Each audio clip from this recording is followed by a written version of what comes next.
Yeah. Rastafari. Kilibamba, kilibamba, kilibamba. Kilibamba, kilibamba, kilibamba. What I want? Yes, but you got it. Yes, but you got it.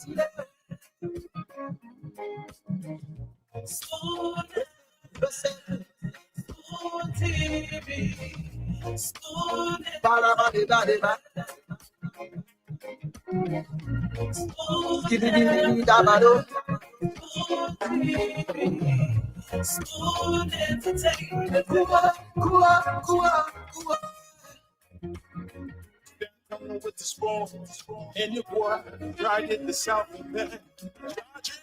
On the beat. To get your information. It's another great day. Beautiful Tuesday evening in Monrovia. And we'd like to welcome all of you to another edition of the program. This is Spoon Talk, Liberia's most listened to talk show on radio and online. Here on Spoon Talk, you get the news update, you get the analysis, you get the views of Liberia, and you get to add your voices to the national discourse. We're live across the country, Spoon FM 107.5. We're live on Fabric Radio 101.1, and also on several other frequencies across the country. Thanks to our partner radio stations that are making this possible.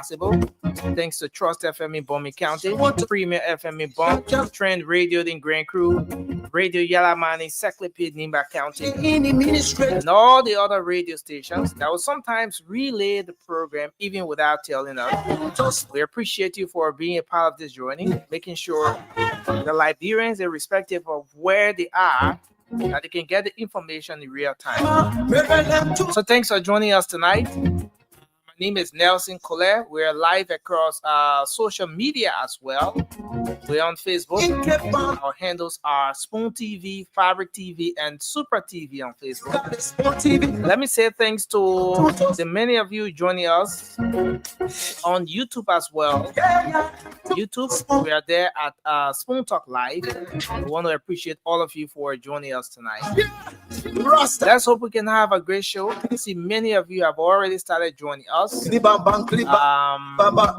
Facebook and on YouTube as well. Thanks to everyone for joining us tonight. Keep sharing the program as you come on. Doesn't matter where you're joining us from. Just share the show in your different group chats on your social media handle. Let's hope we can have a great show tonight.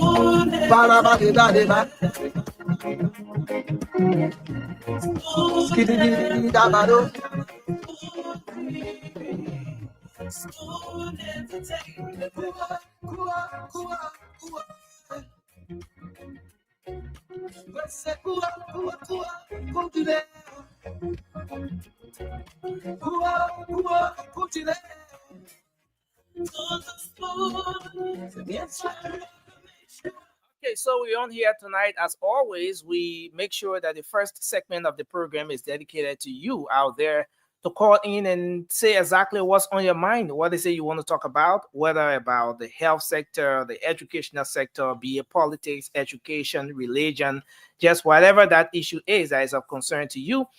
We dedicate the first segment of the program to you, so you get to talk about those different issues of concerns. So we're going to open the phone lines tonight and hear from you. Let's know where you are. What is that issue that is of concern to you? What is it you want to talk about tonight? What's on your mind? That's exactly what we're dedicating the first segment of the program to. So the numbers to call tonight, 0555-101075, 0555-101075. That's the number to call. You can also call us on the WhatsApp number. I'm going to pin the WhatsApp here so that you get to put your calls through the WhatsApp line as well as you put your calls through the direct numbers. You can also have the WhatsApp line there activated already, and you can keep putting your calls through a means of WhatsApp. But I want to welcome all of you tonight. Nelson, Dan, Sumpon, that's Sumpon or Sumpon, Gata, Glasgow, Princess Rose. The many of you joining us, engaging in the comment section right now. Matthew Fouy, Jerry Soiree, and all of you joining in tonight. Thanks for joining us tonight on this edition of the program, Phone Talk. So we're gonna go to the phone lines and take your calls tonight. Hello. Don't go to the phone line yet. Are you hearing me? James? Okay, just hold on one second. Okay, so James, welcome. It's good to have you on. Yeah, thank you so much, and good evening to everyone following us, both on radio and TV. Don't go to the phone line yet. Let's take the commercial. Let's Okay. let's take the commercial. Before we get to the commercial, let's get this on. Bro, announce the number. I'm trying to get that number off before we go. Okay, yeah. So the numbers are already up. The phones are gearing up to start to take calls. So I'm coming, Nelson. So let's go to the commercials that we have here first. Let's begin with the videos. So let's start with Boss Chicks.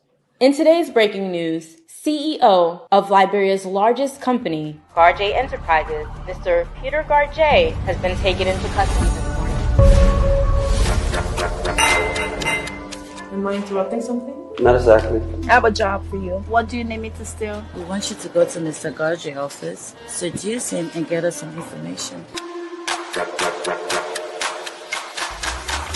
I was told by some ladies They made a payment in cryptocurrency. they went away with some of my best cars. Every time I see you, I see trouble. What if I told you this was a $500 million job? If we're able to get these investors to these investment-worthy properties and convince them. She and her friends have double-crossed me and took me out of millions of dollars. You actually came to a Frester to look for a solution to pay the airline? Who is this low-life trash of a thing that you brought invading my space? When will the money be paid and what's the location? Did you make the drop?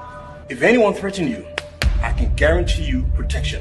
Jackie, we have a deal. If not, this entire thing is going to be compromised. I have 5 hours to bring the money. What are we going to do now? We do what we know best.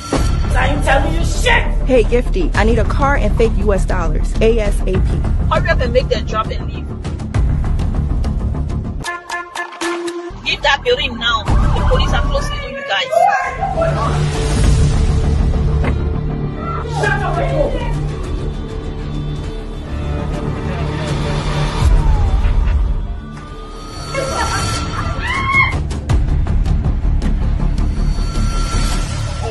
Hold! Don't shoot! Listen to me. We can make you a deal.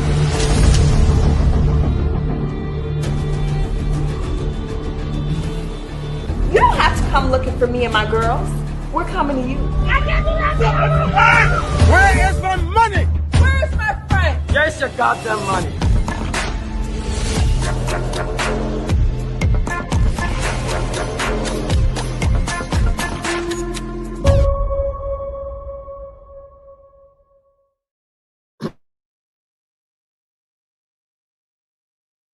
It's the Win Liberia jackpot. The Win Liberia jackpot.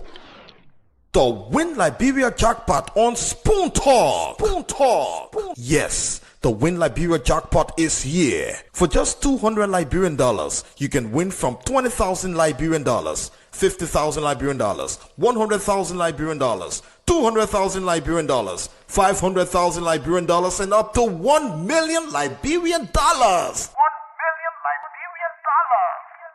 For the Win Liberia jackpot on Spoon Talk, dial *255*2#. That's *255*2#. The more you play, the better your chances. It's the Win Liberia jackpot, the Win Liberia jackpot on Spoon Talk Live for just $200 Liberian dollars.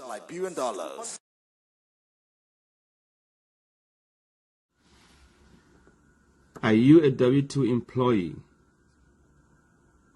If so, this video is for you. I want to show you how you can legally avoid owing taxes. Even though taxes are withheld from your paycheck every pay period,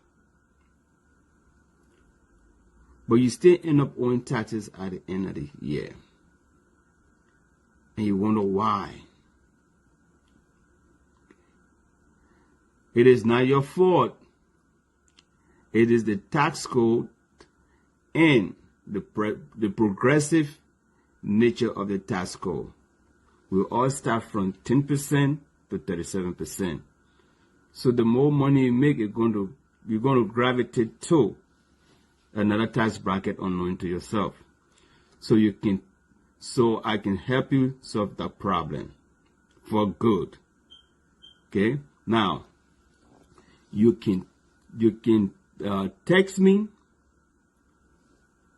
or email me.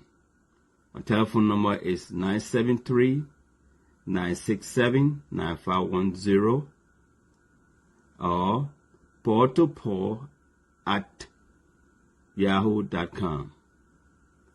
Call me and we'll be able to help you resolve your tax burden going forward and for good. Just for a little fee. Don't worry, this will solve your problem going forward. Thank you, and let's.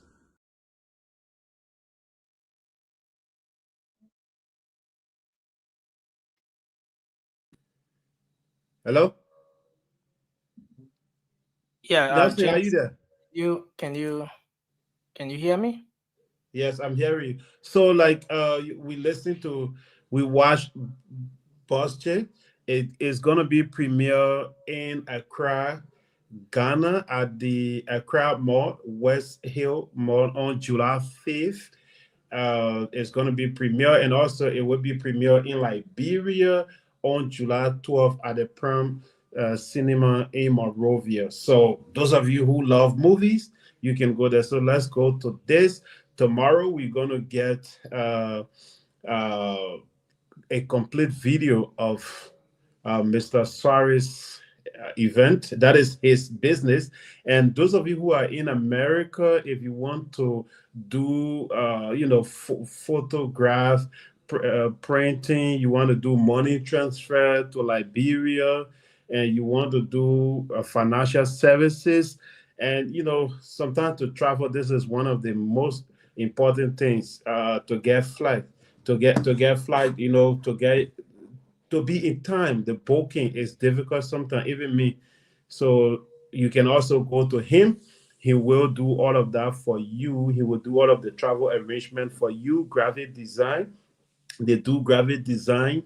You having your birthday in America and you need to print T-shirt for your son or daughter or family members. You can also contact him. Passport photo, plus many more. So these are things. If you want to do them, you can contact Mr. Suare there in America, and you have the number. It should be 973-442250. You can contact him and he will have your business done. You don't have to worry about that. And then we in Liberia, those of you who are watching and you are in Liberia, please, Nelson, you know about this. Yeah, as indicated on the flyer before us, I see that the code is star 22. That's 255 star hash, and they say you select 100 LD or 50 cent. Put your pin. That this should be your mobile money pin, and then you enter. That's for a single entry. So this is for Win Liberia. I understand we're gonna start running the draw and all of that beginning tomorrow. So at which time there'll be more information. But this is basically the information you need for regarding Win Liberia. So they are not to play right now, right? Those who are listening to us, they should not play tonight. No. Yeah. So everything is going to get started tomorrow. Okay, thank you, boss. Go ahead. I think that's where we are. So we can go to the phone lines now and take calls. 0555-101075. Let's hear from you now. What's on your mind? What is it you want to talk about tonight? You can go right ahead and put the calls through. 0555-101075. Let's talk to this person. Hello, your name and where you come from? Good evening. Yes, you are live. Let's hear you. Yeah, my name is Mo Bobo, calling from Coca-Cola Factory District number 3. Mr. Bobo, go ahead. Let's hear you. Yeah, my talking point going to the president, Joseph Yiman Bogada. Mo Bobo, I voted for. I pay my way. I went Sanoye to vote for Joseph Yiman Bogada. And the country, people say the country hard. Our people up in Nigeria, nothing about anything we're doing most of the only agriculture base. Why they giving agriculture loan that but my advice the president. If you will not leave any legacy, I want for you to leave something here like the electricity. My problem to my president, Joseph Yiman Bwaka, you my president, are speaking to you. Hear my voice. This thing, if the president not do this thing, again 1 year from now, I will go to a house to demand him that he must work on the electricity business. That tomorrow we that talking for him, that we will say yes. When Joseph Bwaka was in for so megawatt, he make it with 500 megawatt today. The stable current that we have in the country here, that Joseph Yiman Bwaka made the current here. So that my parent to him, let him make sure that Liberia should have stable electricity. We don't want this, we've been crying in the country here. So the crying power is part of us. For the electricity Let's problem, go you there and take another person. Hello, your name and where you come from. Let's hear you quickly, sir. Hello. Okay, we lost that person. Let's see if we take another caller from this line. Hello, you're live. Your name and where you come from? Yeah, that's how you doing? Yes, sir. Let's hear you. This is Bud Enoch from Iowa. Okay. Let's see, what on my mind today, I want to appeal to the Liberian government for, or on behalf of the NTS building. Okay. That was built by October 1979, OU Center. I want the president to think about it. We have beautiful areas that we can host our foreign leaders. And also, the Hotel Africa. I want the government to pay key attention to that. These are all historic areas. Okay, thank you. It is safe. Liberia will find another safe live. Okay. Beautiful place for our country where they have other compounds there.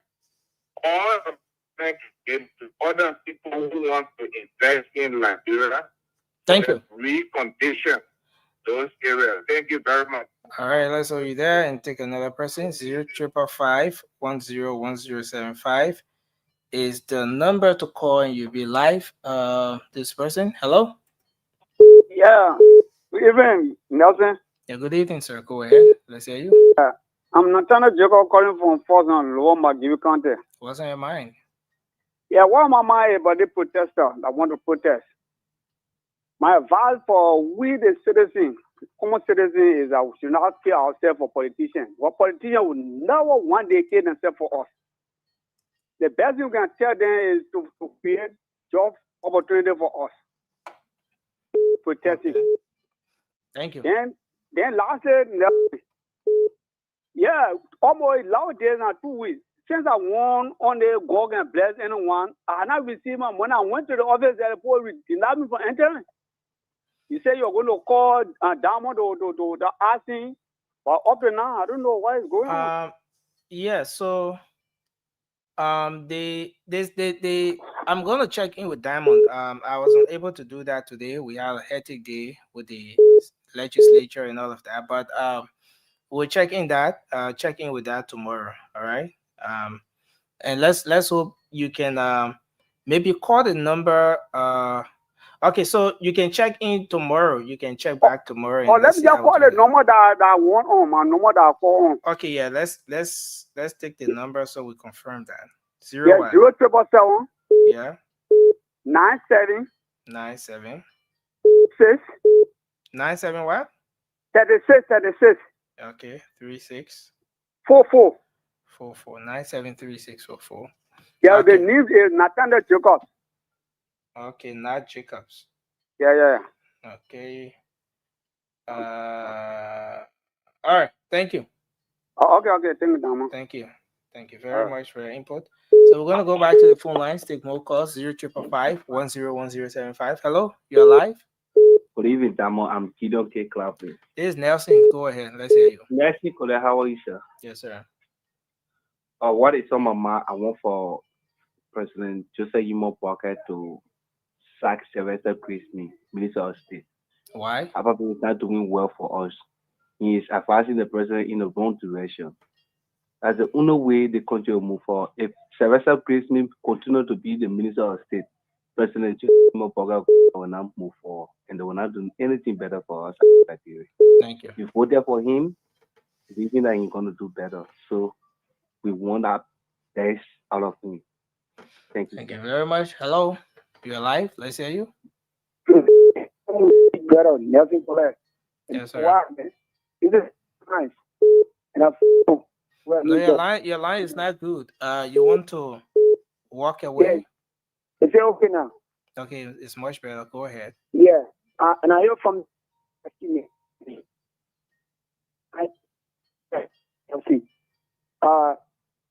tonight, I'm very, very much surprised and disappointed in those three senators that proposed a bill for holiday to be given to Muslims. Let's be serious. At this stage, no one is fighting Christian and Muslim war in the country. That Muslim will need holiday. They turn and effort to put a bill to propose a bill. They should be proposing a bill to add health workers salary up.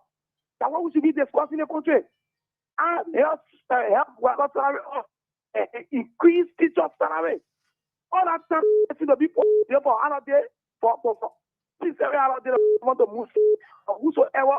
They should use that time to put a bill that teachers will receive good salary, that health workers will receive good salary, that civil will be proud everywhere they are working. Thank you. Let us use that time. Thank you so kindly. Hello, your name and where you call from? Let's hear you. Good evening, Nelson Colette. Good evening, sir. My name is Moses Tuason. I'm calling from GSA Road. What's on your mind, Moses? Two things quickly, Nelson, but please tell Damo, man, they fucking bless anybody. Somebody that later I encouraged to call, she really embarrassing me. They have not seen her money or she's Joetta Dow. So Damo, the number, I think I will text it to the number so you can get a message to him. Okay, sir. But the thing that on my mind, Nelson, my brother, is this country and the economy. This afternoon, I was to ERW Junction, and a guy that I myself was talking. I said, look, my man, government affects everybody's life, whether in the private sector. I said, my man, business, how? I said, okay, if government pays, the money will circulate. You know, Nelson, the macroeconomic issue is what the government should keep focusing on. And I know they are doing it right. The president had a cabinet talk about utilizing domestic resources. Now, if government is, like one time, former Minister Amara Cohen said 60% of the budget is spent on salary. Uh-huh. So when people are paid, that's how you take the money to the market to purchase. So I was like telling the guy, my man, yeah, way government started paying for the 20, he started laughing. But I know the government is doing her best. But it's just like somebody said, you got to do better, or you got to, strengthen yourself, or you got to do it at a faster pace. So people are complaining, yes. So I was telling me, my man, most of the time, the majority of people can vote the government. Then the majority can complain. So I said, yes. Is that just possible to get a 5.2 million people, let's say about 3 million people? But the government should focus on the macroeconomic issue. The consumer price index is high, a basic commodity, and it affects the price across the country. Thank you. Thank you. Hello, your name and where you call from? I'm Lelo Wadua calling Kokolo Fat. Go ahead, sir. Let's hear you. My attention has been drawn to the three senators who just saw about the holiday for the Muslim. At times those people they can just come to full or and will elaborate request to be convinced. I've seen Nana in Nima district. I think we get some kind of representative there. Nana pushing a journal, try to convince the people at least so they can move forward. Go back. The land they still out there. I think after the Muslim in a other tribes how they distill, the Muslim people won't somebody one of their No, representatives but went let's get it right first. Muslim is not a tribe; it's a religion. And there are people from different tribes of the country, from the 16 tribes. But now they are asking the people for church say a holiday. Okay. Thank you. We allow them then let the holiday of Liberia let just accept the holiday. Thank you very much, sir. Thanks a lot. Yeah. Let's take this person. Hello, you're live. Let's hear you. Hello. Good evening to the family. My name is boy and according to the 26th. Go ahead, sir. What's on your mind? I want to speak this evening to the Congress for Democratic Change, the CDC. I don't know if the hierarchy of the CDC are aware, but there is something going on in the camps there. I experienced it one time when I went to see a ticket on my way back, and this guy just called me and said, "Where you coming from, my man? What happened?" That's me, took my phone from me. But then they already have two persons that they already split their hair from that. They told me, "You can't be the next person to split their hair from you." But why didn't you? How you can be the hair from some? The CDC family, they see if they don't, if they are not aware, that they take note. The gate that you use to enter the bonus B. One of the letter center there. I was still that day by one friend, you way back. He came and saw me on sitting on the ground and said, "Oh, sorry, man, what happened?" I said, okay. CDC, they are listening. Any hierarchy, any member of the CDC hierarchy, they are listening. Take a survey around that area tomorrow. Any other time, be watching them. That's what is going on there. That's necessary. People go in that compound at time to just sit there and experience any movement. It starts to take something. Thank you. Thank you very much for your input. Hello. Yeah, good evening. You're live. Let's hear you. Yeah, I'm calling from Central Johnsonville. Yeah, go ahead. Yeah. When the conflict was going on, I want to speak to Honorable Foley Family. He came on the platform. He said that Fonati Kofa corrupt and Fonati Kofa was stealing our money. So now the way they took office suggest that they should please call Fonati for an audit, and they should agree for the auditors to enter that house and the house. That's my recommendation. Okay. Thank you. Thank you very much. Hello. Good evening. Good evening, sir. You're live. Let's hear you. Thank you. I remain proper defender, basketball in a joint district now, Mosul County. Go ahead, sir. You know, nothing. I listening to a clergyman, and you know, sometimes we wonder how some other people become a pastor. A pastor who has rules and regulations in a church, telling the Liberian people that President Bouaka respect the rule of law, respect the Constitution. So I wonder whether the man is a true pastor. Even a church, before he enter that church, I think there are rules and regulations. So what's the issue with the pastor now? My issue is President Bouaka did not respect the rule, even the Constitution of the country. For example, when President Bouaka started to take people for any position, the Supreme Court called into order. And then he said, okay, listen to us. Then he left the Supreme Court. He suspended all those people. So they're seeing to LT, here, people are there as acting people. After Supreme Court put her to him, that is the respect of the rule of law. Two, the Justice Minister of this country. After the judiciary branch, you know, date of ruling on December of last year, that, you know, they should go back and go to the regular thing. The Justice Minister quoted our law in different ways. Right now, instead of Justice Minister, President Bouaka, just obey the rule of law. Then you see how the judge said that you're aware with Coro. What we see in this type of thing going on, the pleasure may be telling on in a chair. the President Boga Lord, it's not so diabolical. Thank you very much for your input, sir. Thank you. Thank you, sir. Thank you. Hello? Okay. Hello? Okay, so we lost that person. This one. Hello? Hello. Yeah, hello. You're live. Let's hear you. Good evening to Smooth FM family, and good evening to my peace-loving people of the Republic of Liberia, and good evening to you, dear Brother Nelson Collect in studio in Liberia. By the way, the introduction, I'm Apostle A.S. Kamara. I do join this conversation this great Tuesday evening for my peaceful residents to be perceived to transform our community within this 10 activity road. Thank you very much for the opportunity. Spoon Network is always providing Liberians people to speak their minds, be a positive, not positive.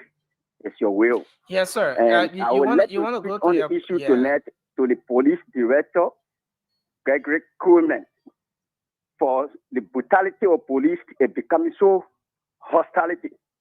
What? And also, the police brutality is getting so much unbecoming in our country.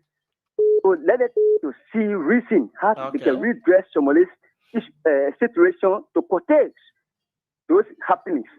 Also goes to the second aspect of the traffic. Those drivers who are in a constant habit overloading their commercial cars, bringing goods into Monrovia is harmful. And I also recommend to the police director the new law they have made banning those people who are involved in those habits. They should be able to pay the fine, no hesitation. Because when you go on a highway, on your way coming, you see this car motors, you see this taxis hike, it will be overloaded. It can sort of grip my skin and it will be running excessively. So it's very ugly. I also recommend to the Ministry of Transport to regulate the traffic aspect. The big trucks, let us find a time for them to be running among those small vehicles in our country to help to curtail those accidental issues. So that is what I have to say today to the two agencies in our country. Thank you, Nessie Koder. Thank you very much for your input. Hello. Hello. Okay, sorry. Let's take another person. Hello. Hello. Yeah. Good evening, dear brother. Yes, sir. Go ahead. Yeah, thank you. Let me say good evening to those who following the show. Okay. My name is Hussein. I'm Hussein Kew. I call from Jacobstown, Electoral District number 2. Yeah, go ahead, Kew. Oh, yeah. What is on my mind this evening? I want to use this opportunity and this platform to appreciate President Blacker. Today he met a member of the House of Representatives. And that's also a sign of reconciliation. Mr. President, cannot stop you for the many developments the government is carrying on in the different counties. What I know that people want to protest, and this is my only disappointment. People want to protest because those officials of the past government in the last 6 years, ministers and directors who were serving in the last 6 years, corrupted the system, stole from the country, and this government took over. They did not audit them. There was no audit that was carried. So those guys, they have money to influence people to go in the street. If they were audited, then today we'll not be talking about protests. They will sit in a little corner and keep their mouth shut. But because they were not audited, so they still have little cash to influence people. This is why they are talking about protests. Say, for example, the NTA. Those guys were heading the NTA when they were leading. They bring that place down and took every documentation, the little money there. They took it from there and put it and left. Today, they are not audited, so they still have some money. For example, people who are serving in different ministries, go at the Ministry of Links and Mass. That place was a dump site. Today, you can see the reform. Because those guys were not audited, this is why they are making louder noise around here. Thank you. So yes, the right to protest. But if they can't be audited, then that will be my disappointment. Thank you very much for your input. We'll take more of your calls. You can keep your calls coming to 0555 101075. 0555 101075 is the number to call, and you'll be live. Hello, you're live. Hello. Your name and where you call from? See what's up, man? According for my time, my name is Laura in Kabila. Okay, let's hear you. Yeah. You know, the president, we all were jubilating. When you win, you will do the best thing that we had never did before. Unfortunately, I feel like he didn't care for the Liberian people. In the sense that, why you ready to into the circle, I really feel like he don't have love for the country. But if we have to be doing this, it come to be news all over. Yesterday, I was on my way going to work. An older man, I don't know, he's security. They hit him from back. He dropped on the ground. The policeman almost some nagging the man with back to his neck. In my presence, I said, but why? What gonna continue in at this? Okay. And they no back there to take nobody to take him. They carry them to Vatan. No accountability. They get the money 10,000, 5,000. They take the money to put in our own account. That government will put in for all our own suffering. Thank you. Very people have a phone. Thank you very much for your input, sir. Yes. This person, hello, your name and where you call from? Hello? Yes, let's hear you. Yeah, I'm having Johnson calling from Toro. Having what's on your mind? The issue to what's on my mind today. You see, the government, when we think about the way the government proceeding, brother, you can want cry. Government just stealing money, and then the president not doing nothing about it. Government official and just doing the wrong thing. Police are getting problem for people to be beating people in the street. You go to war country, tell that war fighting, tell that rebel country. Police they all over. Police beating people, police shooting people. The country just lawless. The president just sitting there acting like nothing going on. Which other country are you talking about? You say what? Which other country are you talking about? Liberia. Oh, okay. Liberia, brother. Let me tell you something. Today I was working in a community. People or families sitting down on Gary, they soak it, put it on it, they share it on about 7 person. I share tears. People not even able to get food to eat. Children are in school. Then the government they're taking money to say the daily food for low vacancy. For what? You can better the life, people's life, but you dare to better your own life. The president told us for living on loan. So now he can't collect all what he lost before or what? Because the president took us his squander opportunity. And when you define the word squander, it means to steal. The man has stole the money before. And then we gain the mantle authority now. He's to develop a family life. Instead of developing a Liberian people's life. Thank you very much for your input, sir. Country. That is one thing. They are poor country. It can be 200 can be lost in from the budget. Josiah Joker one can sit down 48 million. And then the government not even going after him to get account. Because when you say you say let me hold you there, sir. We have to take orders. You know, there are a lot of people trying to call. Let's take this person. Yes, sir, you're live. Let's hear you. Okay, my brother. Thank you very much for your show. I'm a regular listener. Okay. Today, listening to 3 senators submitting bills to the House for it to be ratified and made a law. This country, we don't have religious holiday here. Let it be that way. They want to bring something that Liberian, tomorrow our children will suffer. You see, Nigeria today, the Boko Haram, because they want the Sharia law, and at the same thing, people shouldn't mind money busy and damage our children's future. That bill should be rejected. No religious holiday in this country. Okay, thank you. That's you. Yeah. Thank you. Hello. Yeah, how are you? Yes, sir. You're live. Let's hear you. Yeah. My name is Anzukona Koribo Desert, most of the country. Yeah, go ahead. Yeah. My own discussion is to move more former city party chairman. I want people to call in like country really season, like Krefa to the Twitter. It was last time say all the money the president can lobby he can when you say one day again, all the women they can be appointed that their girlfriend. So that care for the one and who go for a protest. Thank you. Thank you, sir. Thank you for your input. I see the CEO has joined in. Let's pray for James Gooden. Let's pray for James Gooden, the voice of Bible. The many something.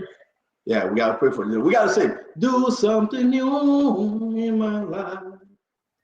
Do something new in my life. You do something new in my life. I pray. I cannot live without you. I cannot live without you. I cannot live without you. Oh Lord. And that's what I'm saying. Do something new in my life. I cannot live over you. God, please bless James Gooden Flumo, a very, very, very, very destructive son of mine.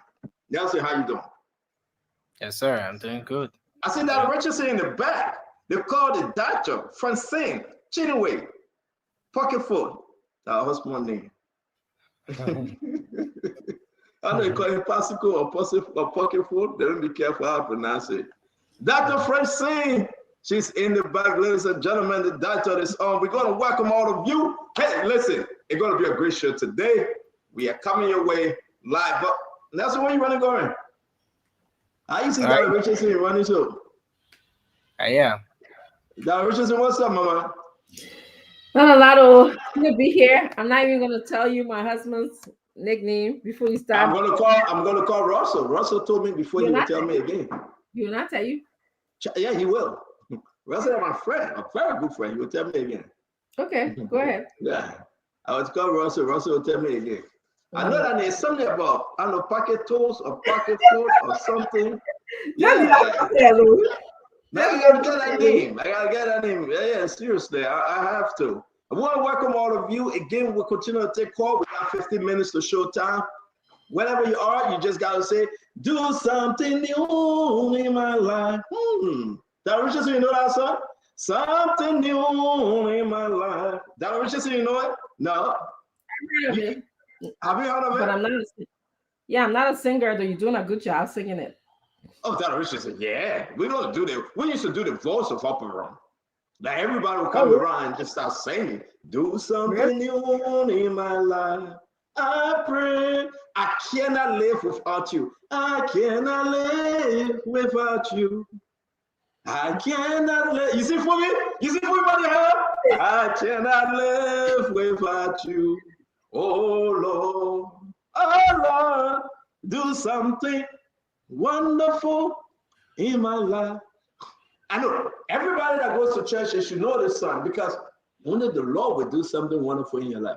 Do something wonderful in my life. Do something wonderful in my life. I pray. Fubi, take it away, Fubi. Take it away for just take it away, Fubi. I know you know the song. Go ahead. Look at trouble. Fubi, say Trust and obey, for there's no other way to be happy in Jesus, but to trust and obey. Fubi can sing. I didn't know that. You don't look like you can sing, but you can sing. But yeah, but Fubi changed his song, and he took us into the hymn. When we walk with the Lord in the light of His word. What the glory we had on our way. What we doing? What He says we will do. Swap my way. Swap my way, you know this song. Rotten Brown, you know this song, Rotten Brown. Tipo Speaker, Dempster, you know this song very well. Thank you very much. We are singing something new to the Lord. Caroline, it's always good to see you. Oh yes, Miata Walker Griffey, it's good you here. Alvin Parker is in the house. Prince Yellowhorn, we want to bring in Prince Yellowhorn as always. They want to say Seattle Freeman. Something is happening, Seattle. You're right. It's going to be on fire today. Pierre Campbell is here. Hello, Sister Pierre. How you doing? We're going to welcome Jacob That's the name, Jacob Banda. Yes, Dennis Miller. Dennis Miller said, glory be to God. Glory be to God in the highest. Hallelujah. T. Emmanuel, Tikpa is here. Morris Johnson, Siak Mati. Say, how are you doing? So, Siak, I'm doing real good. I'm filled with something, my friend. Let's bring in Lincoln. Lincoln is in the house. The name is what? This is moving back faster. Fode is here. Mustafa Lahon is here. Let's bring in Christine Talker is here. Lasana Kenta. Who's this? Daniel Quay. Daniel Quay, how you doing? My Jenny Une's son is here. The one born with one boy son, they call him my Jenny's son. James Elton, Yasa, Wido, Kakuro is here. Your wife has always Duade, Daniel Duade. Why Daniel removed the name Buzizi? Good. The man was Daniel Buzizi. Now he removed Buzizi to only Daniel Duade. We got to find out though. Let's bring it. He said, John Carter said, I just shared the show watching from Australia. Hey, my sister Joy, it's good to have you. Fremont is in the house. Vera Wallace, Vera, how you doing, mama? Gayflow Bonham, Stephen Sully, David Booker is here. Thank you for sharing the show, Dave.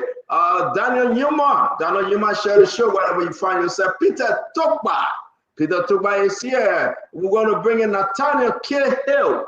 I don't know who Nathaniel Kill, but it's in Nathaniel Kill Hill. God wisdom is in the house. Darlene Danon is my sister from right down the street in Williamsburg, in Burlington, that's where she is. I mean, she got a beautiful family, by the way. We welcome you, darling. Abraham Thomas is here. We're going to bring in Thomas Kolu. Do is in the house. Ali Fobo is here. Prince Yahweh is in the house. Patawi Wine is here. Solo Donso is in the house. Lucien Ture. Junior Marcelias, how you doing? We got another Daniel, but this is Daniel Barkley. Zico Copet. Again, we want to welcome all of you. We're going to call your name. Morris Johnson is here. Just let us know where you're joining us from. It's not only calling your name, it's to recognize your community. We want to talk about your community, your health and everything. Yeah, Mark Bracewell, how you doing from P-Town? Welcome, P-Town, James. P-Town. Abraham Lawrence is in the house. Sami, how you doing? Sami is here. Abraham Lawrence, Sam Bonde. We're going to bring in Leigh Conan. Mana Christian. Mana is here. Dennis Wissa Collins. James Arthur Double. Person Flomo. James Arthur Double, how you doing? Marie Johnson. How are you? Fubi, can you take it away? My eyes begin to jump like kakalika. Can you take it away, Fubi? Can you call some names and where these good people are joining us from? I'm going to end with Dennis Miller. Dennis Miller is joining us from Corway. Fubi, take it away, my friend. I'm coming. That's my submission. Oh, the Mezam Coach. Daniel Richardson, you want to try? Let's see if you know the African name, Daniel Richardson. Sure. I'm going to just start from wherever. I see Koya Non Mapi Son. Philip CB is also here from Minneapolis. I see Francis Kekula. He's here from Zota Town. I see Nathan C. George. He's here from Plymouth, Massachusetts. It's actually going fast, Stanton, you're right. I see Preston Atia. He's also here from Kaba Community. I see Famadi Dunso. How you doing? You wrote a lot of stuff here, but I can't read it right now. Peter, oh my gosh, this stuff's going. Ella Hook is watching. Pearl Campbell is also watching from Atlanta. Sua Mawia is watching. James Summer is watching. Barbie Charles is also watching. Lucini Toure is watching from Camplay. Jack Camo is watching from Mamba Point. Marcin Leader, it's going fast. So sorry, guys.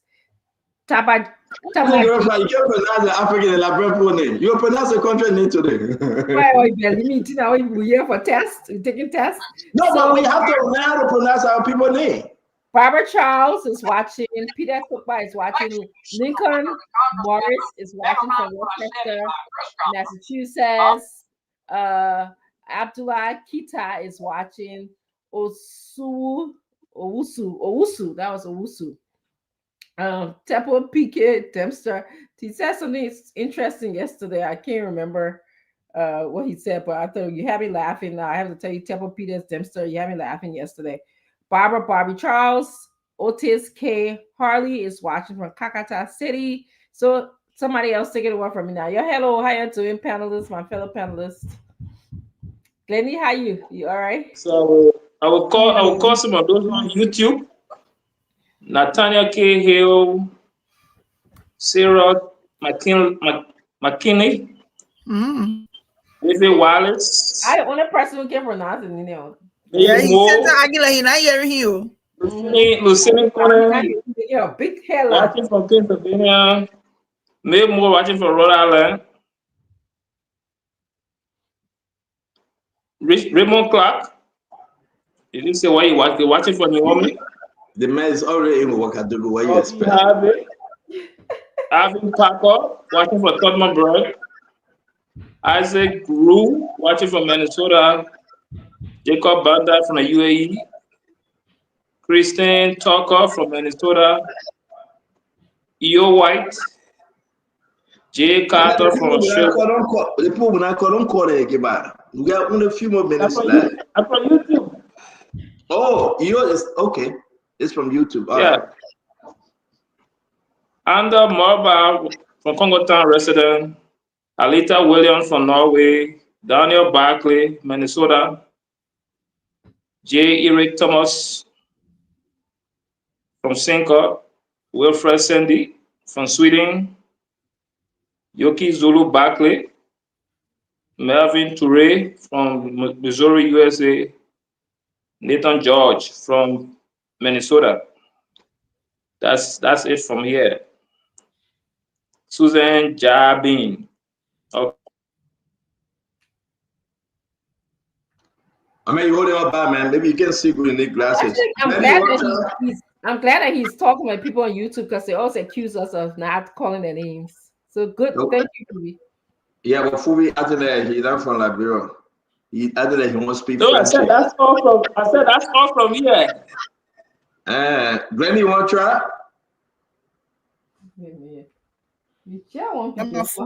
Of course, I want to try. Go ahead. Let's see if you know the Liberia name. Are you kidding me? Isaiah Smith, hello. Alex G. Dennis, welcome. Zuba Diz, welcome. Say Danga, welcome. My phone is slow though. Martina Boyuplu Nya, welcome. D. Adolfo Zor, welcome. Clone Destiny Ike Siton, welcome. Daniel Yuma, welcome. Ma Ellingson, welcome. E.O. White, welcome. Come here, welcome. Robertson Munbo. Barbie Charles, welcome. Morris Johnson, welcome. Krenga Royer David, welcome. Ben S. Tukpa, welcome. Elder Zachariah Roberts, welcome. Ephraim S. Window, welcome. D. Adolfo Zor, welcome. Matthew Andola, welcome. Samuel Bate, welcome. Mohammed V. F. Sharif, welcome. Cooper Passaway. You want me to keep calling brother? I know the email. Philip, Christian Philip Washington, welcome. Jeremiah Z, welcome. Joshua Kamase Whistler, May Carter, Esther Akwe, Godchild Braco, welcome. J. Roland Tier, welcome. Don Orlando, welcome. Chosen King Enzo, welcome. Joseph Doloya, welcome.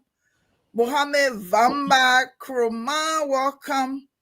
Abraham Blama is watching from Pinsville, Jacobtown. J. Roland Tier watching from Kakata. T-Pose Dempster, welcome. We got the other people talking about Glenda is horribly calling people Nina. Glenda hater, they already know. All the way are trying.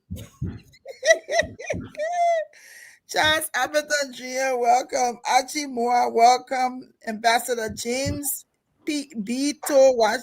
So let's give Councillor Good a chance. to try, and then we'll jump into it. Yeah. You did better than Fubi though. So let's see. Yeah, you did better than Fubi. But I wanna work the step. So Agis Sankolo Koli from Bon Mines, welcome. Ish Barrio Ya from Zweju. I see Wama Tio. Tento this is rolling too much. T Stars, Jane Rolantier, Sadino Famule, Nima Babi, Kanga Royal David, we call his name already, Ahmad, Farida, Shakespeare Tour, Chosen King, Robert Nyonge, Kanga David, you all hanging around here, we already don't call your name. Mandela Molba, Aman Joel, yes, Fede Bala, Don Bede Batikwa, Kwali Moses Kato, welcome. Ben F. Stokba, Yendi Gogo, Ahmad Farida Rashid, Clement Water B. Duo, welcome. Market Gossom Dago, welcome. Zuba DJ, welcome. James V. Coleman, James Sua, Maninie Wama, Preston A. P. Keita Ibrahim, all of you welcome. Gifted Holmes, Josephine Jacob Hammond, Nuch, Vavi Dukle, you're all welcome. These are the person put his name in under Chani or Arabic. Pape, Zegso, Lamina, Kule Wana, Fan, Dakina, Stephen, Tawole, welcome. Olivia, Dakwi, Barbara, Bobby, Charles, welcome. Gongate, Dekpa, Bexma D. Williams Senior, Thomas Koto, Stanley Moses, D. Son Kekula, Ralph, Ladies and gentlemen, welcome. and the champion is Councillor Lefiagood. Councillor Lefiagood, I mean, he's so excellent with his thing. You know, he's from Lawalazo, Lofakante, or Foya, or Kalahun, or Bahun, or some kind of home, but he pronounced it well. I'm from Foya, Shallow, Foya, Shallow. He's from Foya, Shallow, right? And again, it's only good for us to pronounce our people name, know exactly where you're joining us from, because we got to understand your demographic, because this is what we do here on Spawn. So all of you out there, besides James Gooden from, James, where you from? Balawazo, where you from, James? I'm from Feasible. Feasible. Listen, feasible. James from I'm in a Feasible. civilized home than the councillor. No problem. Listen, you from Lofa, you from Lofa. Whether you're only civilized or not, he is feasible.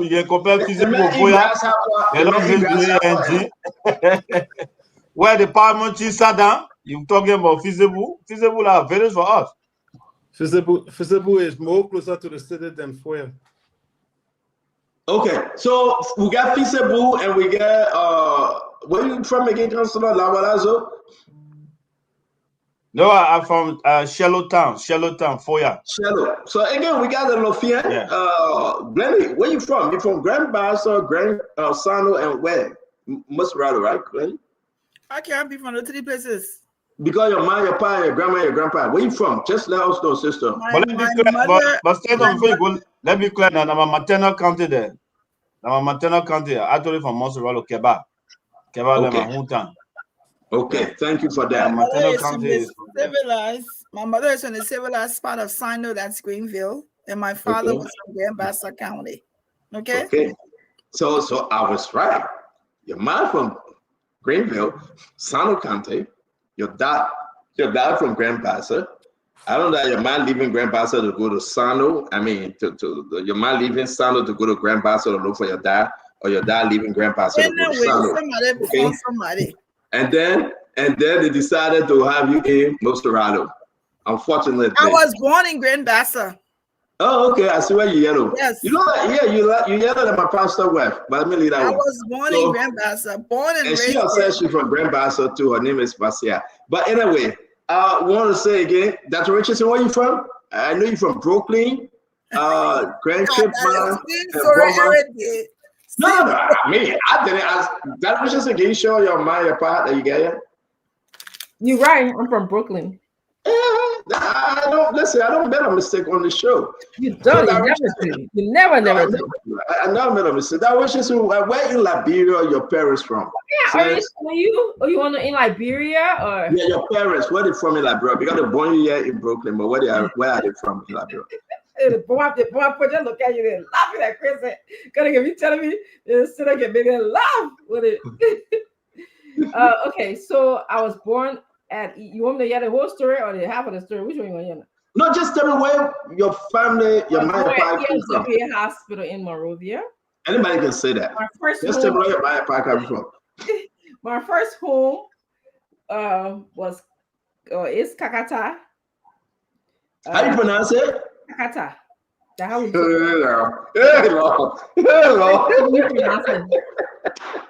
You see? Listen, guys. We'll start the show shortly. Get 2 minutes. I'm begging you. How do you pronounce it? Everybody pause for a minute. Charles, yes. Charles, it's good to have you on. Pause for a minute, Charles. Please don't laugh. That Richard say, please pronounce where you're from again. Kakata. I just told you Kakata. How you pronounce it? How you pronounce it? Come on. But Jim, how you pronounce it? Kakata.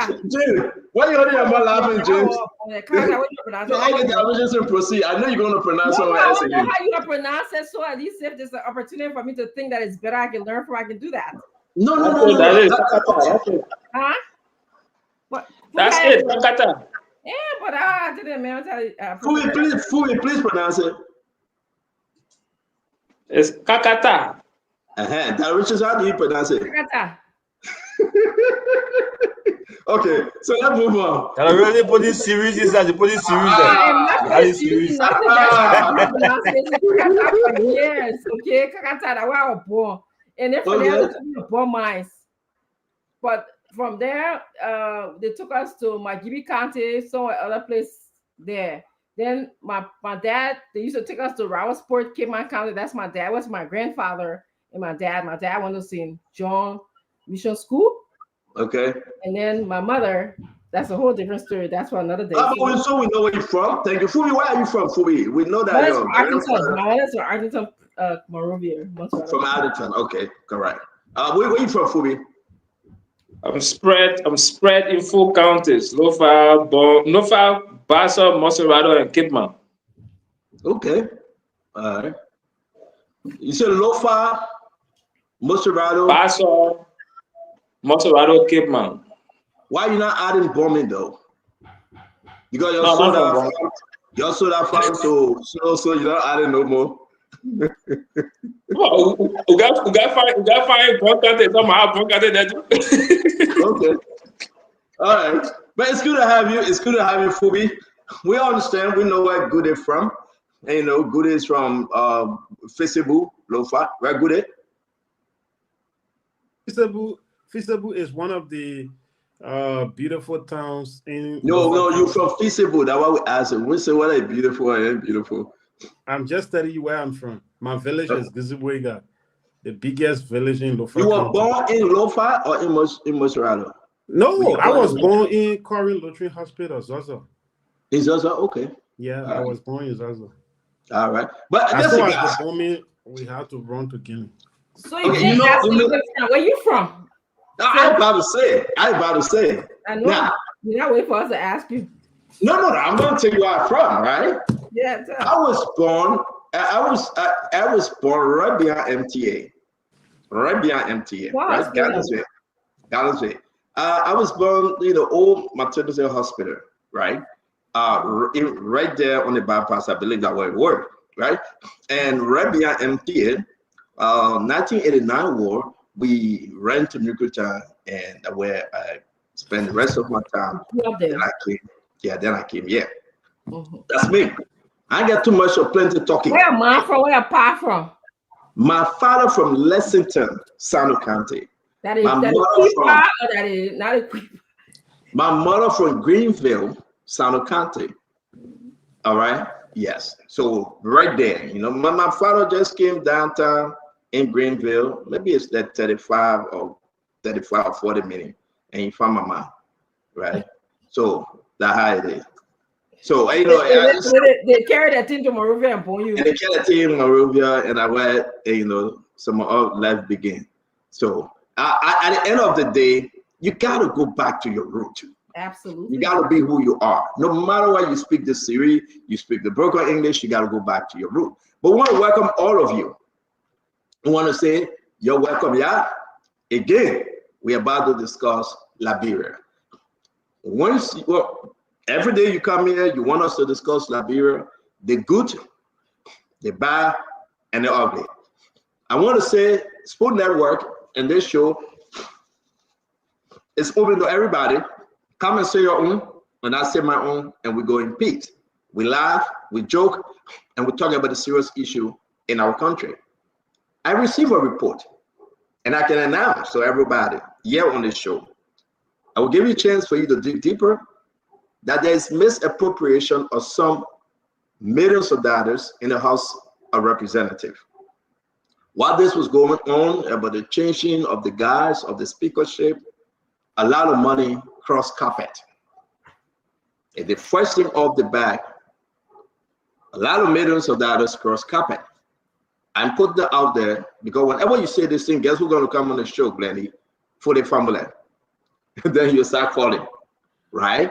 So we want you, we got the journalists there in Liberia, outside of Liberia, you got the lawmakers, go and investigate. This got nothing to do with the 50,000. It got nothing to do with the 45,000. We are talking about money that was intentionally taken illegally. And this story, we will discuss it.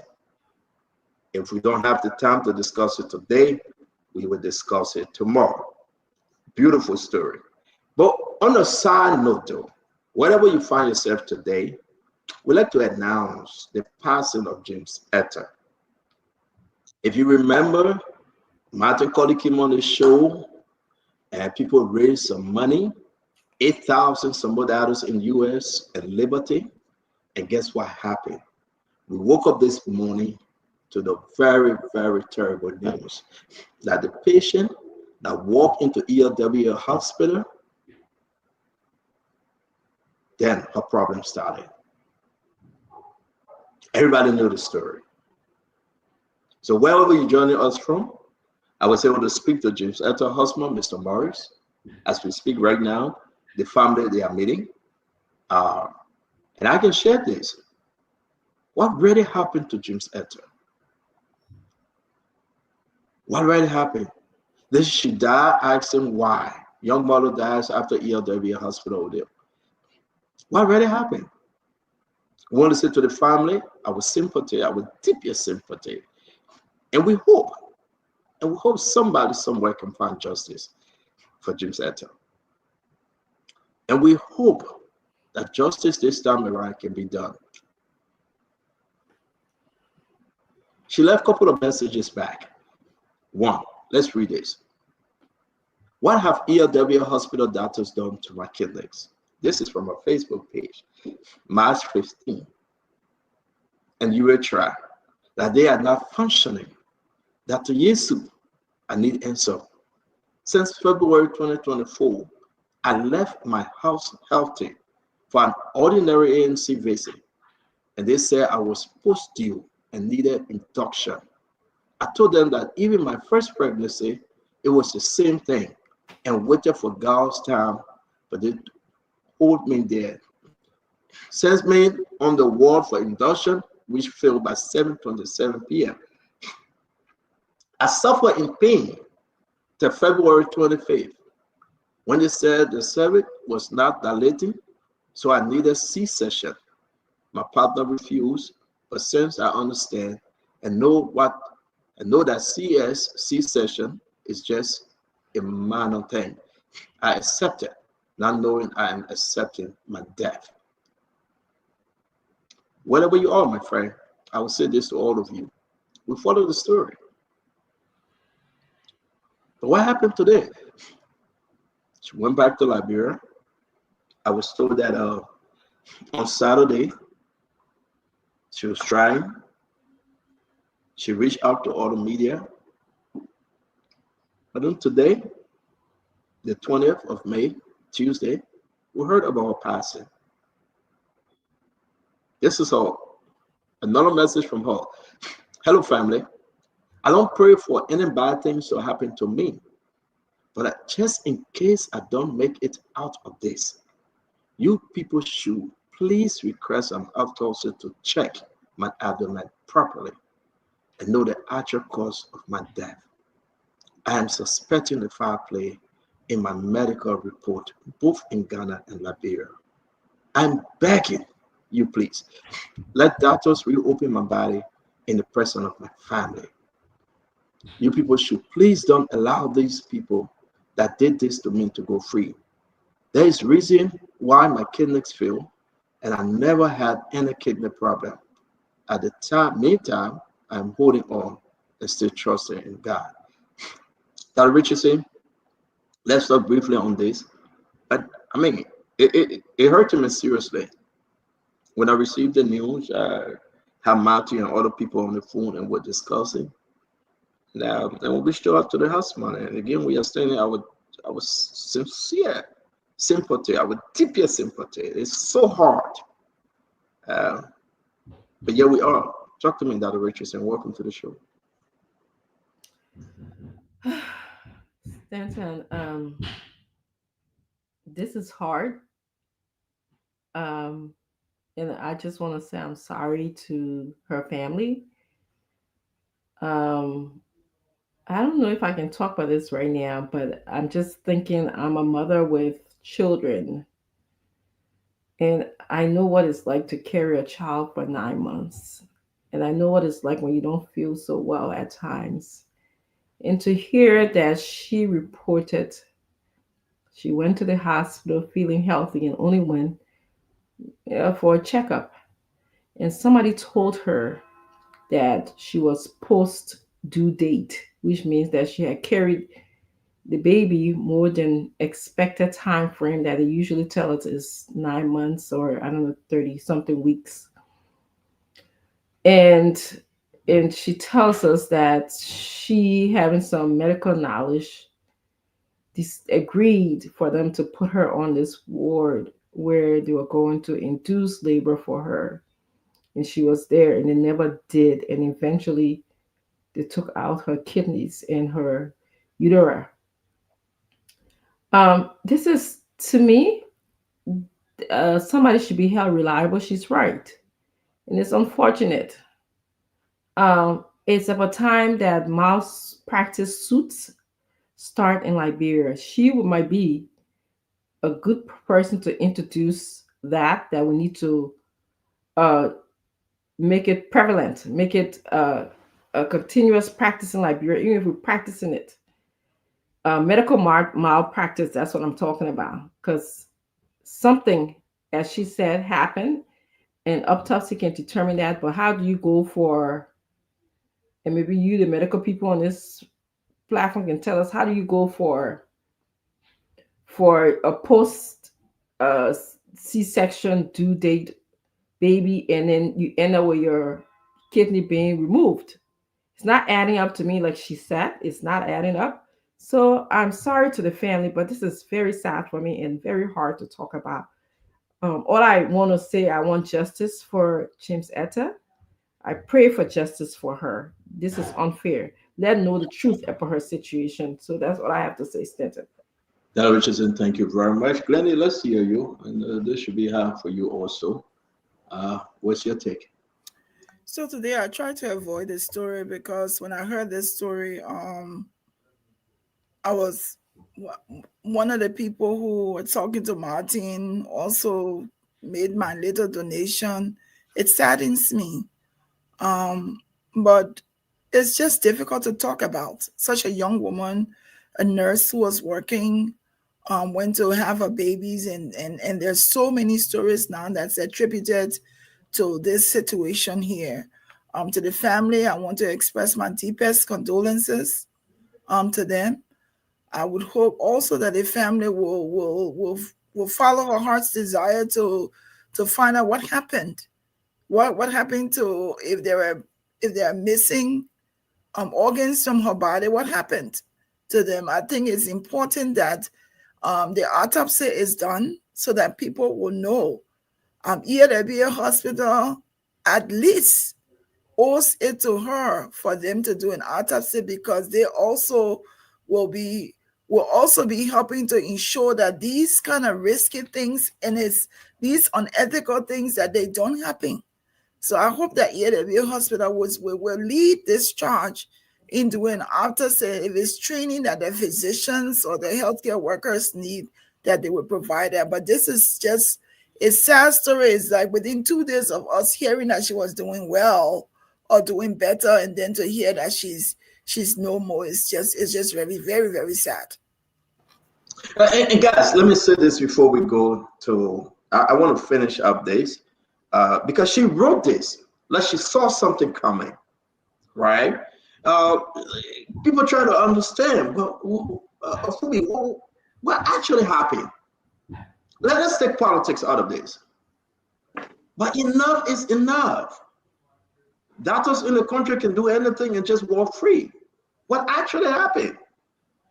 Let's hear you, Fubi. Talk to us on this one. Let's hear you. Yeah, firstly, say sorry to the parents, the family, and hope that they remain strong through this. And also, I always tell people, when the best time to show respect to somebody is when they are not around.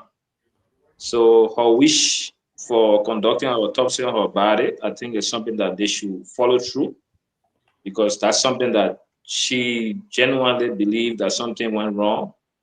And to all the parties that got involved, the 2 hospitals in Liberia and Ghana, it's also good for their reputation, so that they can be able to clear up to know that if something actually happened or something didn't happen, that will give the public some level of confidence. So they shouldn't see it as anything wrong. And that's the dying person wish. And think people should also look at that seriously.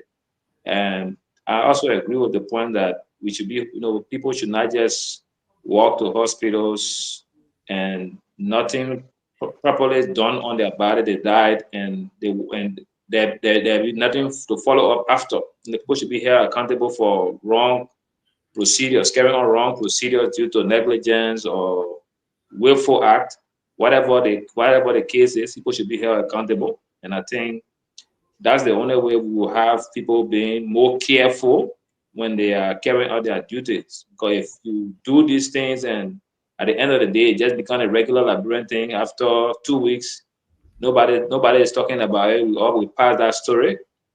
Then you see a repeated act, and from time to time, when a lot of issues have been happening to different hospitals. And I think people have complained about those things, people, parents. But this one is the dying person herself that kept raising the alarm. That's what makes it more important, even giving more weight.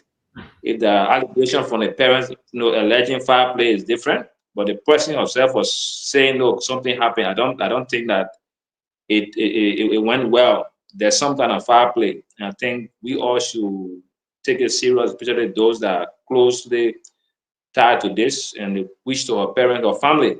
Directly, she said she wants you people to witness the autopsy. So don't put it the Liberian way and just trash it. This is a wish, and I think they should honor it. And if the state can help, wherever the hospital should all be willing to chip in to ensure that it happens, bring independent autopsy, have an independent autopsy from different pathology that can at least grant this, and whoever that will come to do that should also play a fair game and shouldn't try to protect the hospitals if there's something actually went wrong. Something didn't go wrong, also let it be clear, so that at least the hospital names can be cleared, so that people can know that she actually died from normal or natural cause or whatever the issue is. But I agree with that. Sometimes people have these stuff at labor, and if her husband had doubt in granting the C-section, and she had confidence, and I think that alone should have given the hospital some level of, serious mindedness to look at it and say, look, let's take our time and let's do it right. And I don't think it's something that we should just sweep under the carpet in the Liberian way. Councilor Good?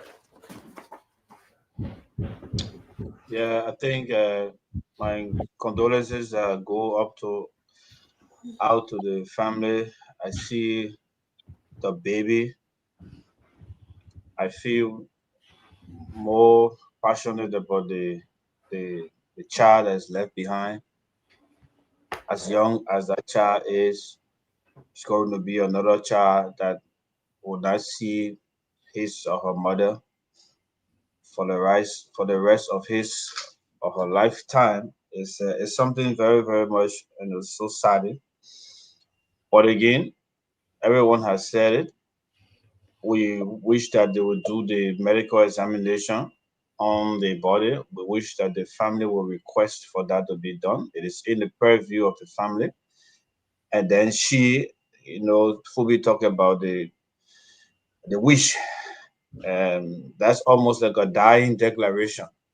In law, when somebody is dying, it is expected that whatever he or she says is 0.9% true. The probability of it being true is 0.9, almost one. So in this situation, she was like, I'm sure dying when she wrote those messages. And it's something that we should take into consideration. The family should take into consideration. We don't have the authority. And let them do the autopsy and see what was the cause of death. If there's any malpractice that led to her death, let the hospital or the medical practitioner who will be who is the cause of that take responsibility. But I think she shouldn't just be buried like that and against her wish. I think her wish is that there's an examination. She called for it. She accepted it. She went through the pain and she believes that something went wrong. So let them do the investigation. I would say sorry to the family, sorry to the husband, and sorry to that little child. I know it's not going to be easy for him or her growing up, but that's life. We all have one day we'll go. We don't know about what means we'll go, we'll leave this world, but we'll definitely leave some way, somehow. Thank you. Thank you. Uncle Sam, have you spoken on this? No, I Uncle haven't. Sam, have you spoken? All right. Look, my heart bleeds. My heart bleeds for the unnecessary deaths and all of the controversies that surround it in the country. It is so, my God, this is something that with my own previous medical condition, I know how tough it is, to go through the ringer of being in a hospital. And, I was lucky. I was in a place that I got the best medical help with a lot of different treatment options. Unfortunately, my country doesn't need it, doesn't have that. So on this particular case, the family feels there was some foul play or there was some things that happened. I think they up to demand an autopsy to make a clear determination. But look, I just want to ask the health practitioners on this panel. In terms of the organ harvesting in Liberia, I was very curious about it 2 years ago. So I did some underground research, talked to some people, even with a foreign embassy near Monrovia. And I asked them, the whole process of harvesting an organ. And they told me it's nearly impossible for the following reasons. That it has to be done surgically correct, then the organ has to be frozen, then it has to be transported, then it has to be put into the other person, and they don't believe that Liberia has that capability.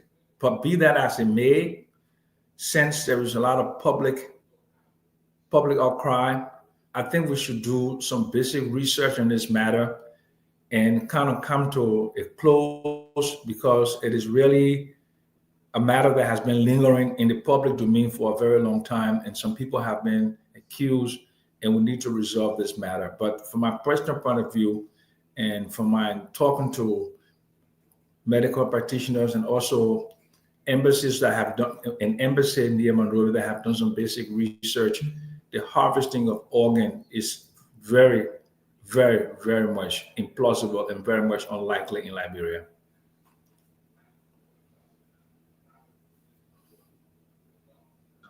Paul Kennedy, thank you very much. I want you to join us on, you heard this story, the young lady, your PA, that got, serious issue, and finally she passed. But somebody's asking for Stanton. Somebody went for C-section. Dr. Richie is here, Glennie here, they are all mothers. What do I have to do with a kidney, though? If it is true that the kidney gets something, what does that have to do with the kidney? Poor Kennedy, let's hear you on this one. Thank you, Stanton. The kidney is a bean-like organ, almost like the size of lemon, that is posterior of the back, is around the what we call the spine area. So to harvest it, you actually need to be going from the back side, almost on your side, on around your waist or your hip area, to go back in there.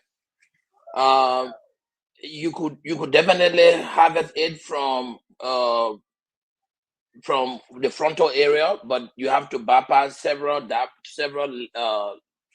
blockage, because the whole cavity in there is, you have to like tear all those areas to get behind there. Now, if there is an indication that there was any laceration or cut in the back side of the patient, other than where you're supposed to do the cesarean section, right about the pelvic area, and you're leaving that side and going towards the back, it raises a red flag. Why are you going in the back? Why are you doing a posterior incision? Why are you trying to extract, or what are you trying to extract from behind there? So the autopsy is done.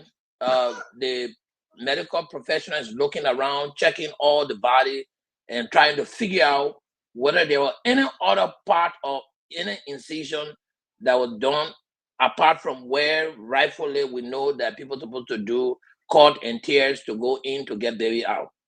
But to Uncle Sam's part, like, the world is getting sophisticated. People are going to the space and spending 15 minutes and coming down. So anything is possible. Especially you could have an organ in the back of your car once you have the right kind of medication to give, and you can take it and put it into a Kool-Aid jar and fly it out of the country in a helicopter to carry where you want to carry. It's not like 1986 or 1990 where those things were difficult. I mean, people are literally walking around with suitcases with all of the medical equipment they want in there. So I don't think we should blind out the spot that it is not possible in Liberia. I think anything is possible in these days and time. But my thing is, it has to be proven that somebody is doing it. We shouldn't just speculate to say, oh yeah, because someone's relative. Paul, you always go on the other side. I don't think people are speculating. No, I'm not saying speculation as far as the issue. I'm saying speculation as far as doubting whether it's possible that it cannot be done in Liberia. That's the speculation I'm talking about. I mean, the issue's there, and I don't have a lot of information to figure out on the story, so I'll do more diving in and reading out on it. But it's possible to have it. Okay, so let's hear from herself. And Paul, let's hear from herself, right? Again, I spoke to the husband, Mr. Morris, today. Once they get the strength, they will speak up. But let's hear exactly from James Etta. Imagine she went into the hospital. I beg, guys, let's spend another 30 minutes or 15 minutes on this. She went into the hospital, ELW hospital. She's pregnant. Look at her condition. She's not the first person. Whether JFK, whether ELW, whether redemption, whatever, she's not the first person. But thank God, look at some of this condition, yeah, and then what? They raised the story. She had an issue. She herself wrote this March 15, her Facebook page. What have ELW hospital doctor done to my kidneys and urethra? That's the question she asked it. Something got missing within her system. Well, Let's raise some money. Let's see what happened. Martin called me. I said, Martin, come on the show. Let's just announce it. He did well. He posted on Facebook. He came here. We announced it. Everybody chipped in. God bless you guys that contributed. She went to Ghana. Even in Ghana, she was still writing her story. She said, hello, family. I don't pray for any bad things to happen to me. But just in case I don't make it out of this, you people, Dr. Richardson, Glendy, Phoebe, Councilor Gould, Paul Kennedy, Uncle Sam, Stanton, everybody listen, her husband, her family, her children. She said, you people. So wherever you find yourself listening to today, you got to wake up to this. She's counting on you. She'll please request for an autopsy to check my abdomen properly and know the actual cause of my death. Paul Kennedy, hear that? Something was knocking on her door. She wasn't herself. Who can now say, let's investigate? I'm suspecting the foul play in my medical reports. Both in Ghana, as far as Ghana, she wasn't satisfied. As far as Ghana and Liberia, I'm begging you, please, let doctors reopen my body in the presence of my family. You people should please don't allow these people that did this to me go free. There is a reason why my kidneys failed, and I never had any kidney problems. At the meantime, I'm holding on and still trusting and still trusting and still trusting in God. You know, briefly, let's open the phone line. Let's just hear our fellow Liberians on this story. Stanton, I wanted to say something. Let talk to me. You go, then we'll go to the phone. So I wanted to say, I mean, there can be so many different speculations that we can have. But also because we heard from the patient herself and some of the things she said. But we also cannot erase that medical malpractice is serious. And if you don't have competent people, she was supposed to have a cesarean. We also hear about the doctor story. We don't have competent people to perform the different surgeries and the different things that are required. You cannot erase that this could have been a medical malpractice. ERWA Hospital is responsible to investigate and find out what went on, especially when the victim has been crying out. Number two, with a kidney, with taking the kidney, Paul was saying, talking about it, you got to have the proper storage, because that kidney has to be preserved for almost 36 hours before you can do a transplant into somebody to do. And kidney transplant is one of the most dedicated transplants that you can do. You think kidney is easier than heart, but it's difficult because the person can go into rejection. So it's not something that we can say, oh, it's possible in Liberia, but it's like you're saying, you got to have the ice chest there, you got to keep it. And not only that, you're not taking that kidney because whoever you're donating that kidney to must have already been somebody who have been tested to ensure that they're a match to be able to do the transfer. So unless you're taking the kidney and going to sell it on the market, we can say that. So let's not erase that this could have been a serious medical malpractice that happened in the hospital. I wanted to elaborate. Dr. Richardson, 1 minute. Nelson, come on, and Dr. Richardson, you go. Then Nelson, we get ready to take course. No, I wanted to just elaborate on a question I was asked. What does taking a kidney out of a body of a woman who went to receive delivery service? Most of the time is, your uterus or your placenta or your stomach. So I think someone asked about going to the backside of her kidney. Usually women, from what I understand, I didn't suffer from this, get hypertension a lot of times during pregnancy or diabetes, they tell you, but I've never heard, this is my first time hearing about, taking someone both kidneys out. So I don't know. And then you guys who the medical people on this show, you can tell us maybe there's something about pregnancy and kidney failure or not, or it has to be investigated even thoroughly, that I just wanted to know. You muted, Stanton. You muted. Well, Dr. Francine, just before Stanton coming, if you have acute renal or acute renal injuries, when you're delivering, you could lead to something we call eclampsia. Yes. Right? Yes. So in that period, when you are in eclampsia, they have to take the baby out ASAP, or else it could cost your life. Yeah. Right? So that's the only relationship. But where the woman is telling you that she was feeling fine, she was normal, she was not in any hypertensive reaction, and they carry Well, her, and then Poor Kenny, sorry to interrupt you. We'll be speaking to the husband, Mr. Morris.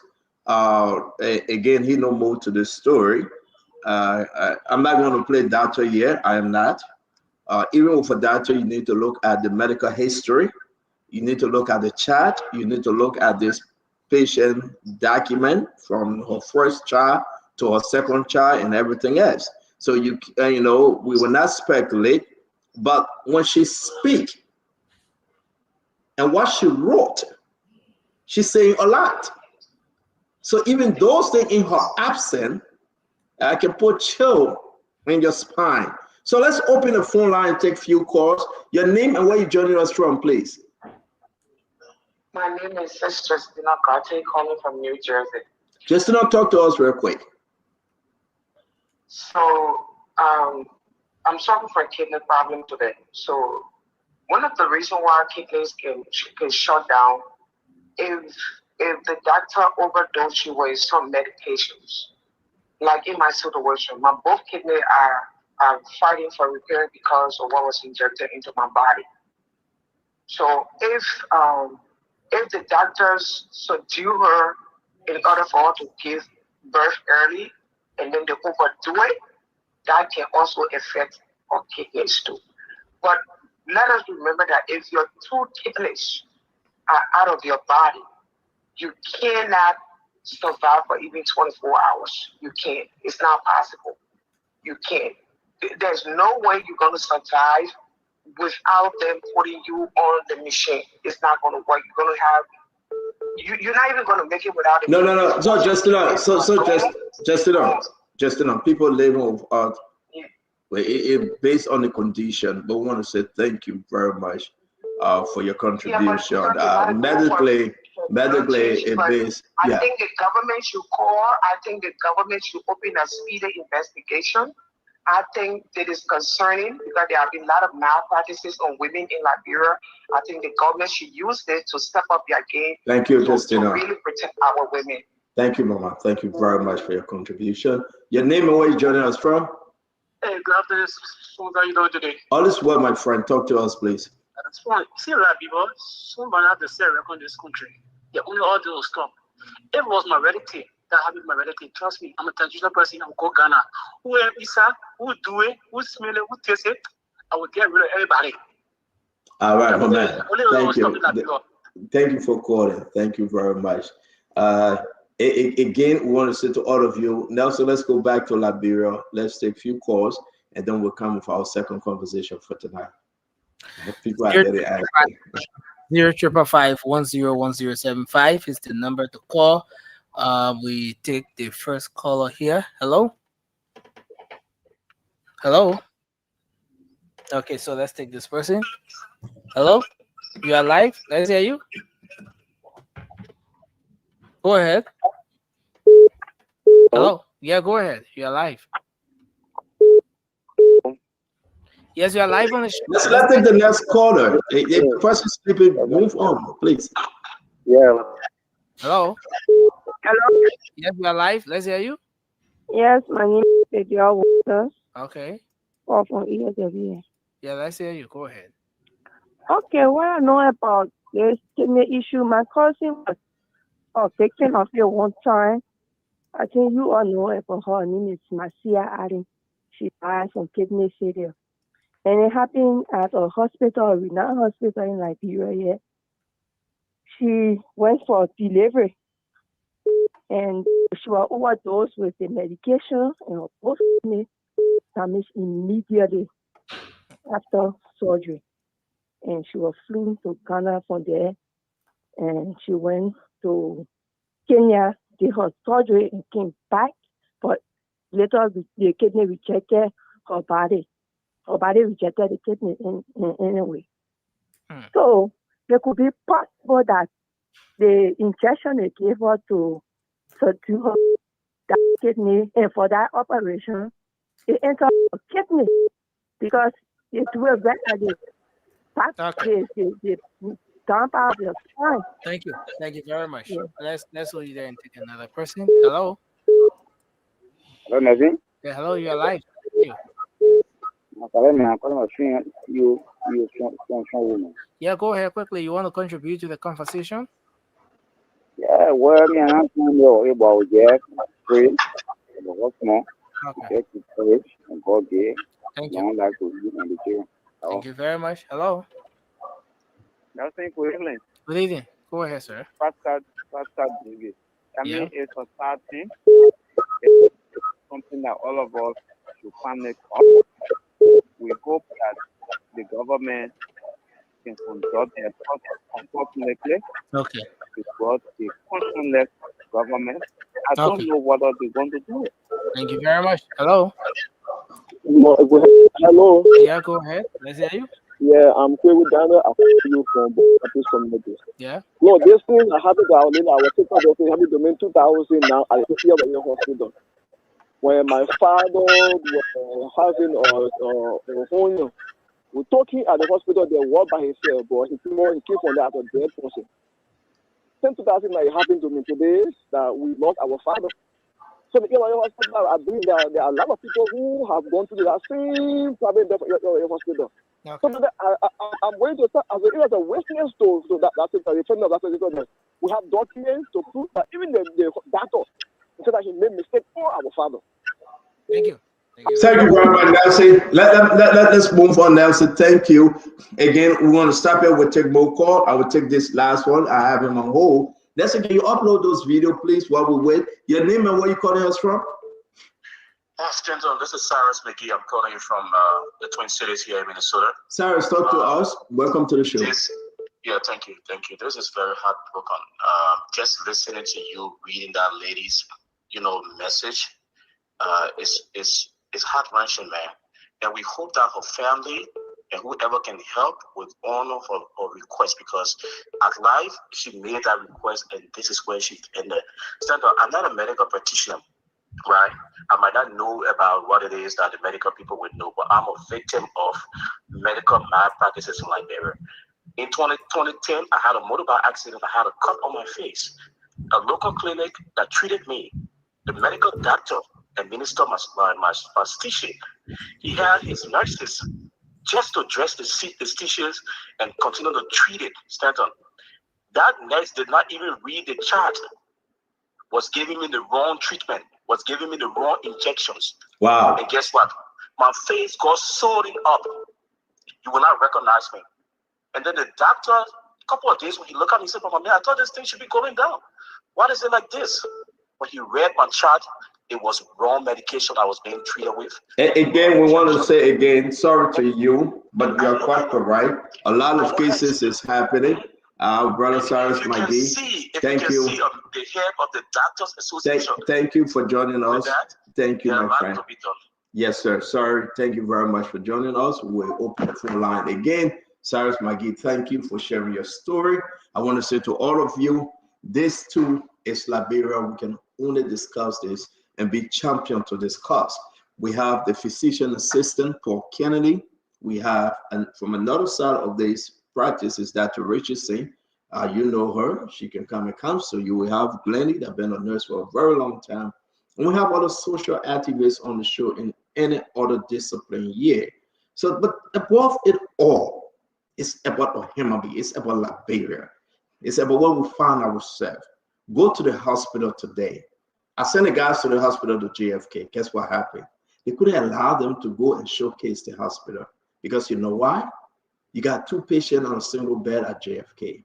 You got people just there. They can't leave. People just sitting there hanging on, nowhere to put them. The healthcare system is so broken in the country. That's whole another long story. If you say I'm not saying the truth, you go in there as a patient. Go in there as a patient and see what happened. This is Liberia, my people. And James Etta, that people contributed to, she went Ghana. She came back home. She died. May God strengthen her family. And may God find a reason to bestow peace upon them. It's a tough time for them. So we have to do this in our first 1 hour. Thank you very much, guys. I also like to come in passing here. We received this document today, and thanks for sharing with us. This is from Mr. Simon Frank, Deputy Inspector. This is to Mr. Simon Frank. This is from Linda Sumo Noah, the widow. Now, let's discuss this letter. It's in the chat room. I believe you guys have seen it. We present our compliments and wishes to inform you that we, as immediate families of the late Cletus T. Noah, after an extensive consultation, have decided to bury our husband, son, void of any autopsy. It's clear. It's right in the first paragraph. The family's decision is predicated upon the fact that the person claiming foul play in the death of the late Cletus T. Noah has not provided any evidence to substantiate his claim. And as such, the family have decided against prolonging their agony and sorrow by quietly and peacefully laying their husband's son to rest, as the family respect and are okay with the medical result emanating from the hospital. Kind regard, very truly yours, Linda K. Sumo Noah, widow. Again, Mistress Mary N. Wee, sister. Mr. Augustine K. Mame, cousin. 3 people signed this and is sent it to the Liberia National Police today. We discussed the late Cletus on the show and the allegation that was put forth accusing Eugene Lane Nabe and others that they were the cause of the death of Cletus. Eugene had to go to the Liberia National Police. Now the widow, the sister, and the cousin say, we have to bury our son and our husband and our cousin.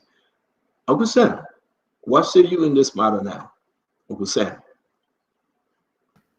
Well, it's another distressing thing for me because I knew Cletus very well in my interaction with Minister Twile, the Minister of Finance, who's the Chief of Staff. So I had a lot of solid interaction with him. He was a very brilliant young man. He was always smiling. He was always courteous. He was always nice. I don't know what medical conditions he had, but I'm hearing so many things. It's like giving me a headache, But I can tell you one thing: I don't believe that Cletus was killed by anyone. I believe the substandard health system in Liberia is the one that's killing all those people. Just let's be very, very clear about that. Very, very clear about that. I'm not saying people don't get killed, people don't get poisoned, or nothing going to happen. But I'm saying in this particular case, it doesn't appear likely that he was killed. But I understand from credible sources that he had a heart problem and some other issues. But clearly, this death is. I'm in the chat room where we created, where we trying to coordinate his burial, and it's very, very heart wrenching for me and others who knew him. It's too young, too brilliant. Very nice young man. Wife and children. It's just so sad. So I just want to, in this public manner, express my condolences to the family and to his friends, because I'm telling you, his friends in that chat room is like we are having a perpetual vigil, right? And so I'm feeling very bad about it. But again, their family is now requesting an autopsy, but maybe Eugene and whoever else has been they've accused, they might want to pursue the matter, but they don't have control over that because the family says no autopsy. Let's move forward. Let's move forward. But peace be to his ashes. He was a good man. He was a good Catholic. I mean, he was at the Catholic Church on a regular basis. He went to mass, sometimes 2 and 3 times a week. He went to. I met him when he was doing some work for the church on several occasions. He was just a nice young man, and his life was cut so short. And let's just pray and hope that his family, his young family, we can all extend a hand of love and support to this young family. Thank you very much. Uncle Sam, thank you very much. Dr. Richardson, I see you. Now we discuss it. Here we are again talking about Cletus, and they let her keep up. Listen, they want to bury their husband, their son, and the family member. Dr. Richardson? So first, my heart goes out to his family and friends. I'm sorry, as we usually say in our Liberian, situation. But I'm happy that the family is following the trail of evidence. Because in many situations in our country, when people die, they always say, "Oh, somebody killed that person," or "that person is wished," or something. People can die of natural causes in Liberia for the most part. A lot of time they attach a death to witchcraft or something. So I'm happy the family said in their letter that we have no evidence to continue to pursue this case. So we just want to, put this body to rest, and so that we can get the peaceful grieving process that we deserve. So that brings to rest the whole discussion of whether he was killed by somebody, whether he didn't get killed by somebody. On the other hand, as someone, I think Uncle Sam said on the panel, only the family member can request for an investigation to happen. And at this point, the family members are saying, we know we have no evidence to further any investigation or open any investigation. So the case is closed. And that's how I see it. Thank you very much, Dr. Richardson. Let's bring in my sister Glenn. Sister, you have heard of Cletus, you know him probably. When we had a conversation the other day, we was thinking, hey, who making this allegation? I think somebody said, what can we listen to? But yeah, he said now, 3 individuals from the family, including the widow, they want to bury their loved ones. Talk to us, Glenn. So let them be allowed to bury their loved one. I think Eugene Namwe should also let it go. I don't think he has a case. Nobody took him to court. I think we should respect the dead and let the family mourn and bury the loved one. That's all. I mean, losing a loved one is very hard. It's a difficult thing because that is like, I always say death has no equalizer. There's no way you can revert. You can change it. When you're dead, you're dead. And so I think it's time now to respect him, respect the people that are mourning him, and let them have peace to be able to bury their loved one. I mean, if it was character assassination, as maybe Eugene is thinking about it, I think he should let it go, honestly. Granny, thank you very much. That is second Phoebe. Yeah, so most importantly, the wife has spoken, and I think that should be respected.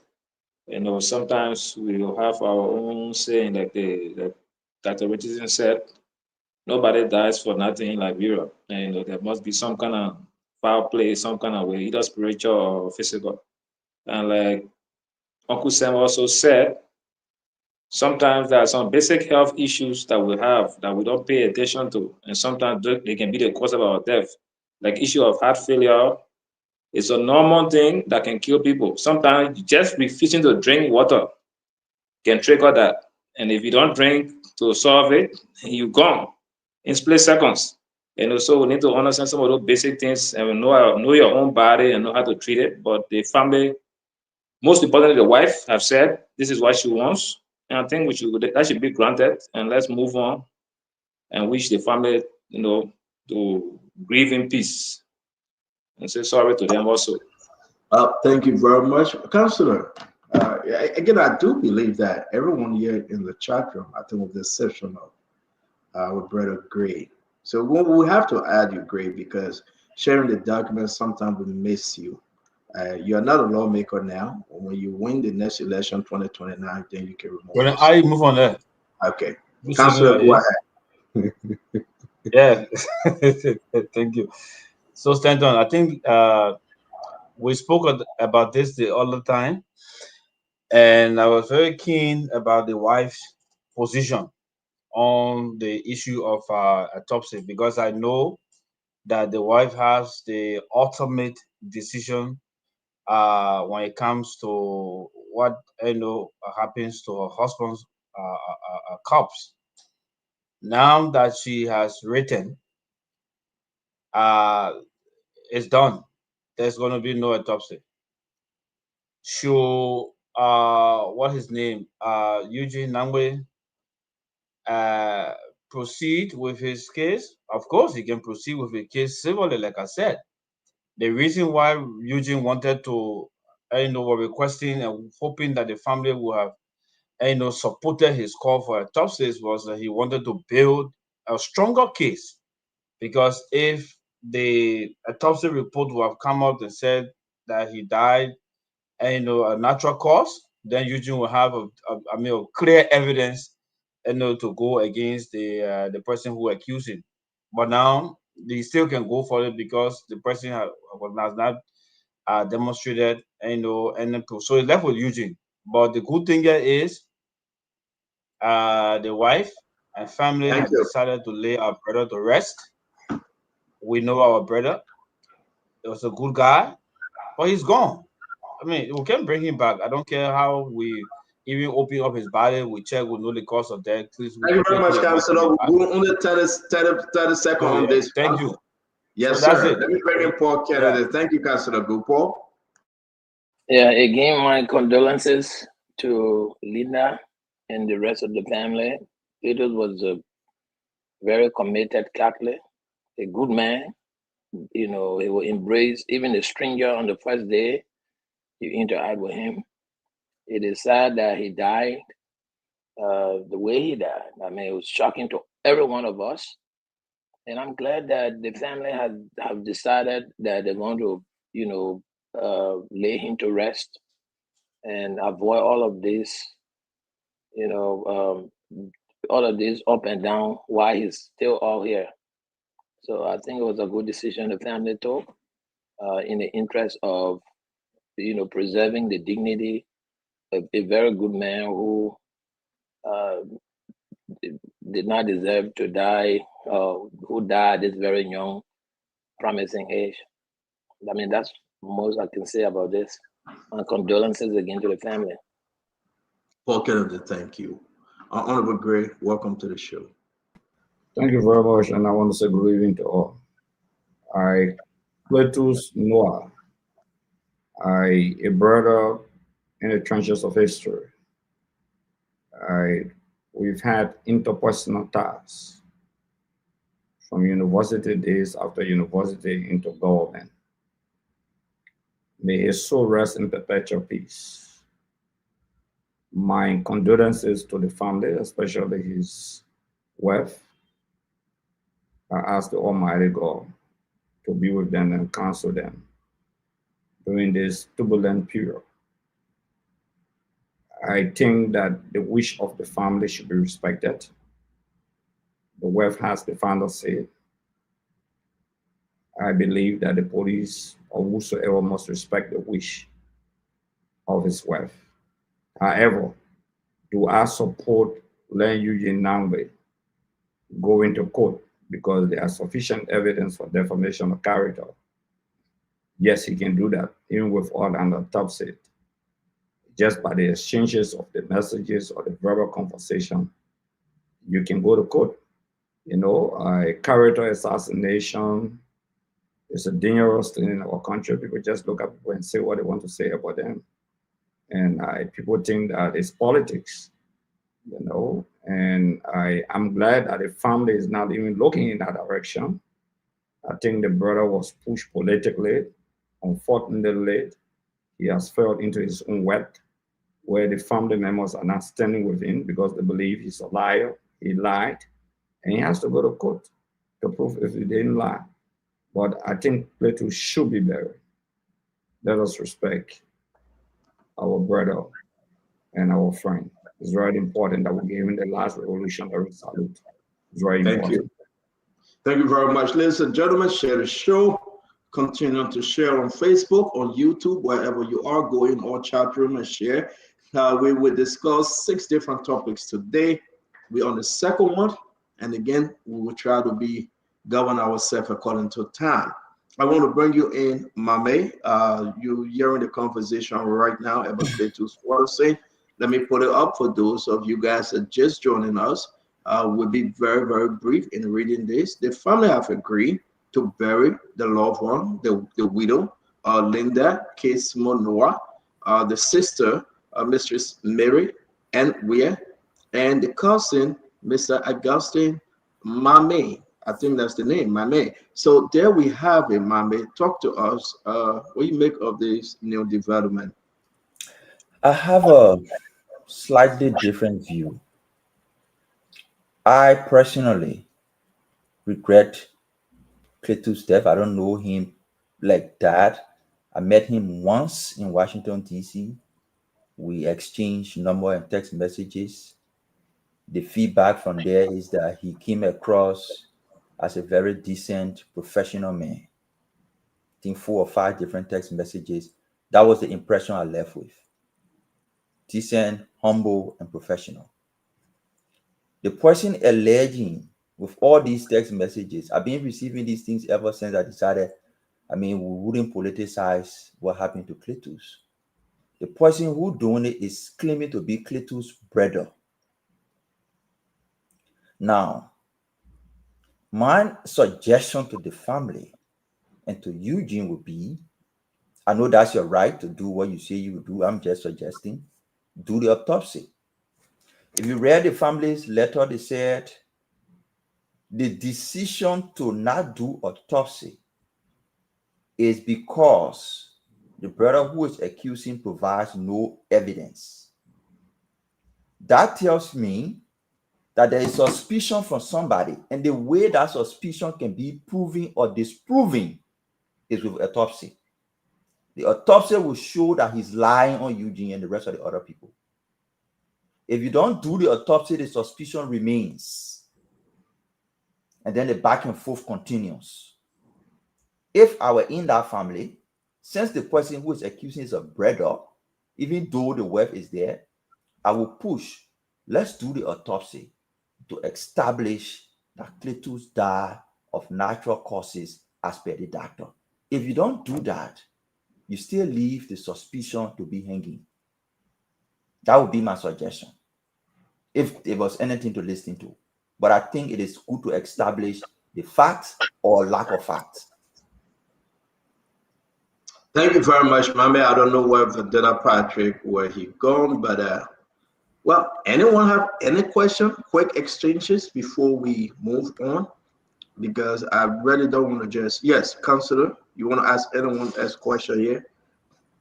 Yeah, so I just want to think maybe a little bit, maybe it was suggesting Sa with Mame, because first we look at rights, right? So the wife has the right to say no.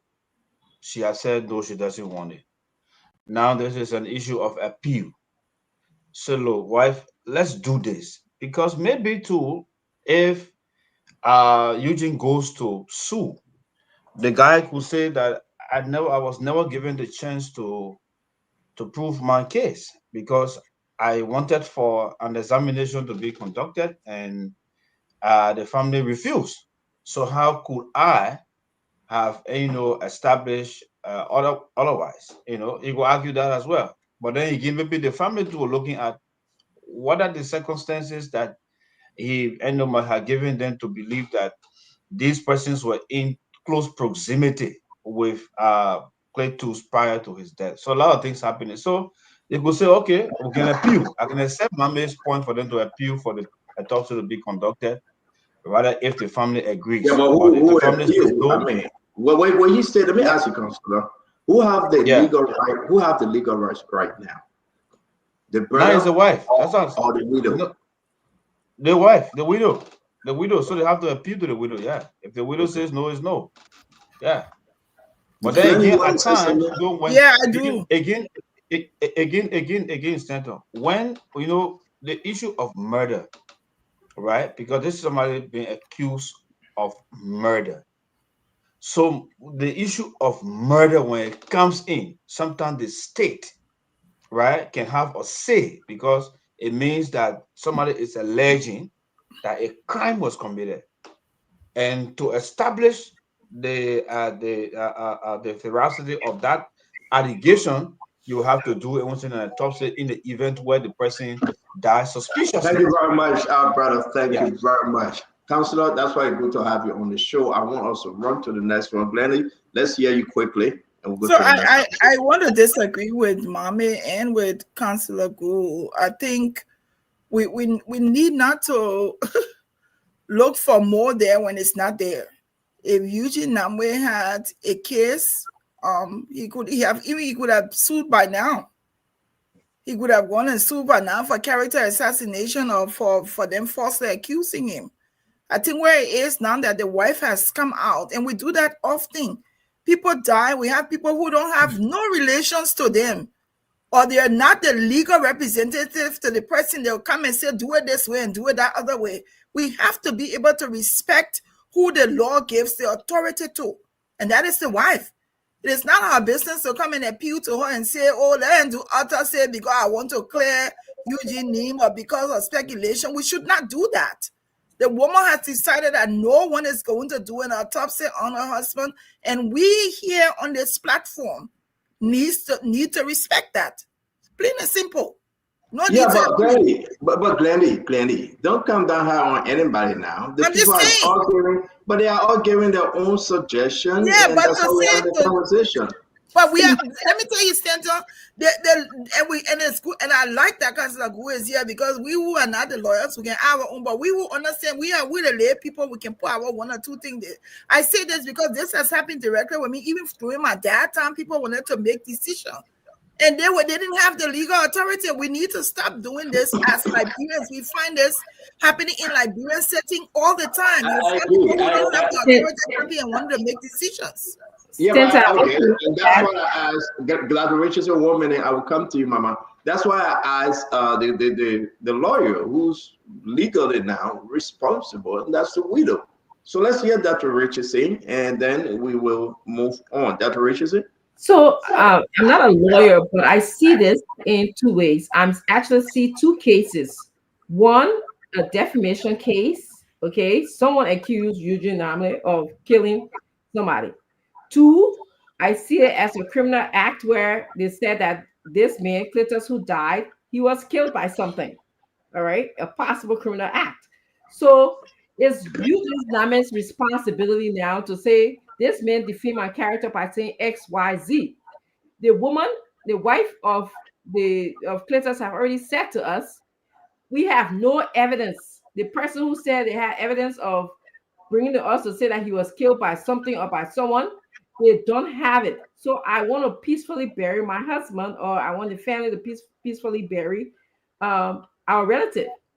And so Eugene can continue his case if he wants to, but that's a completely separate case, related, interrelated, but separate. That's a case on defamation or mischaracter, misinformation or something versus death of Cletus.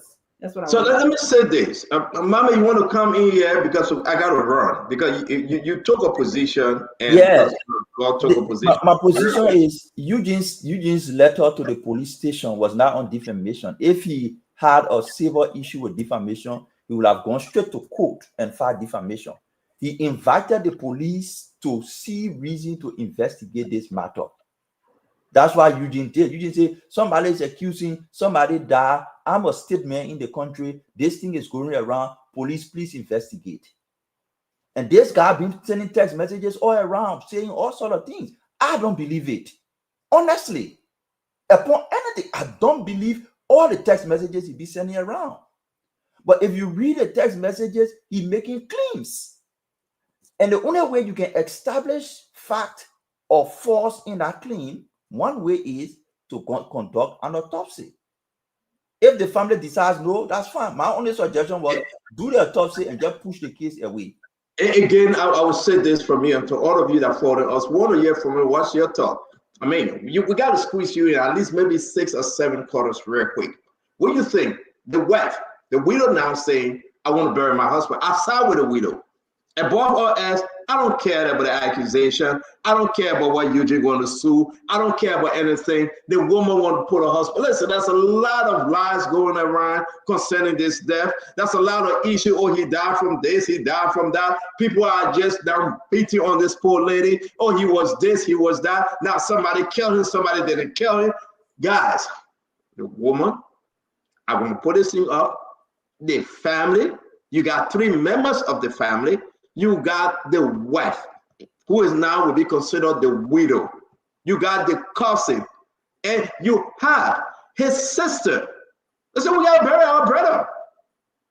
Who else going to say, well, Eugene got to push a lawsuit? Who going to say, well, the Liberia National Police got to hold the body? Come on, guys. My position, I 100% agree with the wife. I do. But let's hear you that joining us on the show tonight. What's your take? We're going to take just 5 calls, whether international line or the local line, 5. Let's go into it. The number is 609-649-4206. We want to hear from you. What's your take? And we also want to share your comments. Yeah, people are commenting. We want to share. Let's listen to our sister, Bobby. Bobby's in Hawaii. What's your take on this one? All right. Hey, my brother. Hey, but my brother Statham, how are you? I'm good, Mama. Talk to me. Okay. Like you said, no one died for no reason. I side with the wife. Bury your husband for him to rest. All these tabata is useless and nonsense. I agree. Let the guy go to rest. Yep. Thank you very much, Mama. Thank you, sis Bobby. Thank you. Thank you. Your name or where you joining us from? Yeah, CEO, my name is Alfred Kobo and I call from Minnesota. Talk to us, Alfred. Yeah, I got a question for the counselor. So, if the wife says that she's no longer interested in an autopsy because she does not have evidence, and this is a murder case, can the state, between the state and the wife, who has the legal right to investigate such, can the state take over and say, well, because every murder case, the state can, I don't know if I'm getting it right, but if the state can take charge of that. Okay, good question. Let's go to the counselor real quick. You asked a good question, Alfred. Hold on, don't hang up. Counselor, can you be quick with your answer? Can the state take charge now? No, so the state has to, the first thing has to be determined is whether the death is suspicious. If the death is suspicious, that is, you don't know the cause of the death, then the state will have to come in with the coroner and then the request for coroner examination. And then if the coroner cannot find any physical cause of death, they will then request for autopsy. So in this case, we understand that there is a medical report that saying the cause of death. So then it's not suspicious any longer. Alfred, thank you very much. We got 3 more calls to take. Guys, we got a jam-packed topic today. Continue to share the show. We'll play all your commercials. Let's listen to Uncle Pete, the man from our county. Uncle Pete, welcome to the show. Well, thank you very much. This is Uncle Pete, the man for all the show, for all the counties. I say all the show. Listen to me, gentlemen.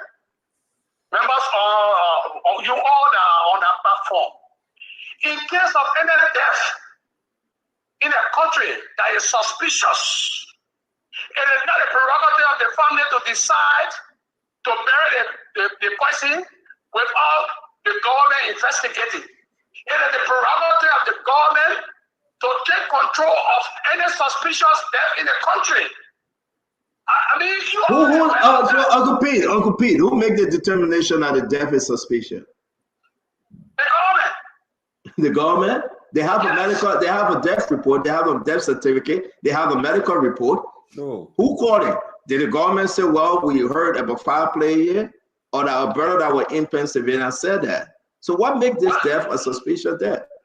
Any death that is being scandalized as being suspicious, it is the prerogative of the government to step in and investigate. Thank you. Stand up. Thank you very much, Uncle Pete. We appreciate you. Thank you for watching. got you because people want to reply. Listen, this is getting interesting, right? But we got to go. But Uncle Sam, you want to add something to the family of our brother Cletus? Cletus, no, what we want to say, our sympathy to you. We have to discuss this because guess what happened? The wife, the cousin, the sister say we will bury our brother. We are not going to walk that walk. We are not going to wait any further. This is stressful. This is so hard for us. We are going to bury our brother, our father, our loved one. So be it. Now, it's good for discussion, but also it's a learning process. We gotta go. Uncle Sam, you want to squeeze up there in 10 seconds? Yes. So we don't have. Uncle Sam, go. Okay, Counselor, I'm sorry. Look, Liberia does not have the resources to pursue every Kakamimi story about death. Let's just face it. No one dies in a village without somebody witching them. No baby dies without somebody being jealous of them and the baby die. So look, the same country that said India could not go to the World Cup because the people were flying and playing football. There's all those kind of lies that we grew up with. We grew up with Mami Wata. We grew up with Benu Sidan. We grew up with all those nonsense. Please, if I die, just burn me. Don't even pay any money self to put me in a casket, to put me in a. I don't want to be bothered. Let me just go. Leave me the heck alone. You know, this is a country that is just full of all kind of, you know, this is a primitive country, man. You just leave us alone. Let you go rest, man. We beg you. We hold your foot, eh? Let God bless you, man. Hey, yo, Uncle Sam, thank you. We're going to leave it there, guys. We're going to leave it there. Council, I beg you. We got to leave it there. I mean, just one point. Just 5 seconds. The interesting thing about this case is the fact that there has been no complaint filed to the police that Clayton was killed by anybody. On the other side, it is somebody who is being accused through text messages and social media that have gone to the police. So there's no complaining. So obviously the police will have nothing to do because there's nobody that has gone to complain and say this man was killed by this person for the police to then now say they have a case. It is somebody going to the police and saying somebody accused me. So obviously we've seen with the wife coming in and saying we cannot proceed. I mean, it's done until we have a full complaint. I don't see the police going any follow-up. All right, guys. Thank you very much. Let's move on. We're going to make progress to try to call all of our stories for today. I want to bring you guys. We have 3 lawmakers: Edwin Bevan Snow, Amara Kone, and Councillor Jala. Now, Edwin Bevan Snow from Bami, Amara Kone from Bapolu, Councillor Jala from Lofa. And they came up today and said, listen, sometime this week, whatever it was, they need a religious holiday. Let me put this up. Those are the 3 lawmakers: Councillor Jala from Lofa, Edwin Bevan Snow from Bome, and Senator Conan from Bapolu. And this is what they are saying. Now, an act to declare certain religious holidays as national public holiday in Liberia, whereas the Constitution of the Republic of Liberia guarantees the freedom of religion and the equal treatment of all faith under the law. Whereas Liberia is a pluralistic society and significant population of both Christian and Muslim who have contributed to the national blank, blank, blank. I had to cut that off, but you can read it. We share it in the chat room. The purpose of this act is to 1, promote religious inclusion, unity, and national harmony. B, affirm the religious right of all Liberians. C, officially declare selected Christian and Muslim holiday as national public holiday. This is so interesting. Let's jump into it. Mommy, you go first. I believe, Aston will be corrected, you are the only Muslim on the show. Am I correct, Mommy?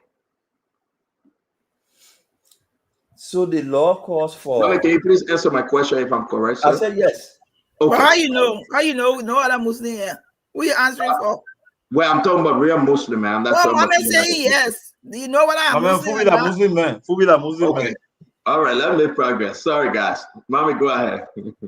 So the proposed law is calling for both Christian and Muslim holiday, not just Muslim holiday or Christian holiday. We wanted to make that clear. The background for that is Muslims have been contending that across the West African region, whether it's Sierra Leone, it's Ghana, it's Nigeria, it's Guinea, during the Eid or the Ramadan, that day is set aside as a holiday so that Muslims are not required to go to work, schools are not open, businesses are not open. In Liberia, however, during those days, schools are open, businesses are open, working places are open. While it is true there have been some level of cooperation and understanding to say, okay, you don't have to come to school, but they want to legalize that. Of recent, there was this, I think, Easter. It fell on some weekend or so, and the University of Liberia was setting a day aside to recognize Easter.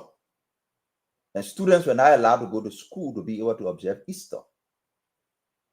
On the other hand, prior to Easter, there was Ramadan, but the University of Liberia did not recognize Ramadan as a day for students to stay out, or even if it happened in the past where schools were open, universities did not set Ramadan. So this law is trying to balance what has been a one-sided approach to recognizing holidays. The Christians on the other side argue that we don't have a definite Christian holiday. So why make a Muslim holiday? So I think this law is trying to say there is a day where Christians should not go to work, should not go to school, businesses should be closed to allow them that freedom to practice and worship. There are also days where Muslims should not go to school, should not go to work, so let's legitimize it so that they have that freedom and not being worried about, oh, I'm not in class today, or I'm not at work today, and create that particular harmony for balance. That is what this law is trying to achieve, and that is why some of us support it in that direction, because it is balanced and addressing both issues and not only one-sided. You know what? It's very good that we have this conversation, but I'm saying, our man Noah saying we're gonna leave this one. Sometimes it's good to flag our followers. Can you please? Okay. I'm seeing man Noah saying, yo, please leave this order. We have, oh, she called it We Are Project. Let Liberia holiday remains as it is. Liberia been living like this since 1847. Dr. Richardson, is man Noah right to say this? Is it time for other religions holiday like I've been introduced by Snoke, Amara Conan, and that of Councilor Jara?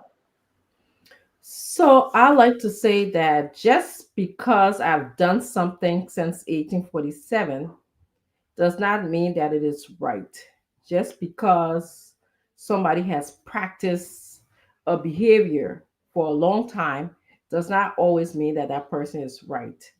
Um, I believe that we are in modern times. We are recognizing the cultural practice of many, and we've done Liberia, we've come a long way. We've done fairly good in recognizing the holidays that are related to Christianity. However, we have not recognized the holidays that are related to people who are non-Christian. So in this modern times, other societies have set up the template for us to follow. All right. You see great societies, have followed, and I don't always follow society's template because, I like Liberia is its own case study. But when you recognize other people's culture and what they celebrate, you are promoting inclusivity, you are promoting equity, you are promoting fairness. Okay. If you don't recognize it, you are saying to yourself, well, there's something bad or something uh not good about this holiday, so I'm not recognizing it. I mean, there's internal messages that you can be sending. So yes, I'm in favor of us in Liberia, our lawmakers observing how other countries have practiced this inclusivity of holidays and do it. We can't recognize all the holidays in the world of all the people, but for example, there's some holidays as a professor that students come to me because of what they practice, as long as they let me know ahead of time. And I respect the holidays. I try not to, give assignment or whatever on those days. And I let them take the time off. So but there are some general ones that I do know that I have to include. Like, for example, Islam is widely practiced, Christianity is widely practiced. But there are some students that practice things that I'm not familiar with. That into consideration. So thank you. Dr. Richardson, thank you. Before we get to Sis Glennie and the rest of the team, let me remind you, this is our third topic, and we are talking about religious holiday. Three gentlemen from the Senate, Amaracone from Bapolu. You may know that the Muslim plenty in that place. Bome County, Senator Snow, and Lofa. You have Councillor Jala. They have introduced something, an act to declare certain religious holiday as national public holiday in Liberia. Very interesting. Look at the reason. A, promote religious inclusion, unity, and national harmony. B, affirm the religious right of all Liberians. C, officially declare selected Christian and Muslim holiday as national public holiday. Glennie, let's hear you, sister.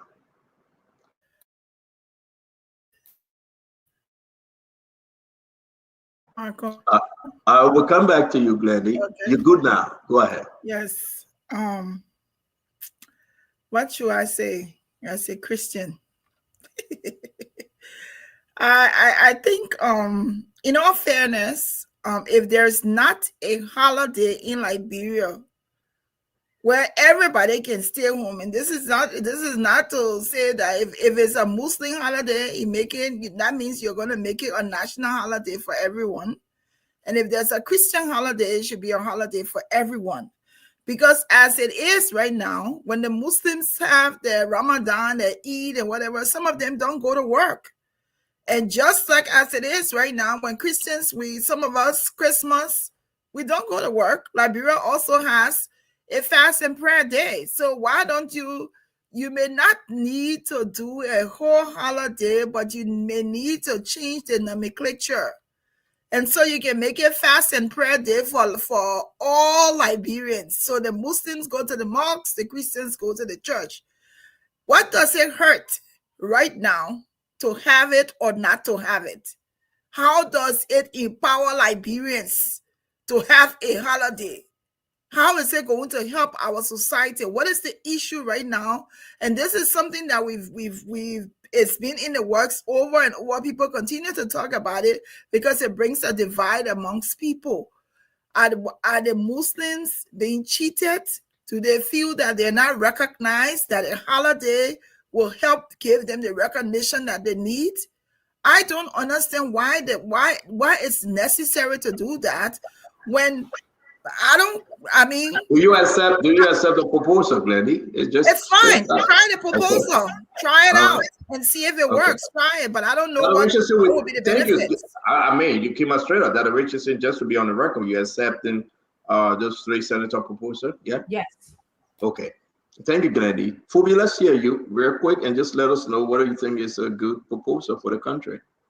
Say Matthew 5:6. Let in the same way, let your light shine before the others, so that they see your good will and glorify your Father.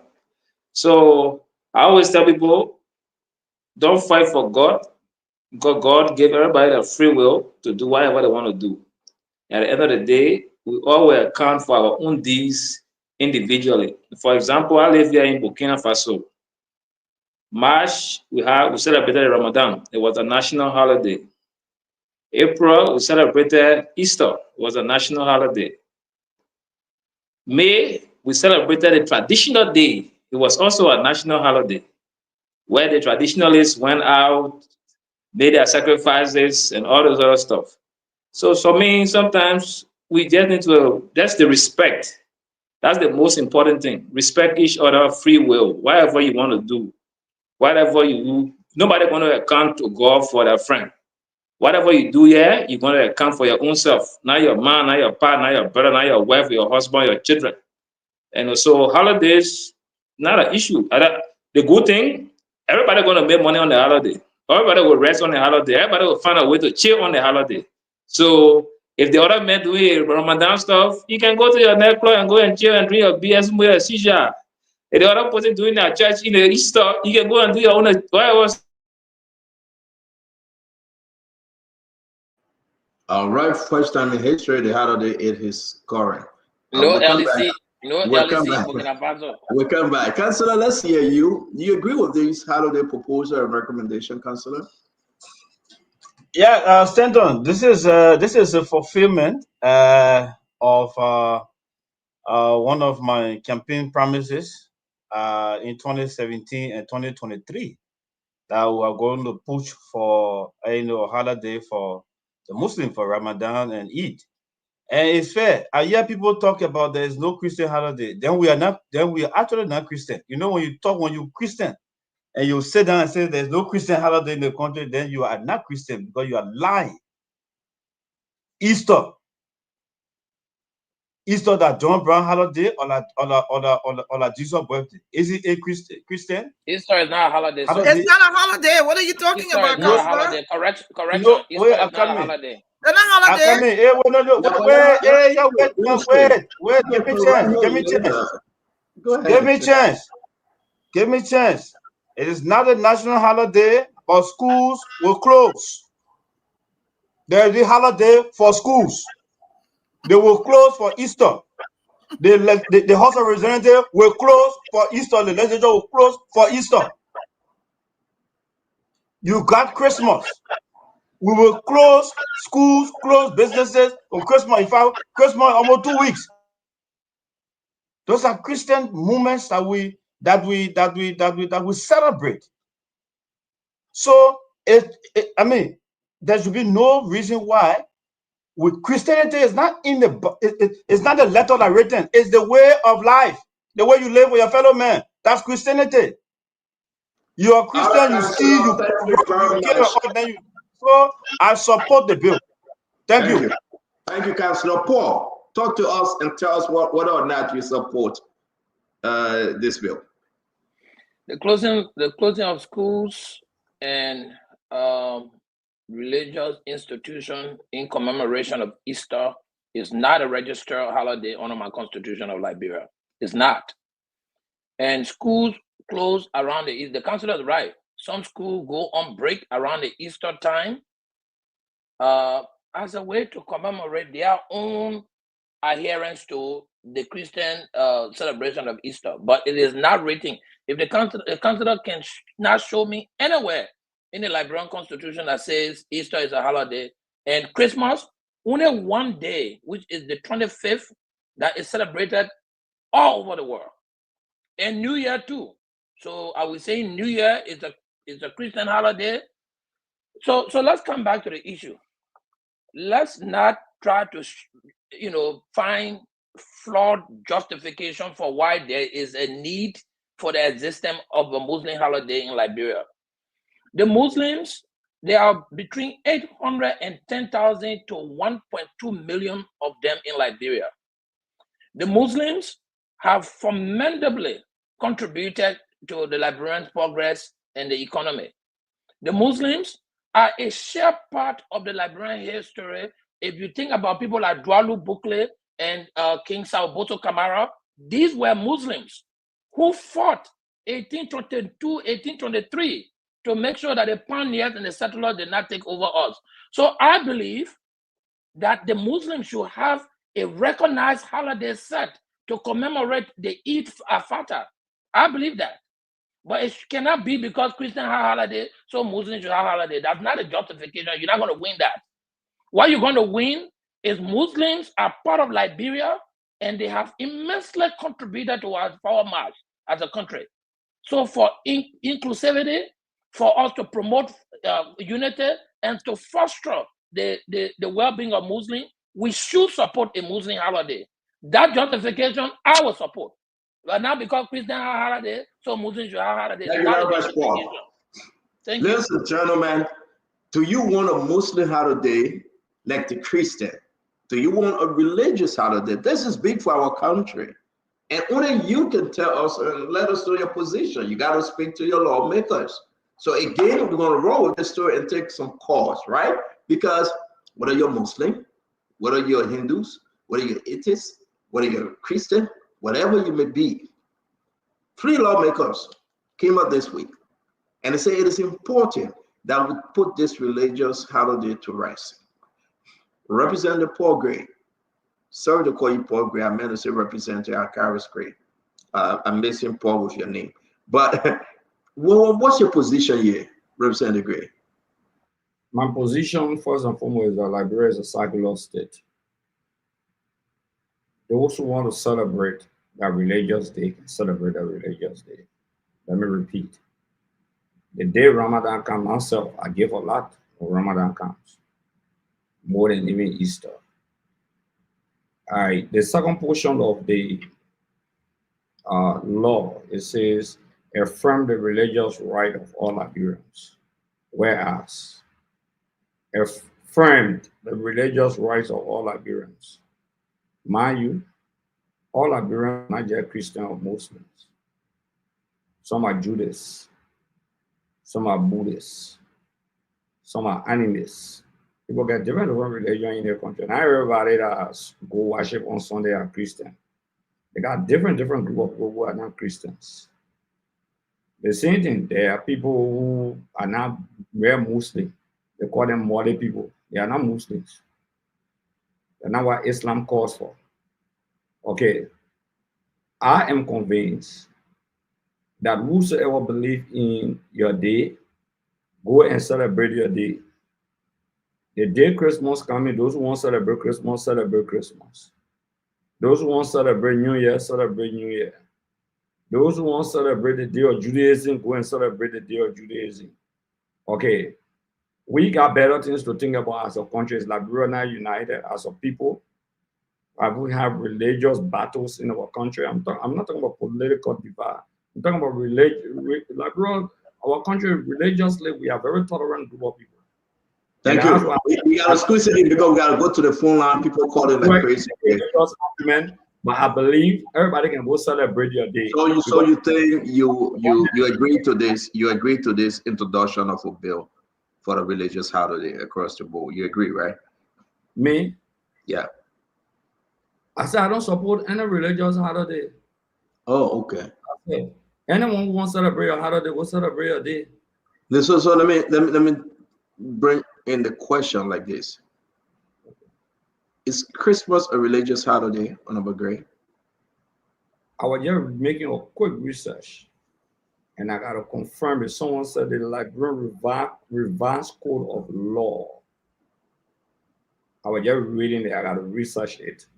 I don't want to be definitive, but it said the Liberian revised code of law makes Christmas a religious holiday. That's the argument. I was just trying to. So if your argument, if that argument is true, it means that we have a religious holiday, right? I'm saying that that's what it said. I've not yet confirmed it. So that was saying A. If the argument, that's what I'm saying A. Like Fadiga is saying, but hold on now, Chief, hold on now. Our brother Fadiga is saying, yes, it is. So you just search it. We got to confirm. But if Christmas is a religious holiday, it's considered a religious holiday in Liberia. It means that we do have a religious holiday. Am I correct? If Christmas is by the Liberian revised code of law, if I don't want people misquoting me, then I don't see the reason why it should be legislated or why Ramadan should be legislated or any other day. Let's just live the way we live. So do you accept the fact that they want to incorporate Muslim holiday like the Abraham Day? No, they didn't say that. No, the law did not say that. If you read it, no. Man, we all we know. Listen, let's stop doing this. I just say what the law. No. Let me finish, Chief. The end game, is for the Muslim, that big holiday. How you call it? AID Day, EID Day, Abraham Day, Ramame, and that's it. And that's the breaking of Ramadan, EID. That's what they're all going towards. So you can spin it in a way. The fact that when they are breaking Ramadan, don't do that. There's a legislation, proposed legislation. Put it up there, everybody see it. The proposed legislation, they are saying there should be Christian, there should be Muslim holiday. Islam and Christian. That's what the legislation is saying. That's why they say a firm religious right of all Liberians. That's what they are saying. They are not saying Islamic holiday because there's a Christian holiday. It's not what it's not what Okay, so maybe you must have thinking from different end. Let me bring it, Uncle Sam. No, Uncle I'm Sam, not saying what they wrote. I'm looking at what they wrote. Okay, because it didn't. Because I think there have been the argument about Christian holiday. Christians say they want holiday. No, I'm asking you. We just say yeah, Christmas is a Muslim holiday. So I mean, Christmas is a Christian holiday. So the Christian already have the holiday. The law because they can go for Easter break. Easter, that Christian thing, that I'm Muslim. We can put all the other. But hold on that. I send you something in start on. Maybe when I come back, I want you to pull it up. Yeah, we'll bring. But let me go to Uncle Sam. We gotta go make it good of our. We got topic. Okay, so but the schools still don't represent people. I gotta go to Uncle Sam. Sam, please. Okay, so less than 10 okay, so Uncle Sam. So this is how. Uncle Sam, wait. I beg you, let respect on Uncle Greg. Let give me his last. But religious argument is very sensitive in our country. Let me make my position clear again. Let me read. I see that you're skipping to answer the question directly. That's my problem. Let me reiterate my position. You got your position, everyone has a position. I don't believe that any holiday, religious day, should be legislated. I believe that people should go ahead and celebrate whatsoever day they consider to be that religious day. That's my position.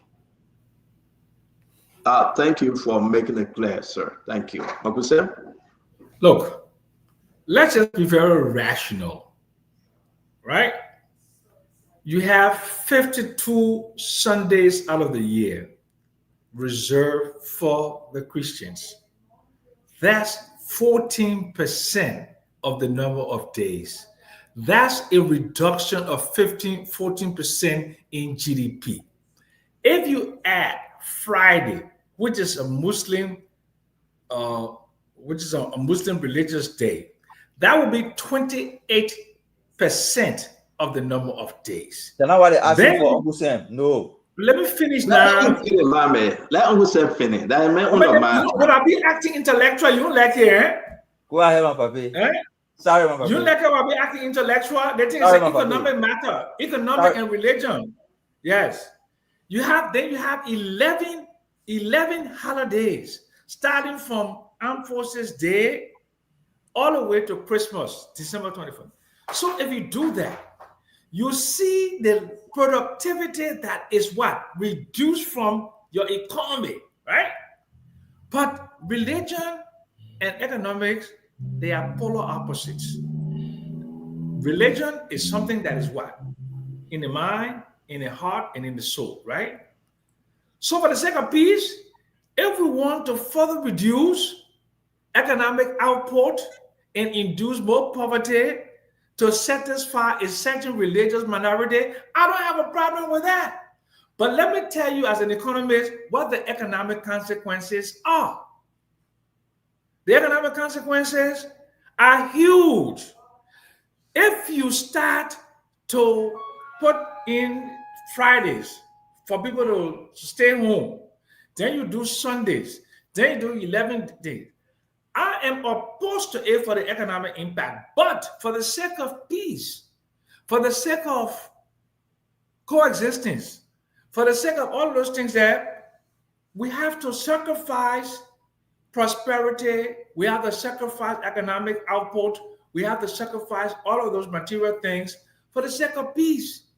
So I'm not going to stand here and say, I don't want a Abraham Day to be legislated, because I will be doing what?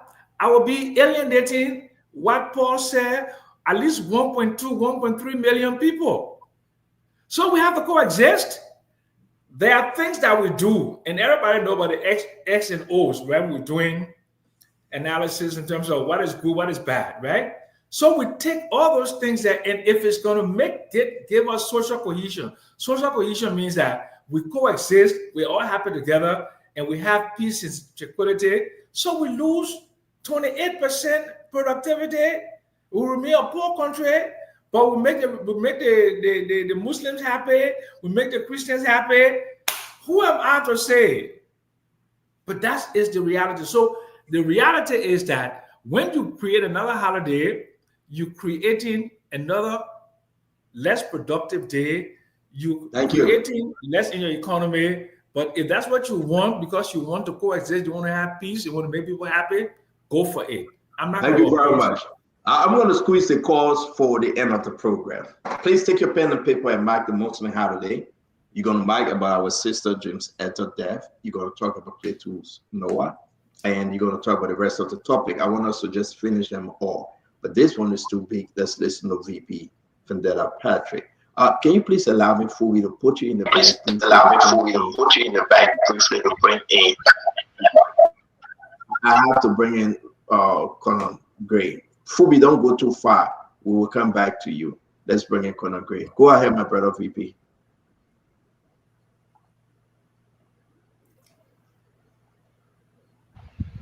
So I'm listening to the conversation. Anything that borders on religion in any part of the world, it becomes very sensitive. I want to be very particular with respect to what I say. Mr. Jackson, you mentioned 52 Sundays in a year. Sundays are not exclusively for Christians. Governments all around the world work from Monday to Friday.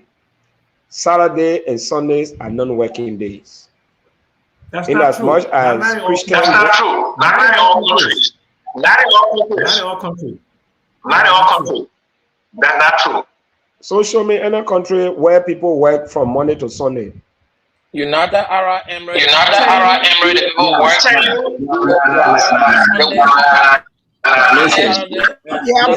Listen. That's the reason why we don't interrupt. We have a very bad sound. Let allow Vendetta Patrick to finish, then we can come to counter, please. If we can only mute ourselves, because Vendetta counter, please. If we can only mute ourselves, because Vendetta please. So as I was saying, most governments around the world, like ours, including, other West African countries within Africa, for example, government working days are from Monday to Friday. Saturdays and Sundays are non-working days. That we shall know. I'm talking about in general. Who told you so? Who told you so, Vendetta? Sam Johnson, you have to protect me while I'm talking. Yeah, but don't mislead. Don't mislead him.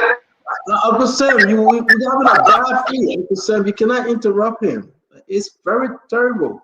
It's not from you, but let me mute ourselves. It's not from you, but let me mute ourselves. So when you have over 100 countries in the world, and you just name one, it's not even 0.5%. I'm talking about the general scale, even in Africa. Saturdays and Sundays are non-working days. I live in Guinea.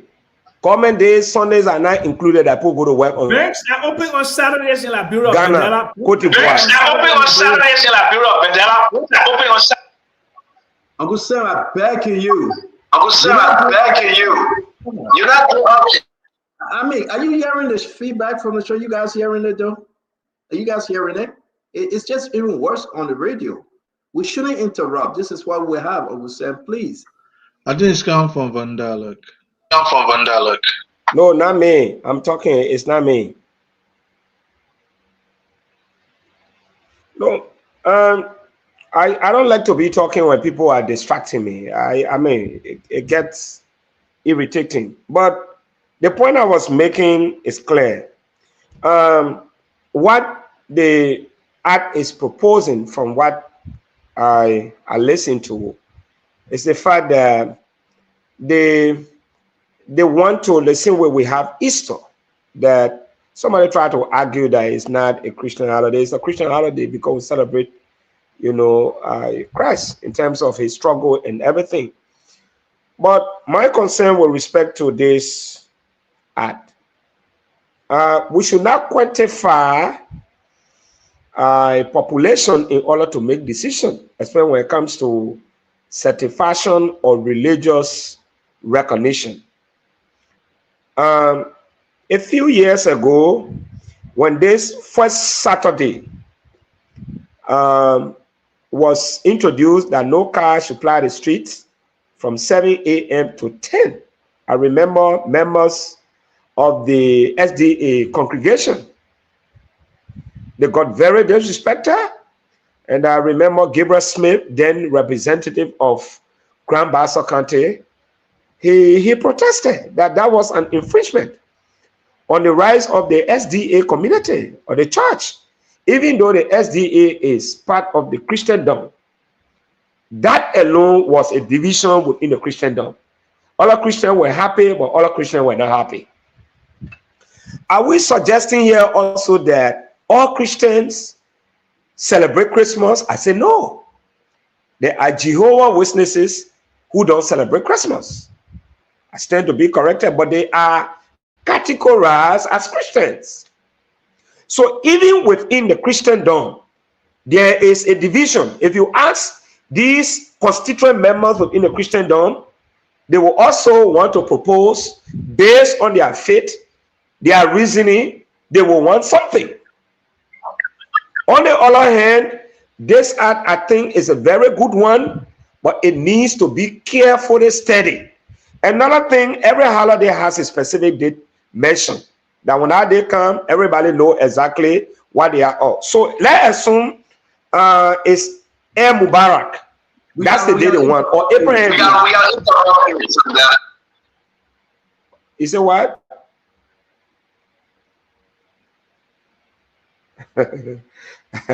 So let's assume the Muslim requesting for Air Mubarak or Abraham Day. That could be fine. They could choose because these are two major holidays within the or within the Muslim community.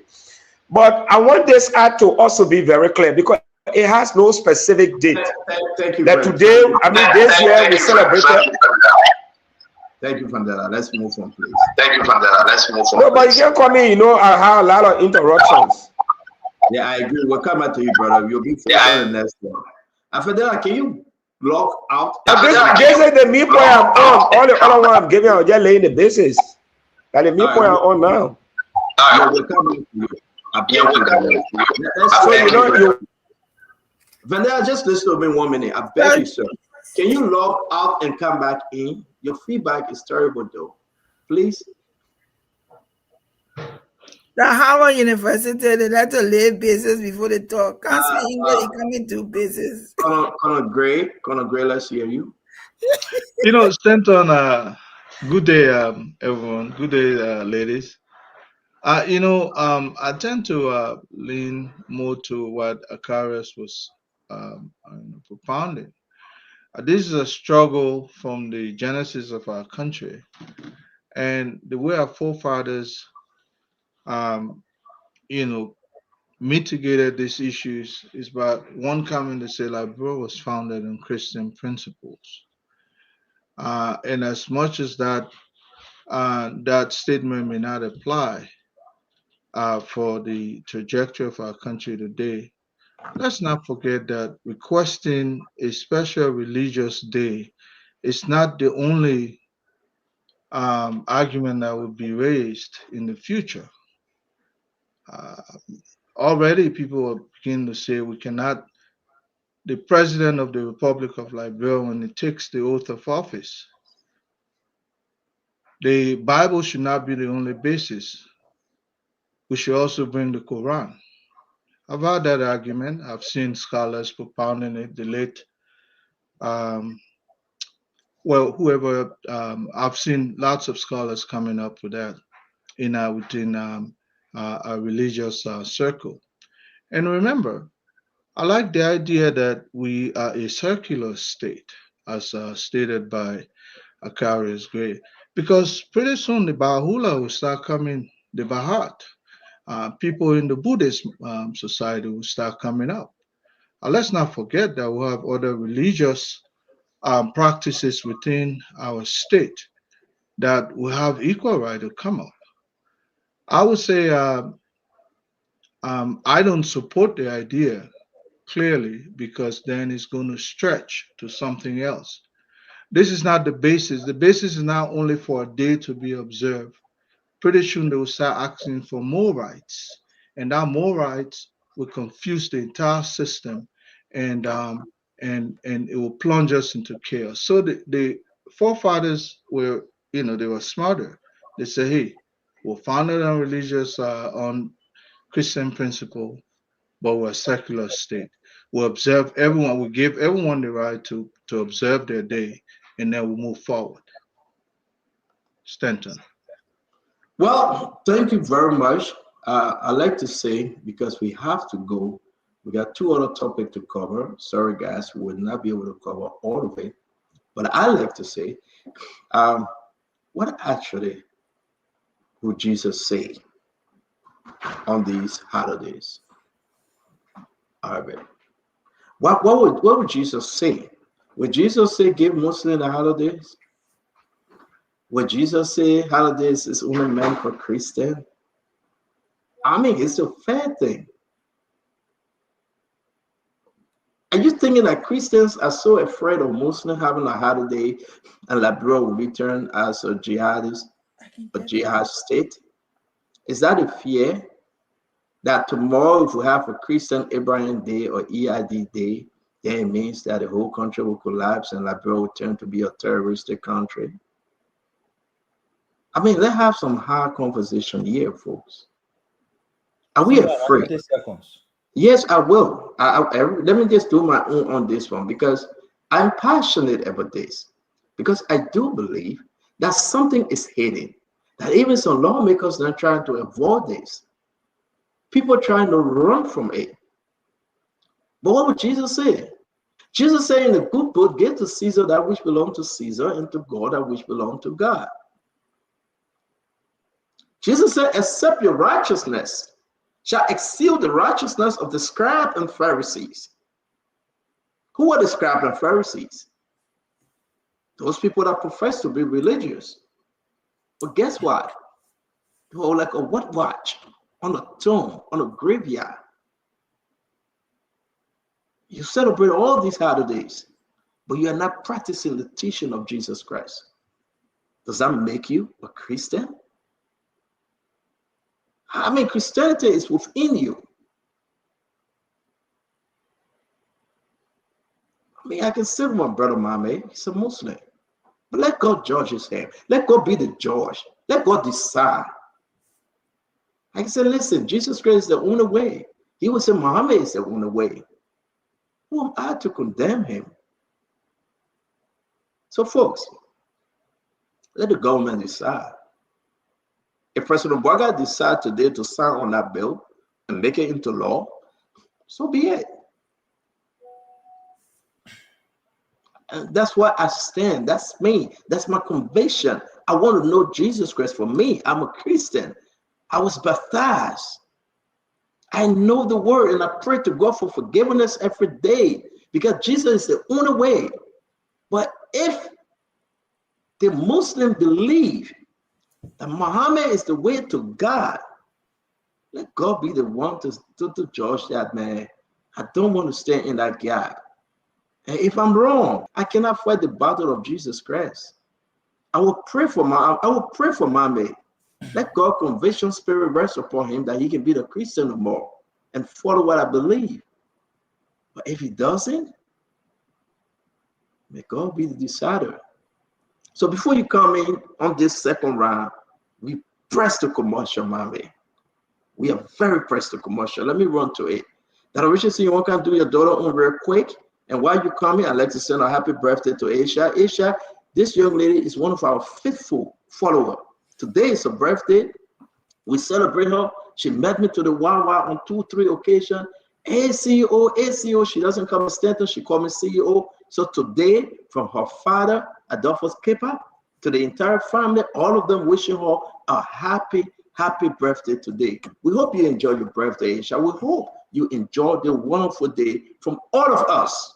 We say happy birthday to you. We love you and we're wishing you well. Again, we're going to run straight to the rest of the commercial. Our Balance granddaughter there, so happy birthday to her. Oh, you know her? Yeah, don't give her a big brother from Balance. Oh, okay. So thank you for joining then. Yeah. If you have a commercial you want to share with us, share with us. We'll be happy to play your commercial. We want to bring in the Bus Chick. Don't forget, we've been saying that the Bus Chick will be aired on the 5th, Silverberg Cinemas in Accra. Then it's going to go to Liberia July 12th, the Prime Cinema in Monrovia at the TM Mall. We want to say again, you have to reserve this. You got to understand the Bus Chick is one of the best Liberia movie out there coming up. You will want to see it. You will want to be part of it. I like to squeeze in now. This is our brother Ken B. That Richardson. Where are you? I'm reading all of your commercial. Ken B. Soiree is the CEO of the Ken B. Multi-Purpose. You can find him in Newark, New Jersey. In Newark, New Jersey, you can find his office. If you're around the New York area, you want to do everything, the money transfer, international, locally, financial services, flight and travel arrangement. You want to buy your plane ticket, graphic design and t-shirt, passport photos, plus many more.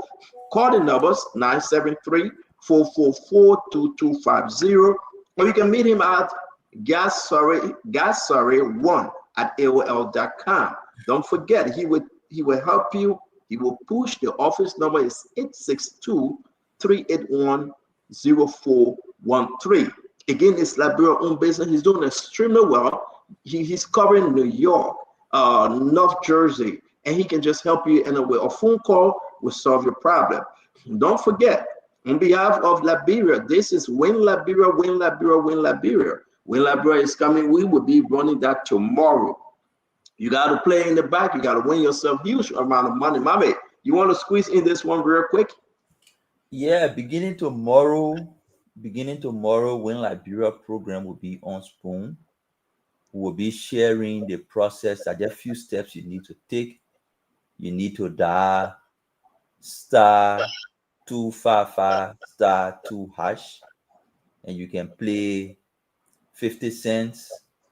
You can play $100 LD, and we'll have somebody in the background just to run the system. And at the end of the day, we'll be announcing winners here, beginning with 5,000, 10,000, 20,000, even up to 50,000. So beginning tomorrow, just set, come on. We will announce the number. We'll put the process up. It's very simple. You just dial the number *255*2#, and you can play 50 cents. You can pay 100 LD, and after maybe an hour or maybe 30 minutes, we announce a winner. People will be winning up to 5,000, 10,000, 20,000, and different. Thank you. Tune for tomorrow. Tomorrow, again, Win Liberia. Don't forget, we got to do this for the country. The National Public Health Institute of Liberia. The monkeypox outbreak is serious, my friend. We had a long discussion on it. We're waiting for confirmation from Dr. Toba Yenswa and his partner to come on the show to talk more about monkeypox outbreak. Don't forget, take heed. Again, only on Spoon we can share this information. I also want to say I'm going to bring in what is happening in Pennsylvania this weekend. Dr. Richardson, you're muted. Thank you, Stella. I want you to please join my oldest daughter. She is having an art exhibition. It's called Closing Genesis. So if you think about those words, it's an ending and it's a beginning. She's having a exhibition on the 20. Oh my goodness, it's this weekend anyway. It's this Sunday. I can't see the whole ad. Yeah, it's the 26th. On the 26th, from 7 to 10, and it's in Philadelphia. I don't see the address either or what they're sent to. You can cut off. Hold on 1 minute. Hold on. I'm going to take this away. Hold on. You have to read it the right way. There you go, Dr. Richardson. Go ahead. Let me put a second flyer up. It will help you. Yes, thank you. I'm actually going to read from mine. Yeah, read from your stuff. It looked like we put up the same thing today. Sorry, guys. I'm going to read from here. As I can see it then. I'm so sorry. Well, my daughter is having a art exhibition. It is in Philadelphia, and she is going to mix art and jazz and music and African music. There's going to be African food as well. She's also going to be American food as well. She's contacted a cheesecake bar. There are people that specialize in selling cheesecake. One of Philadelphia's meal. And then also she's contacting Kings and Queens, the African store that specializes in African cuisine, specifically Liberian food. So I'm asking you to please join us at 711. No, I'm sorry, 723 Chestnut Street. The second floor is on Sunday, May 25th from 7 to 10. So thank you so much, Jonathan, for putting this up. I should tell you that some of her friends heard the ad on Spoon and were very excited. They told her, so she kept on texting me. So thank you guys for listening. Yes, indeed. If you're in the area, you want to meet Dr. Richardson, that's what she will be on Sunday. All right. You can meet Dr. Richardson if you're in the area and promote. Yeah, you want to go again? No, I was gonna say somebody already reserved the art that you were showing yesterday from, Oh, yeah? a couple of people reserved. Yeah, that's what she does best. Let me bring in again, as you can see. And are you a W-2 employee? If so, this video is for you. I want to show you how you can legally avoid owing taxes. Even though taxes are withheld from your paycheck every pay period, but you still end up owing taxes at the end of the year. And you wonder why. It is not your fault. It is the tax code and the progressive nature of the tax code. We all start from 10% to 37%. So the more money you make, you're going to gravitate to another tax bracket unknown to yourself. So I can help you solve that problem for good. Okay? Now, you can text me or email me. My telephone number is 973-967-9510 or paul@yahoo.com. Call me and we'll be able to help you resolve your tax burden going forward and for good. Just for a little fee. Don't worry, this will solve your problem going forward. Thank you, and yes. Thank you very much to Paul. Paul have his business. Again, he called it information. We are working on the flyer, but he wanted to introduce his business to you in such a manner. We would bring up the flyer. If you have a tax issue, you want to solve your tax problem, reach out to our brother Paul. He's a Liberian. A lot of good names, a lot of good things coming from his end, and he's willing to help you. Again, to all of you trying to do your businesses out there, we invite you. Today alone, we got 6 called in.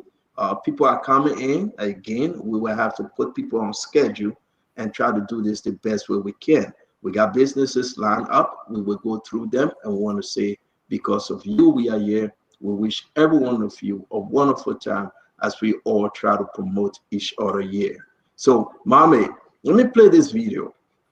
The video raised some issue in Liberia, right? And then you will speak, then we'll move. This is represent the most ability when he was in Manchester. Let's listen to what he said. We can sell our religion. We are the most liberal faith in the world. We can bring that to bear on the Liberian society.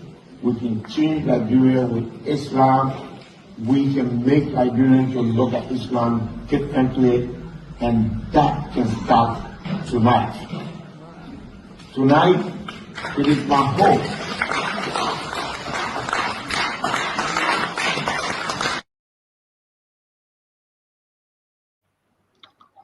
Mommy, do you think, talk to me, is there any fear here, Mommy?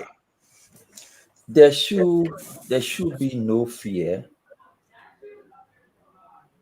Islams and people who believe in it should begin to see Christians as their counterparts. Christians and people who believe in Christianity should begin to see Muslims as their counterpart and not aggravates us. They are counterparts. We are human beings. God will judge everybody. Let not judge each other. Let not assume you cannot fight for God.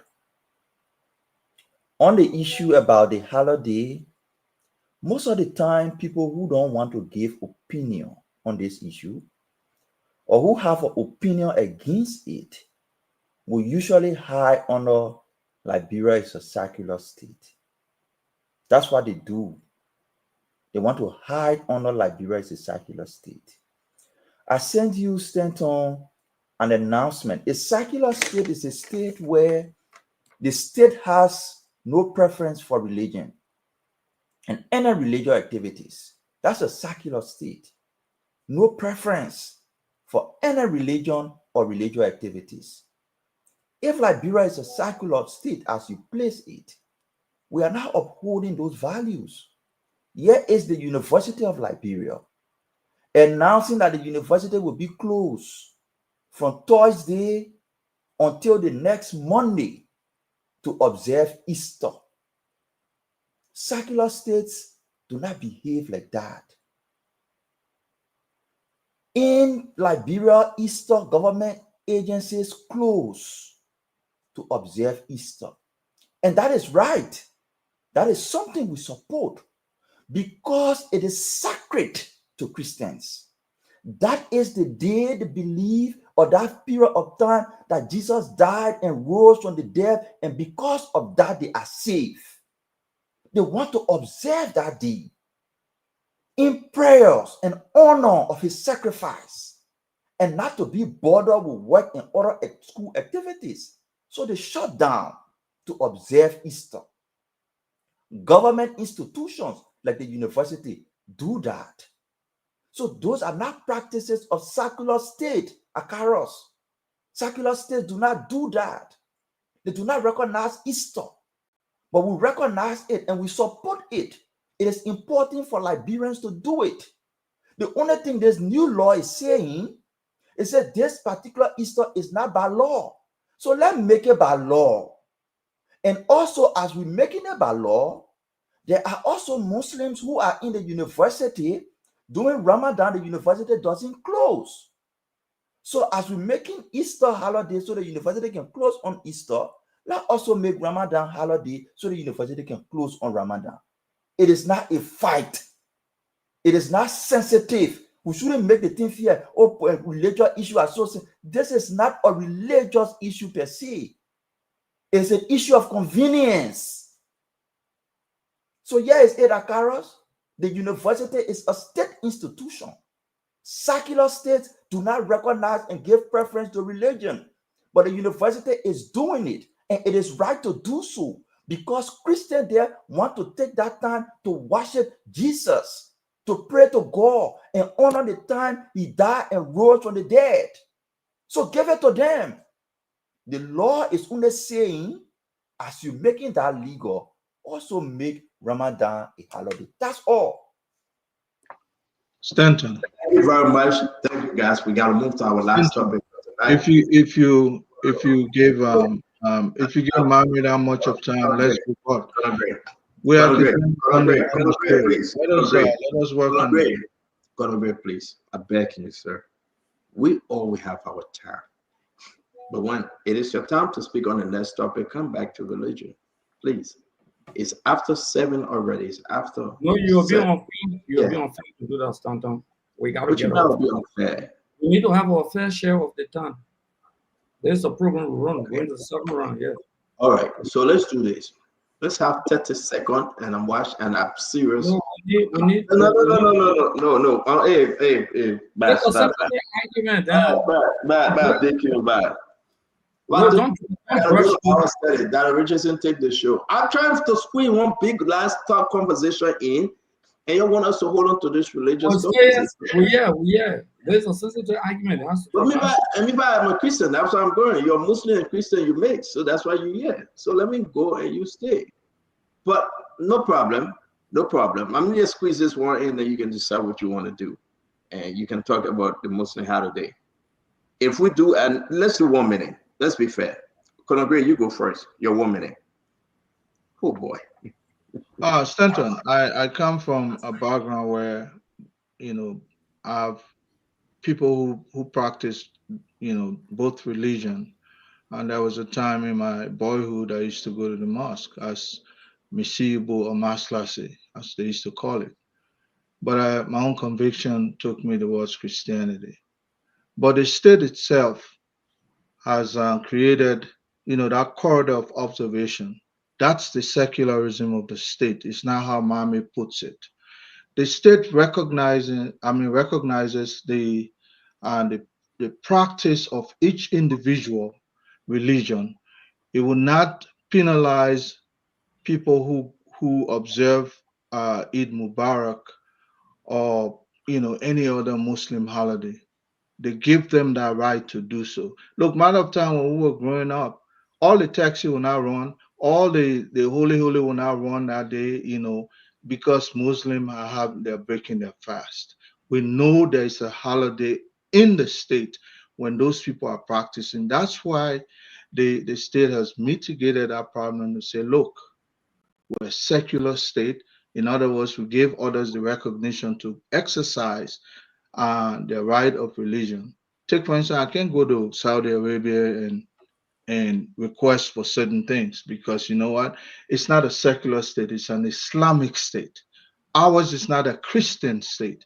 We're a secular state because everybody has the freedom to practice their religion. Thank you very much, Colonel Ever Immigrant. I appreciate it. Let's hear you, Fubi. Your 1 minute, sir. Yeah, so we just, like I said earlier, God is not going to judge anybody for their friend. And your ways, let the light so shine to the others so that God will see your good way and glorify God. To attract people to your religion is how you carry yourself. So on the issue of state holiday, public holiday, I've always said is Easter should be a national holiday that everybody, and it shouldn't be done by the faith-based schools and few schools and by free will. It should be a national holiday enacted by law. And in the same token, it's also fair that you also have Ramadan also as a national holiday. But then I was talking about no set day. No, people have their set days. They follow the calendar and they know how to determine it. So once that time reaches, it will be by proclamation, and the president can announce it. And there's be a secular around. I live here. I've seen it being practiced for 2 years. I stay here. I saw Ramadan being celebrated as holiday. Easter holiday, nobody goes to work, nobody do everything you go and do. And the traditional holiday, and they give everybody their fair share. You go and do what you want to do, and everybody stays home. So it's only fair that you do that. Thank you. Counselor, let's hear you. 1 minute, sir. Thank you. So I agree with Mame. I agree with Fubi. And for those who in the live feed were saying I will not win election because I supporting it, no problem. I'm not running for office again. I just wanted to let the public know that when I was contesting, that was on my agenda. And now that I'm not involved into election, it's still on my agenda. So I'm a genuine politician. So I support the idea. Where I am, we support Easter. Easter falls on Monday. Monday is not a working day. Even the United Nations, recognizes that. So every one of us, we are Christians. We should live as Christian. Our lives should show that we are Christian, and not just write on the wall that we're Christian on our faces. No, it's the way of life. But let us stop the stealing in the country. Let us stop the backbiting. Let us stop the corruption. Let us stop the killings. Let us stop all the bad ideas. Then we'll know that we're Christian. A Christian will undermine people, will fighting, will breaking the laws. And, we are in corrupt practices. Then we can't act like say we are we good Christian and we don't give Muslim holiday. I mean, it's not fair. Give the people holiday, let enjoy. Let everybody, everyone have a fair share of the time of the rest in the country. Thank you. Thank you very much. Uncle Sam, your 1 minute, sir. Okay, so let's just get some statistics very clear here. According to the National Housing and Population Census of 2022, Christians are 84.9% of the population. That's a fact. They're now 1 million. One of my friends said there were 1 million Muslims. They are not. They're only 12% of the population. That's all they are. But for social cohesion, for religious tolerance, for peaceful coexistence, it's not going to take anything out of us to have a Muslim holiday. The Muslims are not just a religious force, but they're an economic force in the country. And they also become a political force. So because of all of those, and we have to be politically correct. We have to coexist. We have to have social cohesion. We have to be peaceful. We have to be tolerant. Therefore, resisting my urge for the economic consequences of additional holidays, I will support a Muslim holiday because it will give us a degree of peace. It will give us social cohesion. And we don't need to have that other argument anymore about religious holiday once we do it. That's all I have to say. Thank you very much. Thank you, Mr. Honorable Gray. Yeah, look, start on the rest of the question. I will sit, if I sit on the show, I don't say what I say, it will be unfortunate as a former legislator. First and foremost, Mami was right when he said a secular state doesn't give preference to a particular religion. And because it doesn't give preference to a particular religion, on the basis of that, I said anyone can celebrate their own holiday.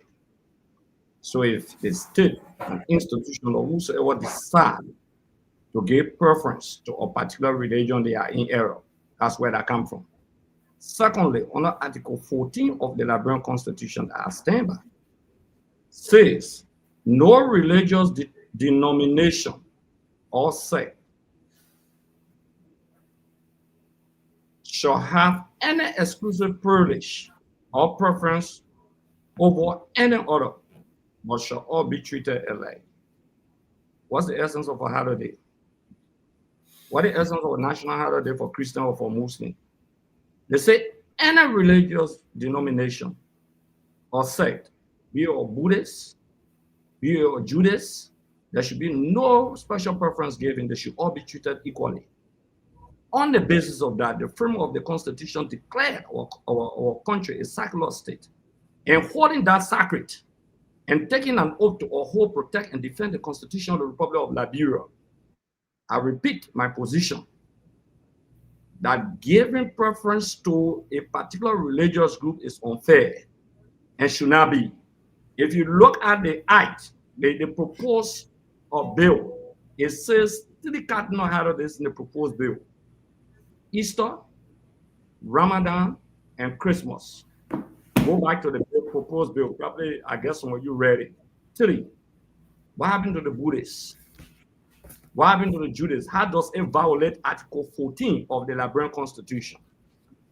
So my position is definitive. Celebrate your holiday. Anyone, it should not be legislated.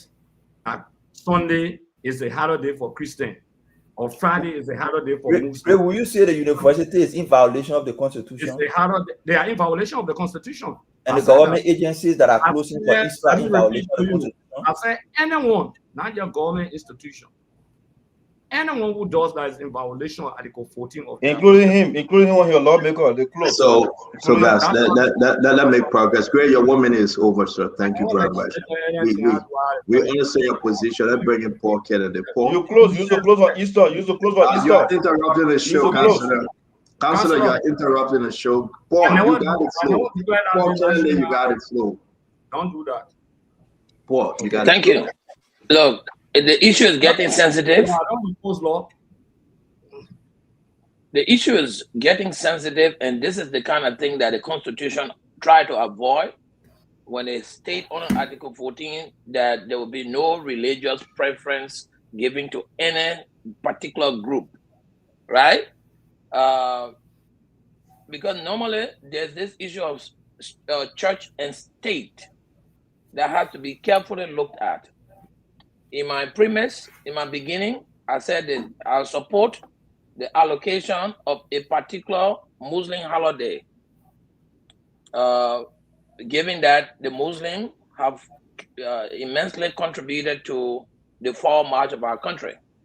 However, it needs to be done with care and concerns, because you already have Fast and Prayer Day.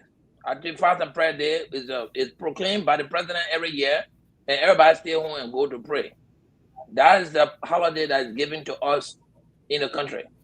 But then if you inscribe a particular holiday for Christian, which I'm hearing now from Akaros, I've not had access to the bill to read it, that Easter is that holiday, and then Abraham Day and Christmas, Ramadan and Christmas. Let him put it there, like the three things. Yeah, Ramadan and Christmas.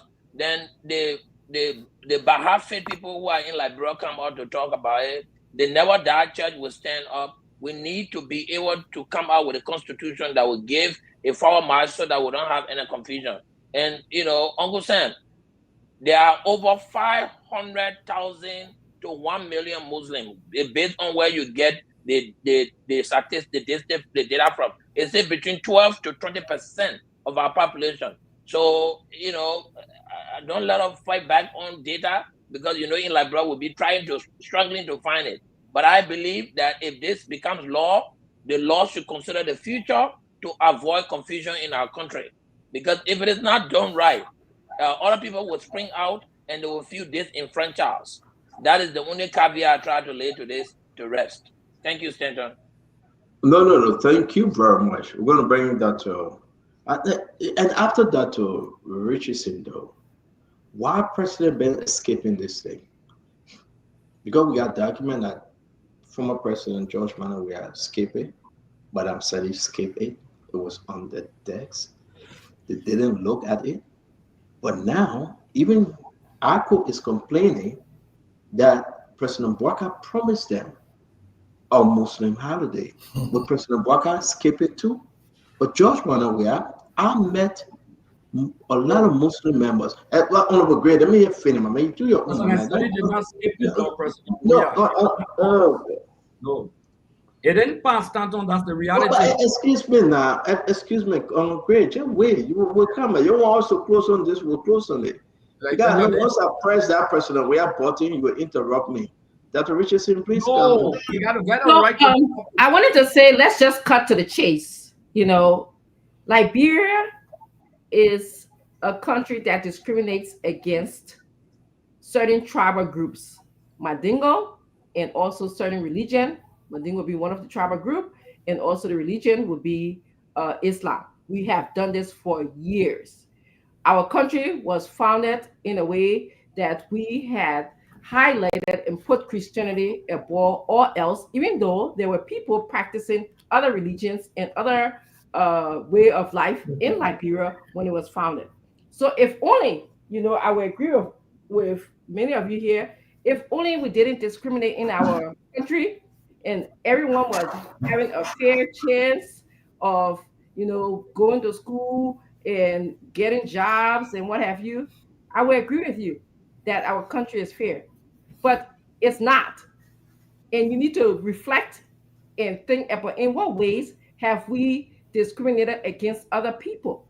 So this bill to me will be, if we had a president who will announce this and emphasize this bill would be the onset of us bringing a sense of belonging, a sense of inclusiveness, a sense of promoting respect for other people. All right. So I want to just start off by saying, yes, I support the bill. I think if we go by the amount of people, Islam people are the second largest group in the country. So maybe that's why the bill is talking about Christianity and Islam. They are Christianity, like Uncle Sam is right, there's 84% of Christianity in our country. Islam make up 12% of people in our country. The rest are 1 or 0.1 or 0.5 in our country. So maybe that's why at this point it is focused on Islam and also Christianity. But the gesture, the step towards thinking about mutual respect for another tribal group or another religion says a lot. Okay, maybe those other people who feel like they are completely not considering the country will begin to say, okay, I can openly say that I'm this person, I practice atheism. Okay, I don't practice any religion. They can openly say that. But instead of, if they say that right now, maybe they might get people on the job looking at them funny, or people in the school looking at them funny, and they have nowhere to practice. They can't be open about who they are as a group of people. So I'm saying that yes, some people might be concerned. I know Uncle Sam said yes, he's concerned about, you know, the productivity level if we have too many holidays and what have you. But you know, this is more than time. People have commercialized Christmas. People have commercialized Easter. So we can offset that. That could be offset in terms of productivity. So that's all I'm trying to say is we need to be open. This is a time of being culturally diverse and understanding that there are other people besides just, you know, Christian religion in the world. Thank you. Dr. Richardson, thank you. Let me play this from our COPE member saying that President Barker promised them or how do they? It's in the chat room. Let's listen. And again, we send a shout out to OK FM for the interview. Positions. For example, is about the issue of Eid.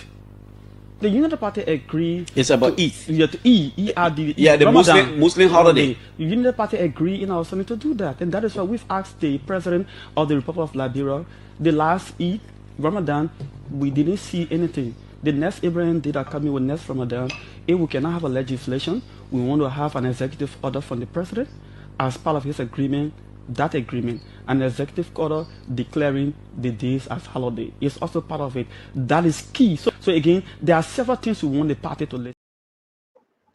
So since we are moving, that Richardson, we're women, I beg you. Since we are moving now away, I want to say something quick. I beg you. You will understand. Yeah, I beg you, and that is the reason why we played it. Number one, did President Barker promise a Muslim holiday? Number two, will President Barker sign that into law? Now they are asking President Barker to give an executive order that you don't need the legislature now. Just pass it, say it. Executive order, right? Will President Barker do it? But let's move back to President George Manawia, the former president. I was told he skipped on this thing. He caled the Muslim. He didn't give them that executive order. He didn't give them a Muslim holiday. He bounced off on them with promises made, like President Barker is doing right now. I know we have the labor ministry, into action today. We're going to leave them maybe for tomorrow. I want us to close on this. Dr. Richardson, you go first again.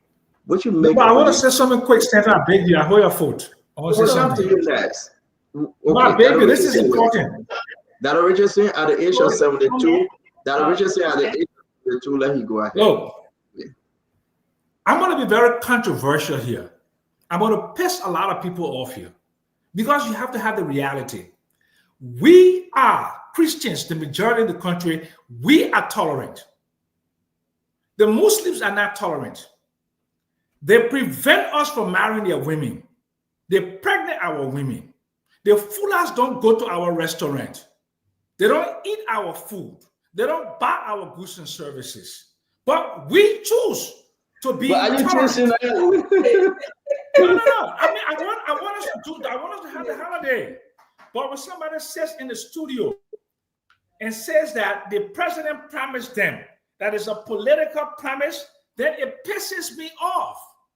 Because you live with us, but you're not inclusive. You don't assimilate our society. You don't eat our food. You don't let us marry your women. You don't do the things that we do. You set yourself apart. But we are tolerant. We are tolerant. You will have 12% of the population, but we will grant you that because we are tolerant people. We are a liberal society. So don't come up with the president promised me to give us this. So that's nonsense. But for the sake of peace, we will give you that. But what do you marry full women?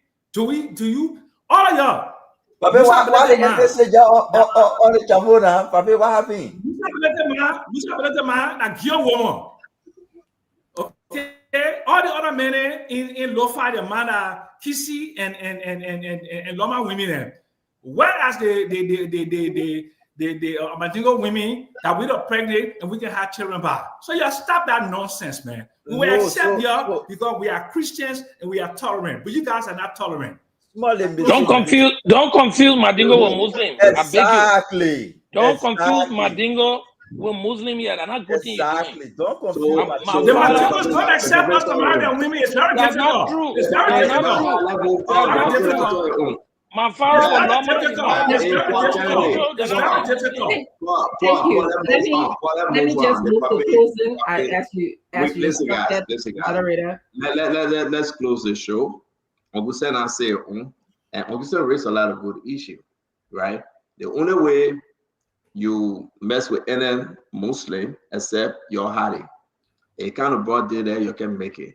You know, the Muslim people then are doing a thing, and you know, it takes God's grace for all you to even say hi to some of them. So Uncle Sam's argument is right. And Mame will not do that, but we'll leave Mame alone. That what she said. Yeah, so I want to close by saying I want to thank you for playing what Mr. Billy, the Representative Billy, said at the speech that he was giving in Manchester, England. I was there.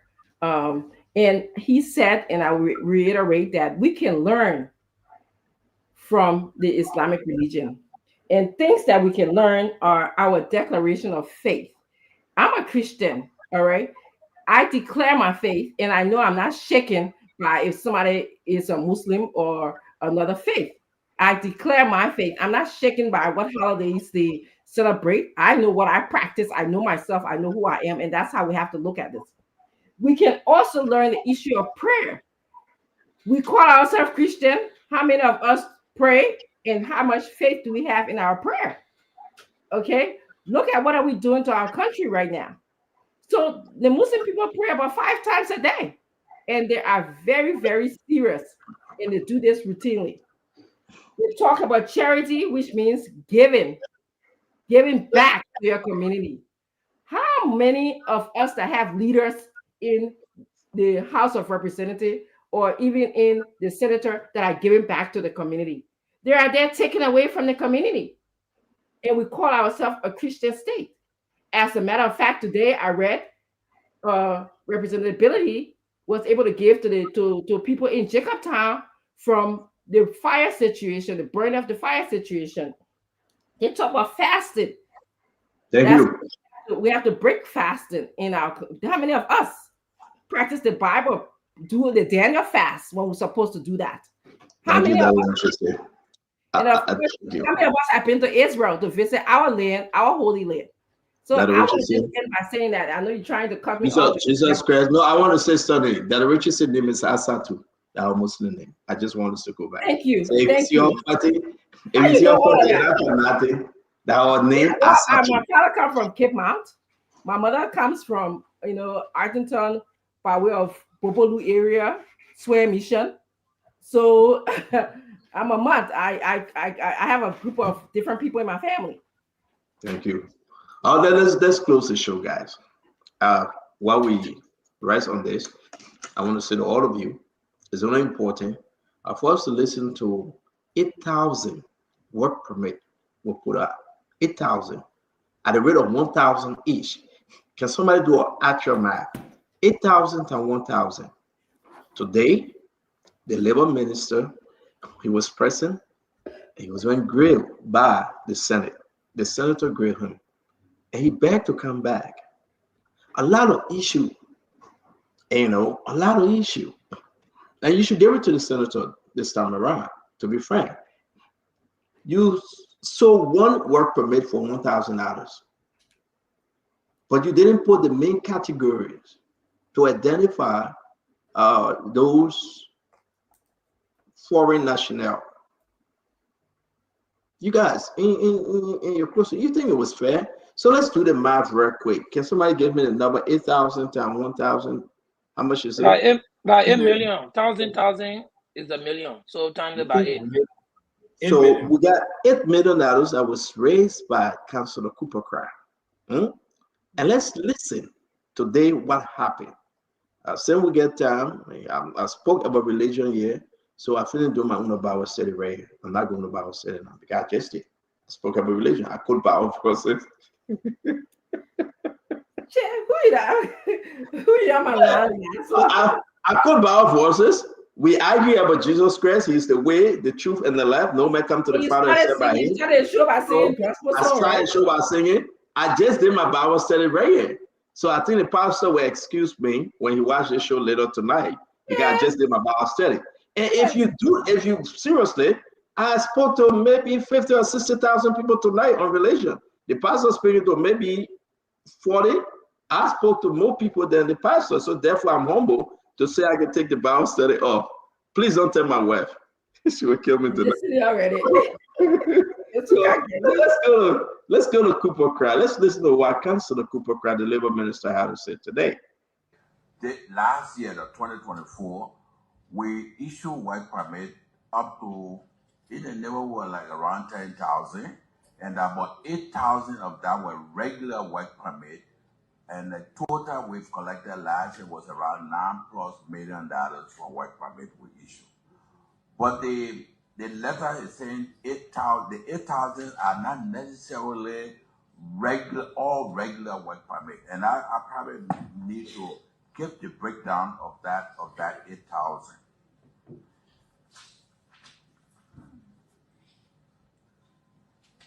That 8,000 regular work permit.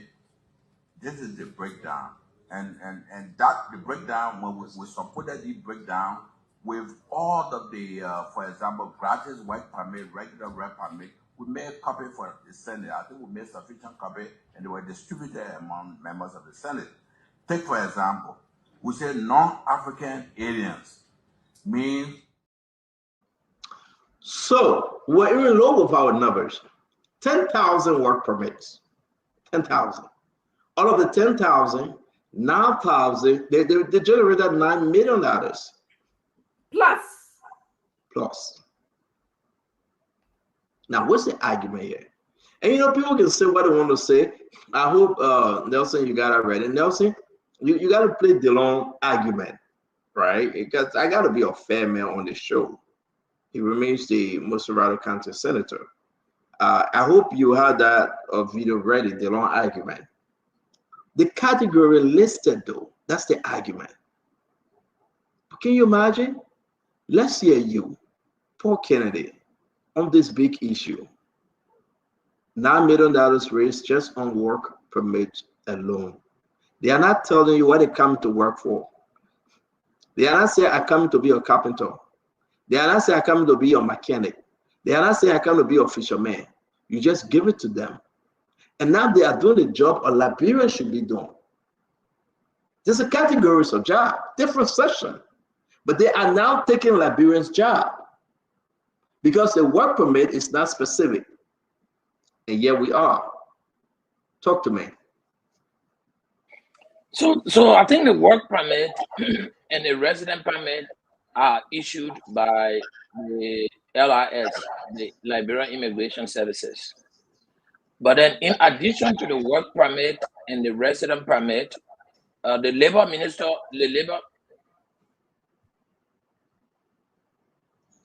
All right, let's go to Mame. Our brother is ready. Mame, you want to come on? On August 27, 2024. Earlier to that date, we received a video from B Mountain in Grand Cape County. The video shows a foreigner serving gas at the filling station, because these concession companies have filling stations where they supply their different vehicles. We saw a foreigner serving as the person responsible to serve the gas and take stock. He's brought to Liberia. He's given work permit to be able to take stock on gas that are leaving the filling station. This is unacceptable. This is unacceptable. That's just it. So the push for generating revenue from work permit should not supersede the interest of creating jobs for Liberians. We are not being xenophobic. We are not saying foreigners should not work in our country. The country is open. People should come and work. But there are work that Liberians can do. Those work are protected and preserved for Liberians to do. Even here in America where we work, there are certain work you cannot. Yes, that's the post. At that time, Labor Ministry reporting 5 million from the issuance of work permit. We said thank you. But it is time for us to compare the benefit of revenue from work permit to jobs for Liberians. We cannot be denying our people jobs and giving it to foreigner to just be taking stock to gas station or filling station. It's unacceptable.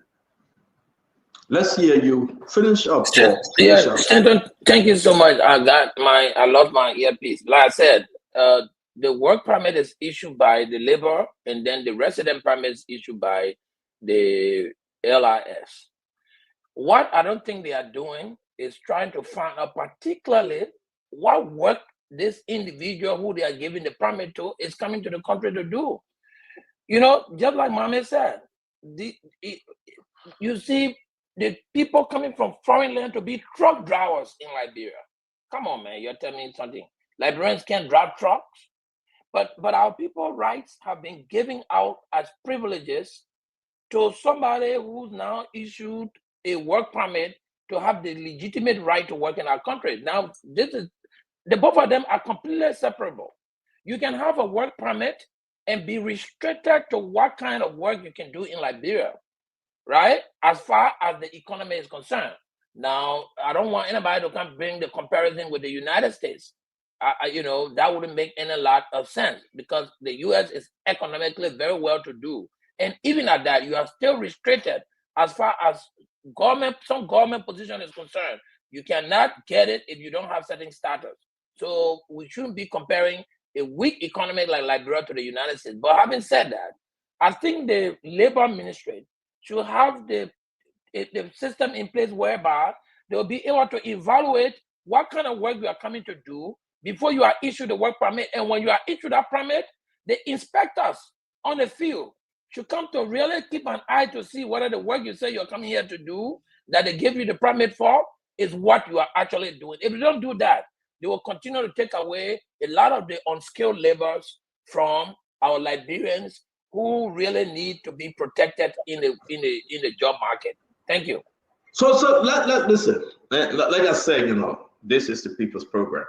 Let's listen to Ibrahim Darius alone, his argument, right? And then we'll go to Honorable Akaris Mose Gray.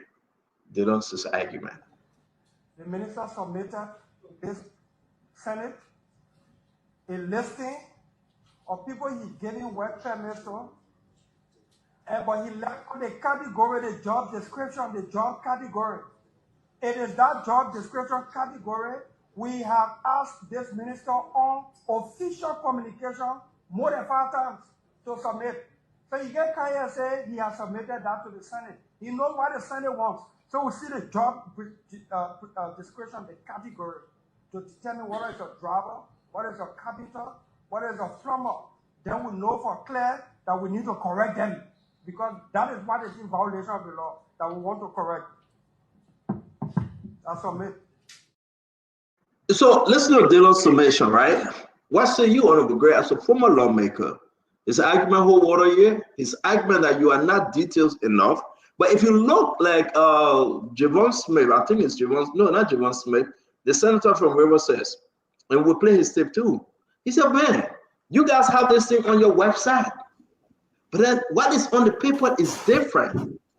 So somebody playing game here is the lawyer, the minister, the councilor playing game with the people. Honorable Gray, let's hear you. Two things.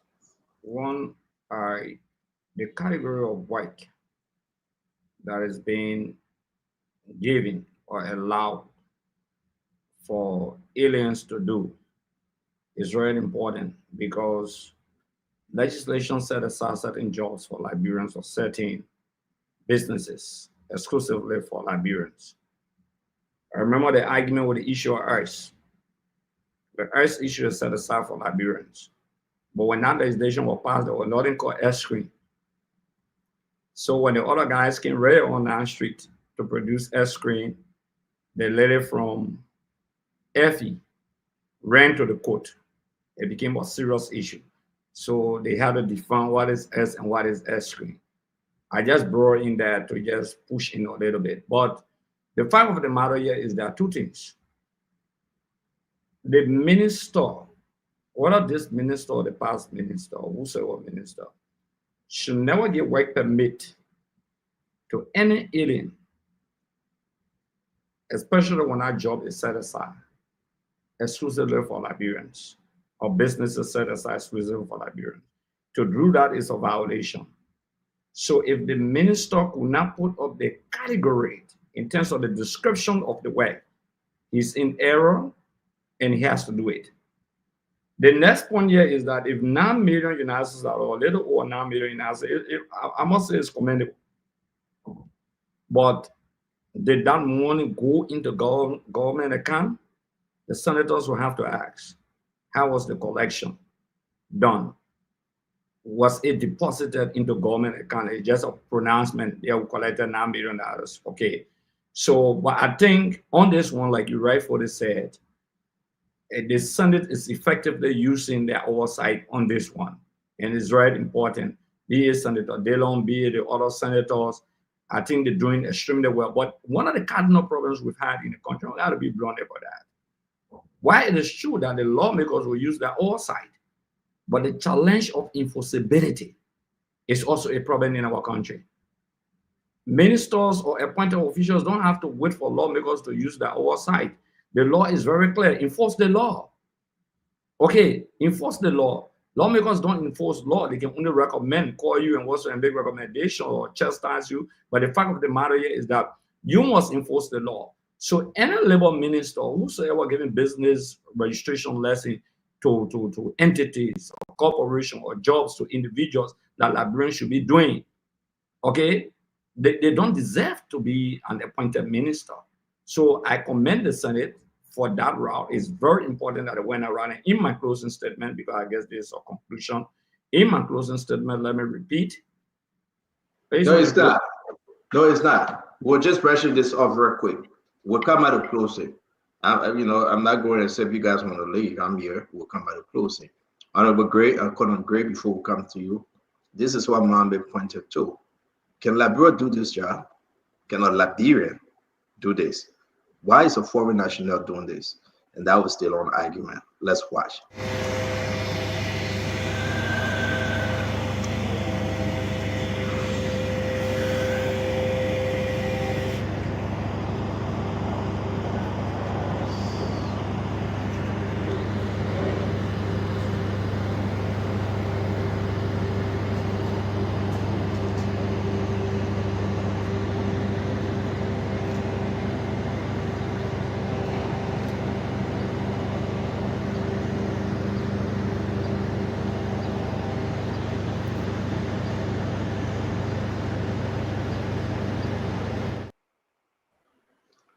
There you have it. Let's hear you, Colonel Gray. Stanton, we need to bring some clarity to our alien nationality law. People of non-Negro descent, are they the ones that are being cataloged here? Chinese, people who have zero Negro background. Because of our own laws, people of Negro descent can become citizens. So take, for instance, if that were a black man, would we dismiss the fact that he could become Liberian? So as a result, we'll make a special law for those kinds of folks. So, I'm not getting the clarity on this. Are we talking about Chinese? Are we talking about white people doing Liberian job? Or because it's clear, if we have a law that says only Liberians can do certain job, that refers also to people who are deemed to become citizens. I say, for instance, Ghanaians, if they're in our country, because one time we raised the issue when I was in Liberia about certain contract being, awarded to Ghanaian citizens. And then the issue of ECOWAS came into place. People were taking, if you go to the Ministry of Finance, especially that PFIM or something, some department there, it's flooded with Ghanaians. Are we saying that Liberians that are graduating from University of Liberia don't have that skill?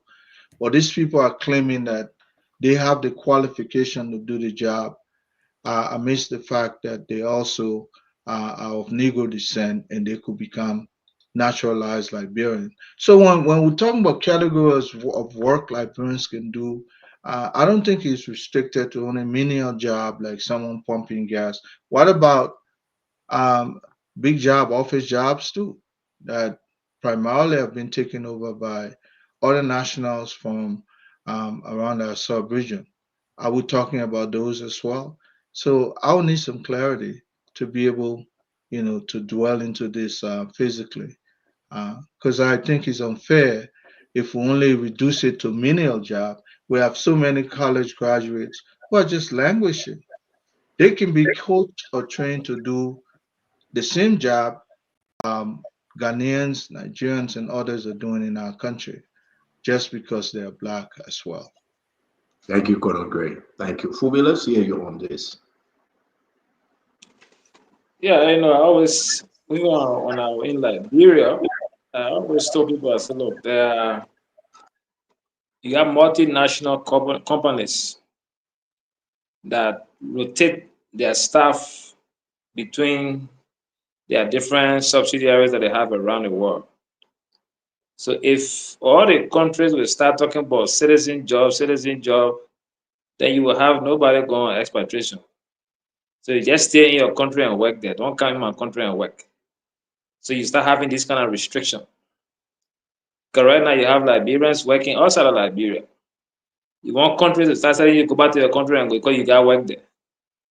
My argument to the government, I always said, try to create a vibrant private sector so that people can be able to find their way through.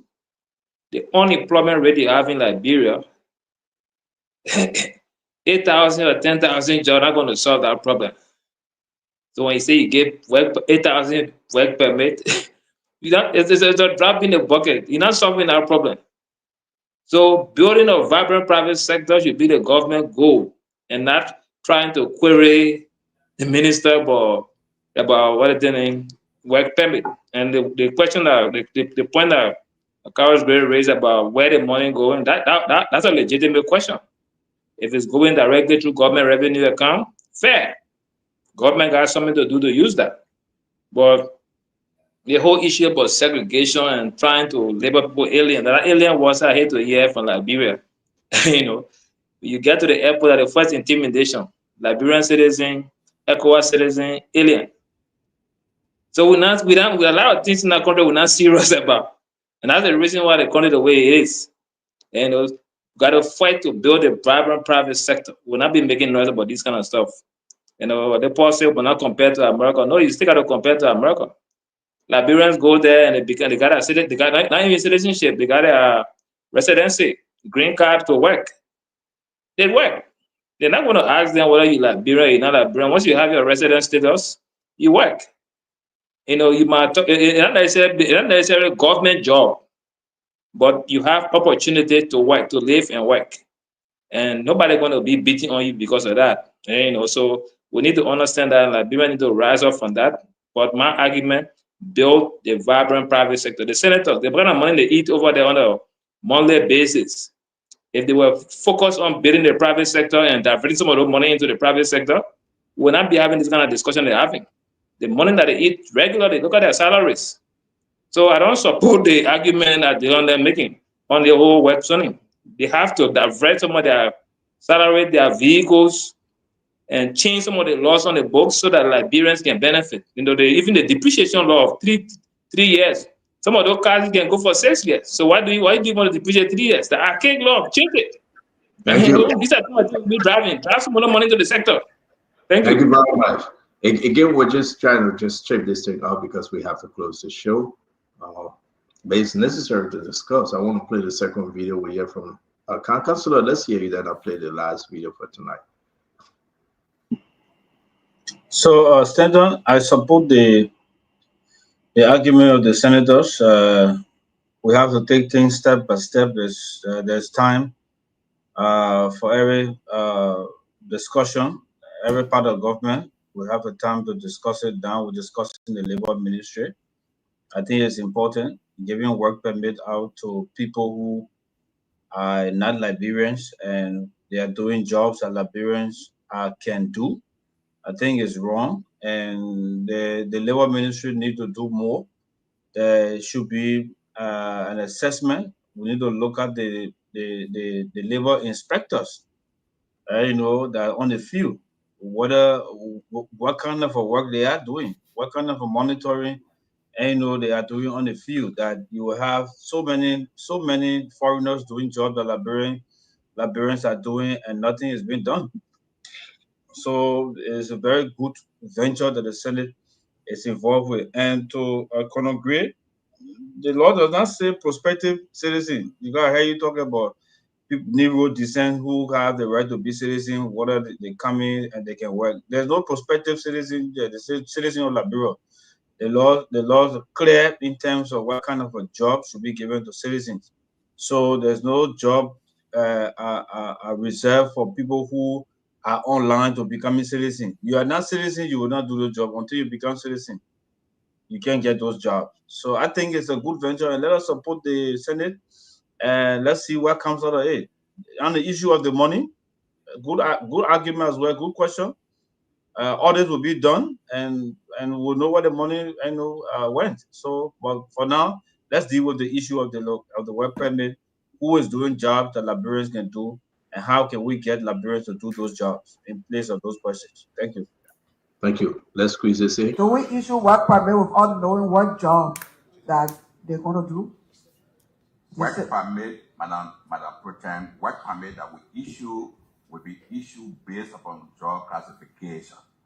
Job classification, when we issue bill for those work permits, the bill goes to the LRA. This system we have right now is actually the punching in of those information are done by LRA. LRA collected the money, they punch. So we are issuing work permit not knowing what job they are going to do. It's a blank check. The classification that LRA will have would be non-African alien, non-African ECOWAS member state, those categories are there with LRA. That's the one that comes back to us.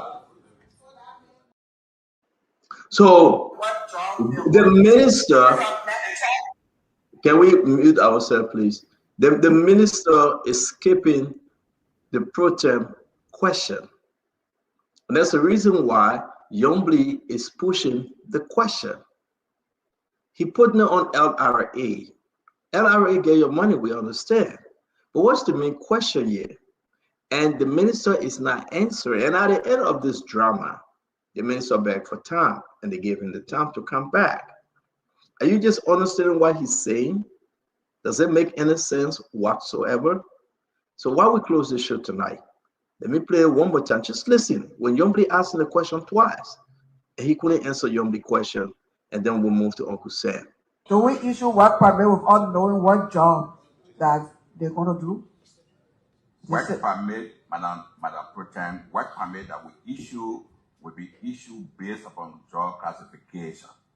Job classification, when we issue bill for those work permits, the bill goes to the LRA. This system we have right now is actually the punching in of those information are done by LRA. LRA collected the money, they punch. So we are issuing work permit not knowing what job they are going to do. It's a blank check. The classification that LRA will have would be non-African alien, non-African ECOWAS member state. Those categories are there with LRA. That's the one that comes back to us. So, Uncle Sam, I mean, we played twice. There's no answer. We're still waiting for Councilor Cooper Craft to answer. And again, we know the reason why the councilor aren't going to answer now. One of the senators asked, who have the business of the permit company? Who hands in it? Who eating some of the money?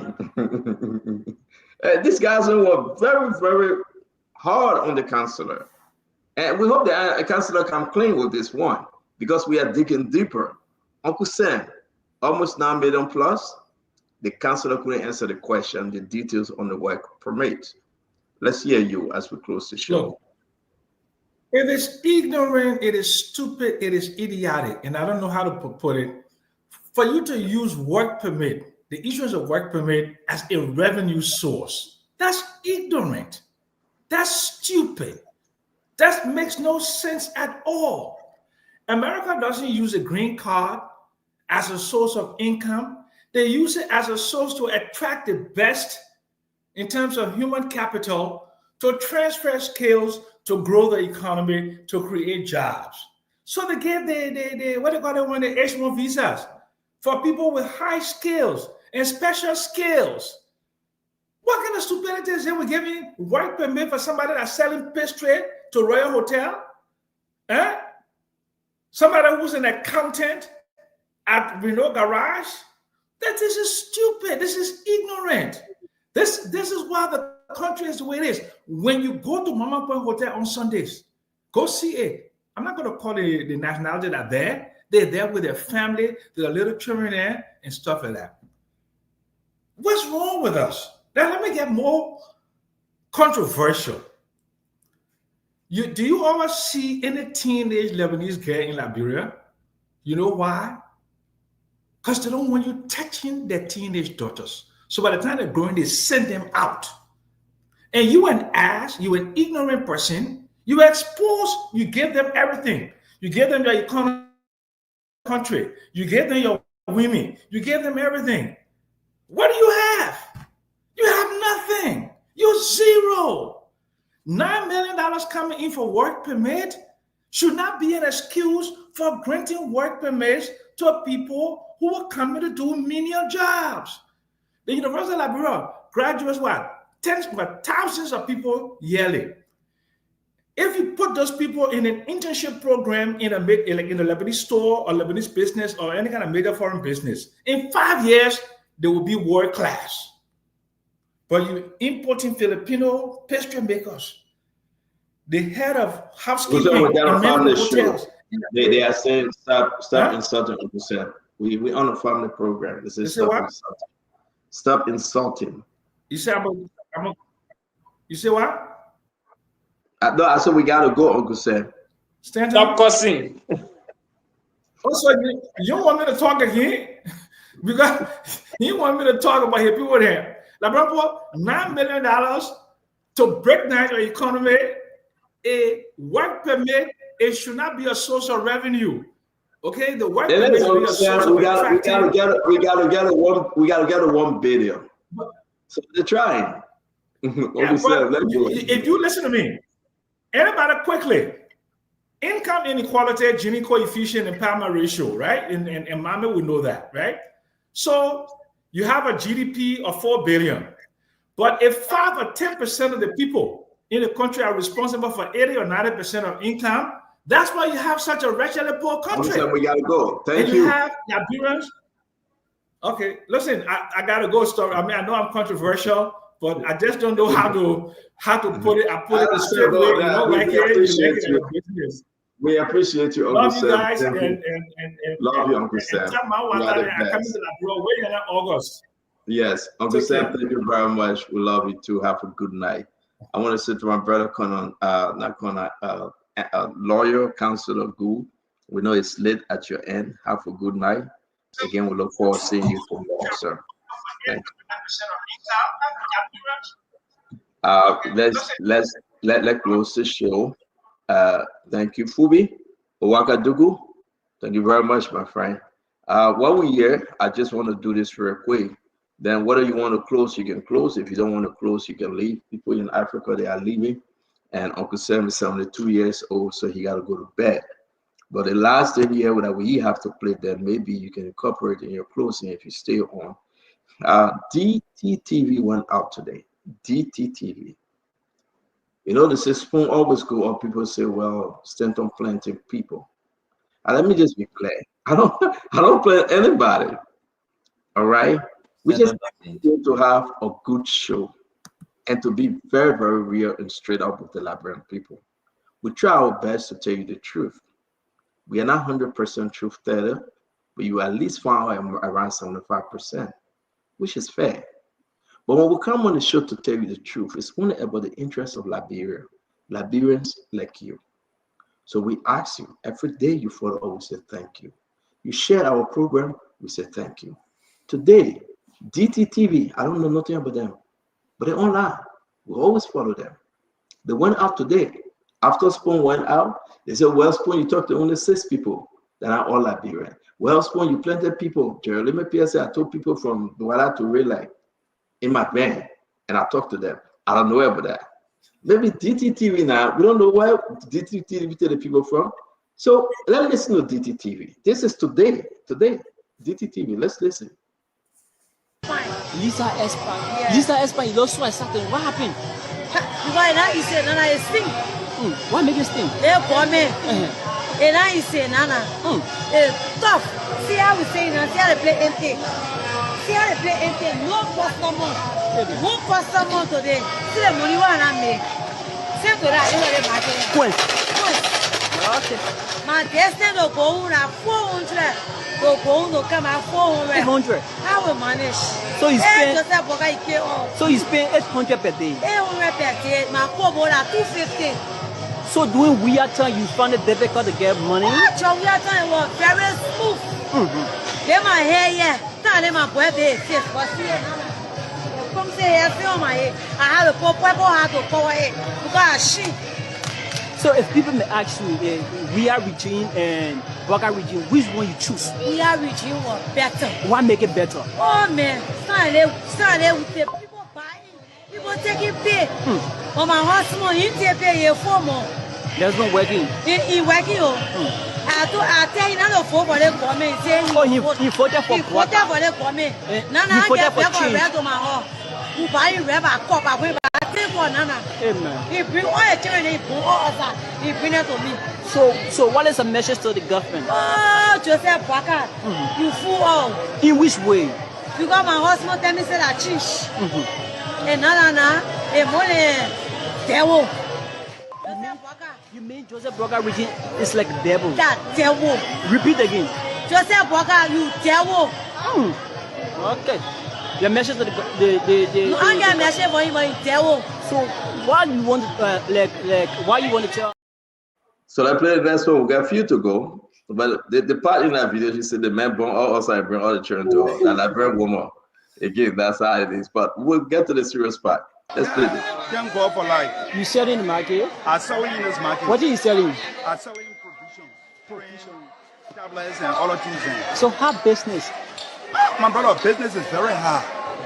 The economic situation in this country is hard. First of all, Waka government fail us. You mean what? You say what? Waka government fail us. Joseph Waka feel that he get for the 2-year experience. What I expect from Waka should know the economic situation in this country. But he looking the situation in this country, the economic situation is poor. There's only for he and his family and his household. And the people for his kinsmen, that's the people alone that he's taking care of. But not the whole entire country. President Burger has 42 years and experience. Yeah. But you do believe like the 42 years experience is implementing? 42 years experience is not implementing anything. It's just implementing hardship.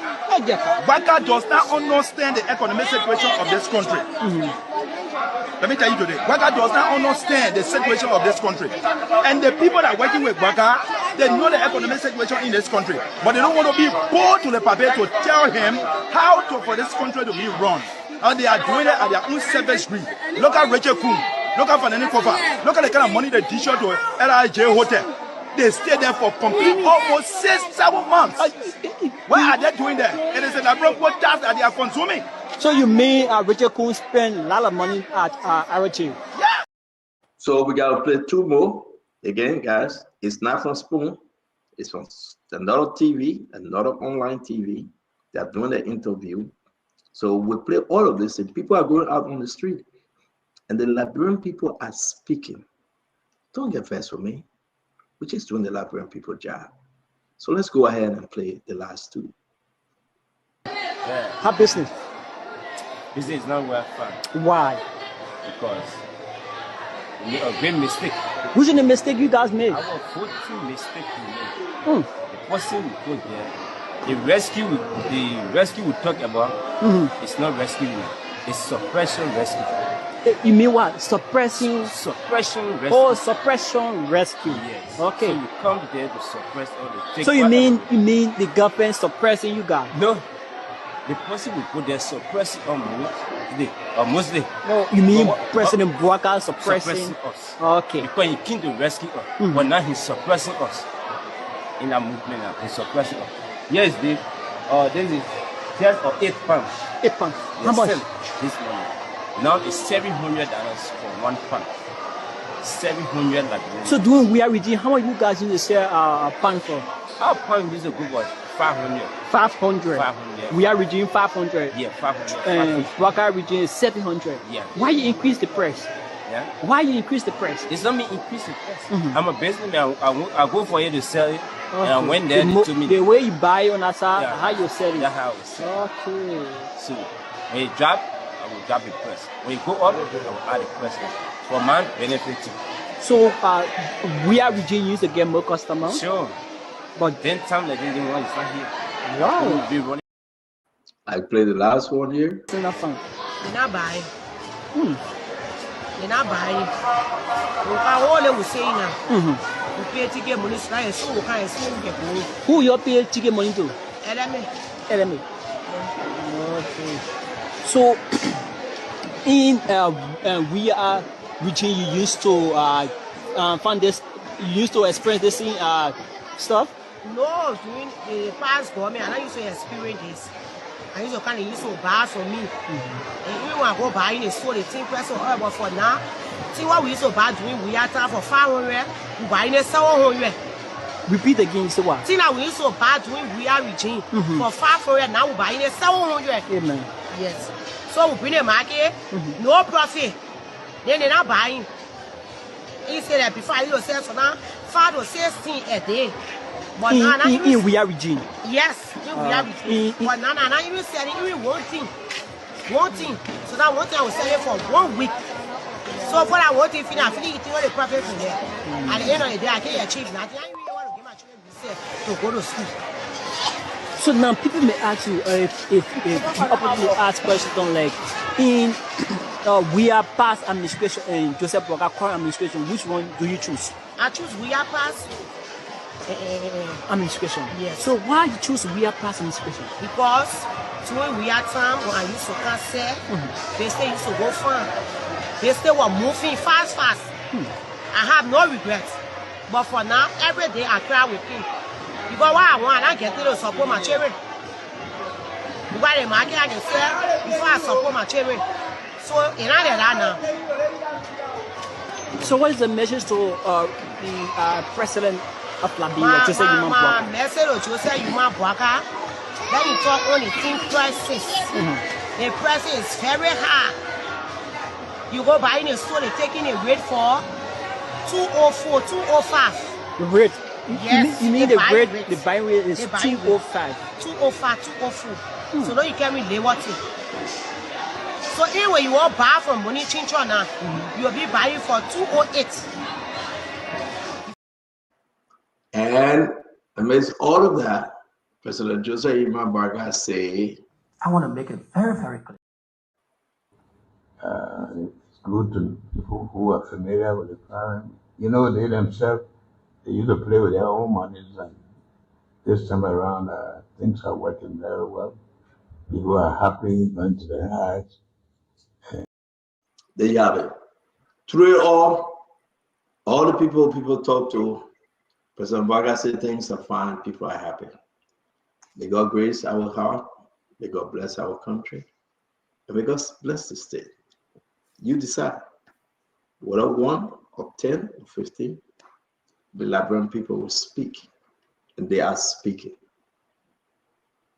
Only Liberians, like Paul Kennedy always say, will decide whether they want to live in poverty or they want to live in happiness, whether they want their life to be better or they're just comfortable with the current position.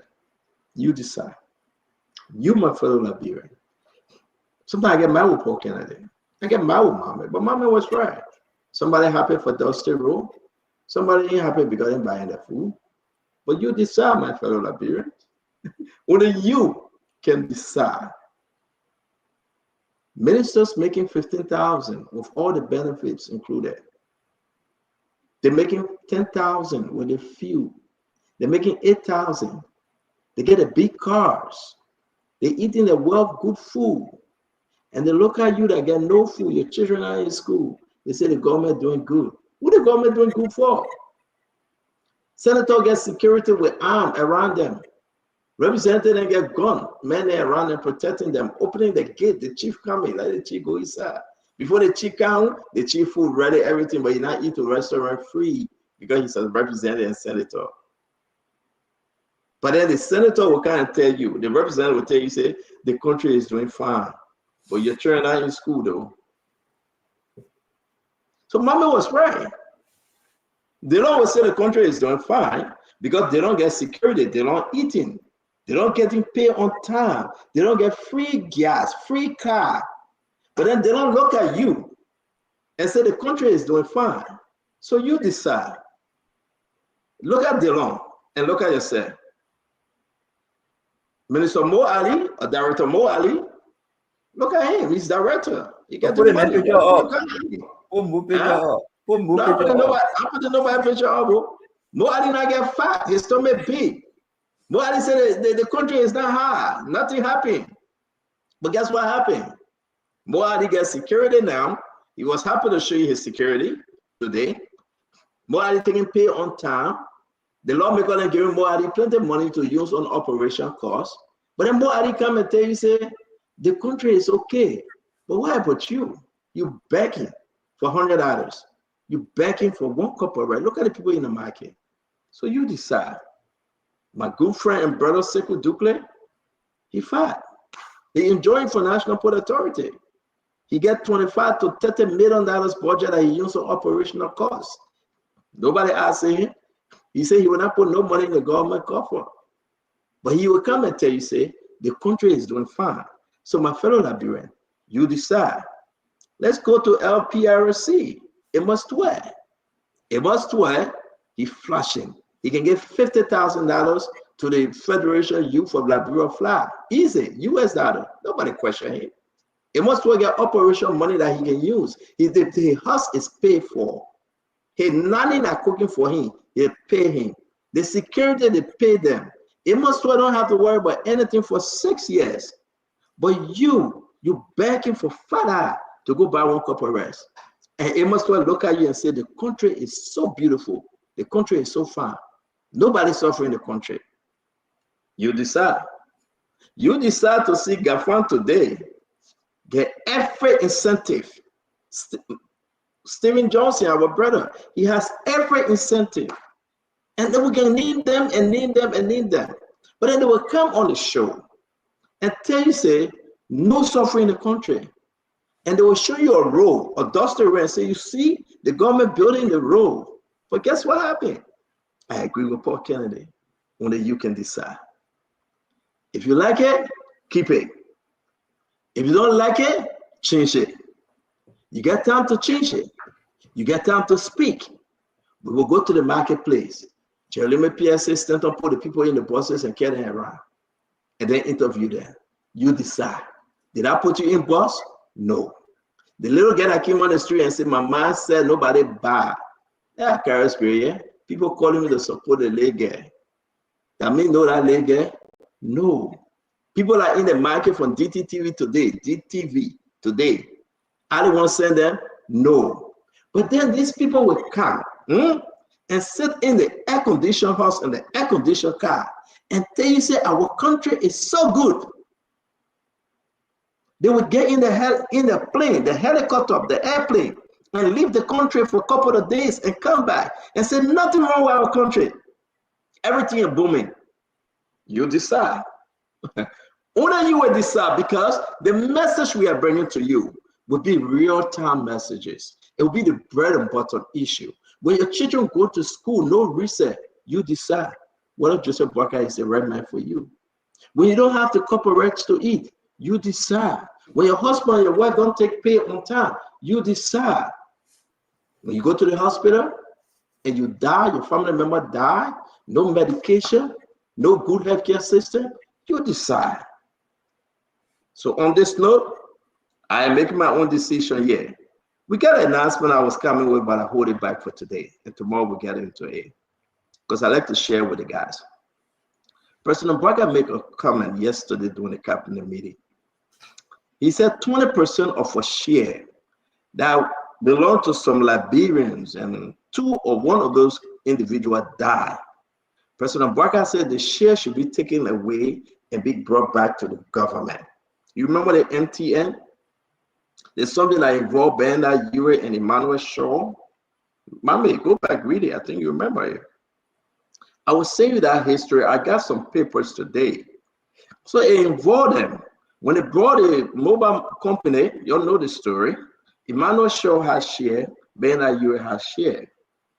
Amongst them two, those people that they gave some share to, right?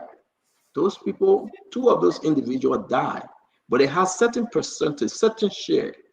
Now in President Boakai, because I was going back to listen to the cabinet message when he met them yesterday, President Boakai said he met somebody in Ghana, and the person told him that the government now can take over those shares because the people died.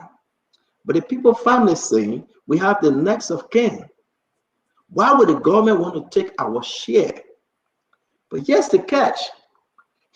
President Boakai had promised, because there's been a long thing with the central bank, he had promised Bernard Ure that the share belonged to you, the share belonged to Emmanuel Shaw. The government got nothing to do with it.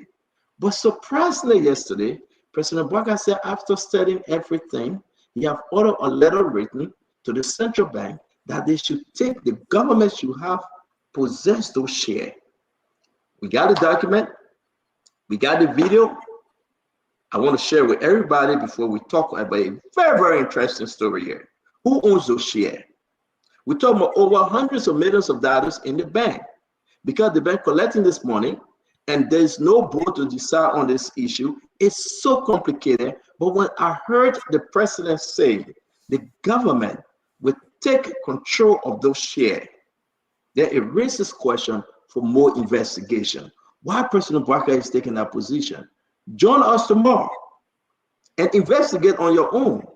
But join us tomorrow. You remember the Emmanuel Shaw and Bernard Ure? Remember, you know the story. Don't just tell the time they brought the company in, blah, blah, blah. Akara's gonna know the story. Join us tomorrow when I listen, because I listened to everything the president was saying, and I was taking note. And I'm telling you, this thing is about to blow out of proportion. But God bless you all, man. If anybody want to say something, they can speak. I'm done from the end. I appreciate all of you. You can come back tomorrow. John Spoon, hate us, love us, but we love you, and you are the best. Senator, yeah. We did closing. You know, we got our friend. Let's put our friend picture up. Close, I say I'm here. If you want to close, you can close. I'm sorry. So let me put a picture up. Then anybody want to close, they can close. This is Silas C. This is our friend.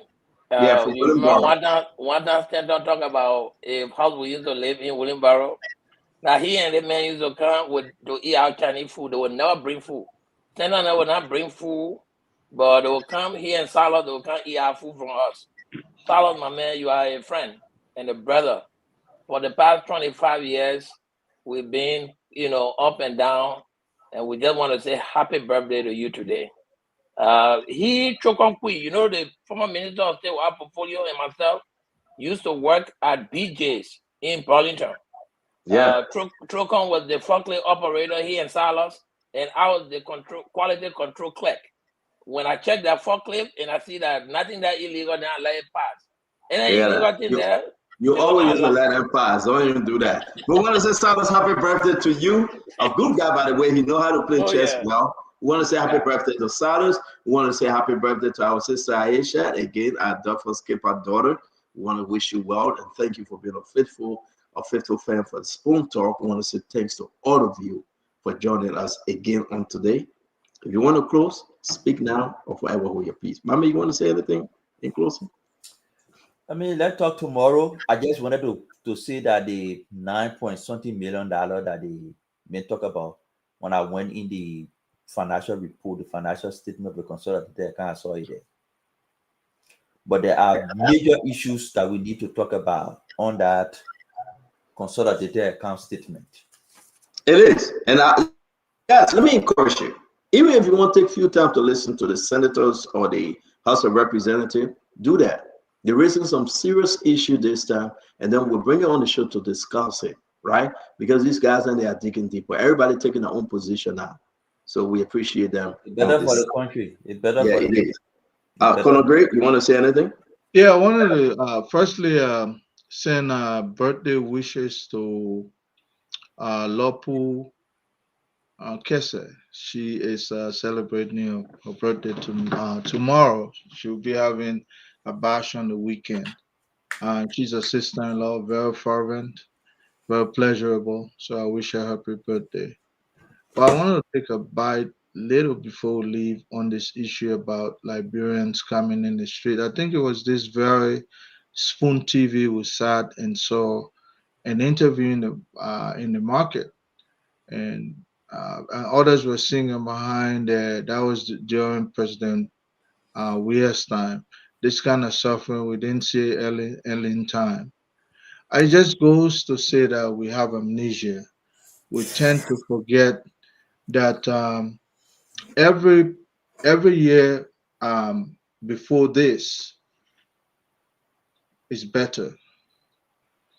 So always when we make, there are some folks who came and elected the president we have now in the United States under the pretext that he was sharing money and cost of goods would be cheaper. But our world we left behind us will never come back. So if Liberians are trying to get rid of a sitting government because they think that the past should be the present, they're making a mistake, because tomorrow again they will find out that that was not the issue.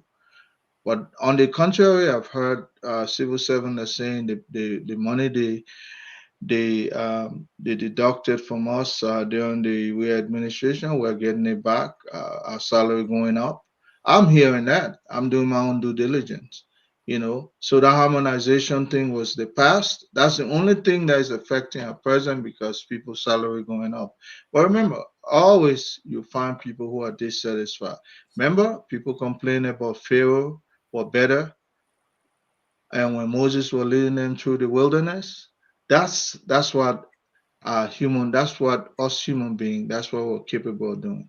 So I'm not going to sing the government that things are not hard, but always remember that past will never come back today. Just find a way to mitigate this. But if you're hoping that the past will ever be today, then yesterday was better, tomorrow will even be better. That's what I would urge them to say. Thank you very much. Fubi, you want to finish up here, Fubi? You got anything to add? So quickly on this whole issue, like I said, myself did street interview during President Weir's time, and you heard the same stuff from the very market women. So it's not a strange thing, but all I can urge the government to do is not to downplay the voices, but to put in measures to revamp the economy, put more emphasis on the economy. But the song about market not going, the business not going, Ellen time was better, far better, we are time was far better. If the next president will tell you Baka time was far better, the market will always sing that song. But the only thing I urge the government, focus on the economy, because that's where the bottom line is. Everybody will not work in government. Government does not have the capacity to work to employ everybody. So if you don't build the private sector, you will always have strain on the government. You will have these kind of comments coming regularly. because when the exchange rate goes up, definitely you're going to have prices from different regimes will change. Thing that you bought 500 will definitely be 700 now, because if you compare 190 to 205, definitely you're going to have that change. But the Thank you issue very is much. focus on the private sector. Government, that's my question to you. Focus on the private sector. Thank you. Thank you very much, man. Good Have night. a good night. Have a good night. We praise God for you, Fubi. Thanks for joining us. Great, man. Yeah, start on. I don't care how you sugarcoat it or whosoever sugarcoat it on the show or outside the show.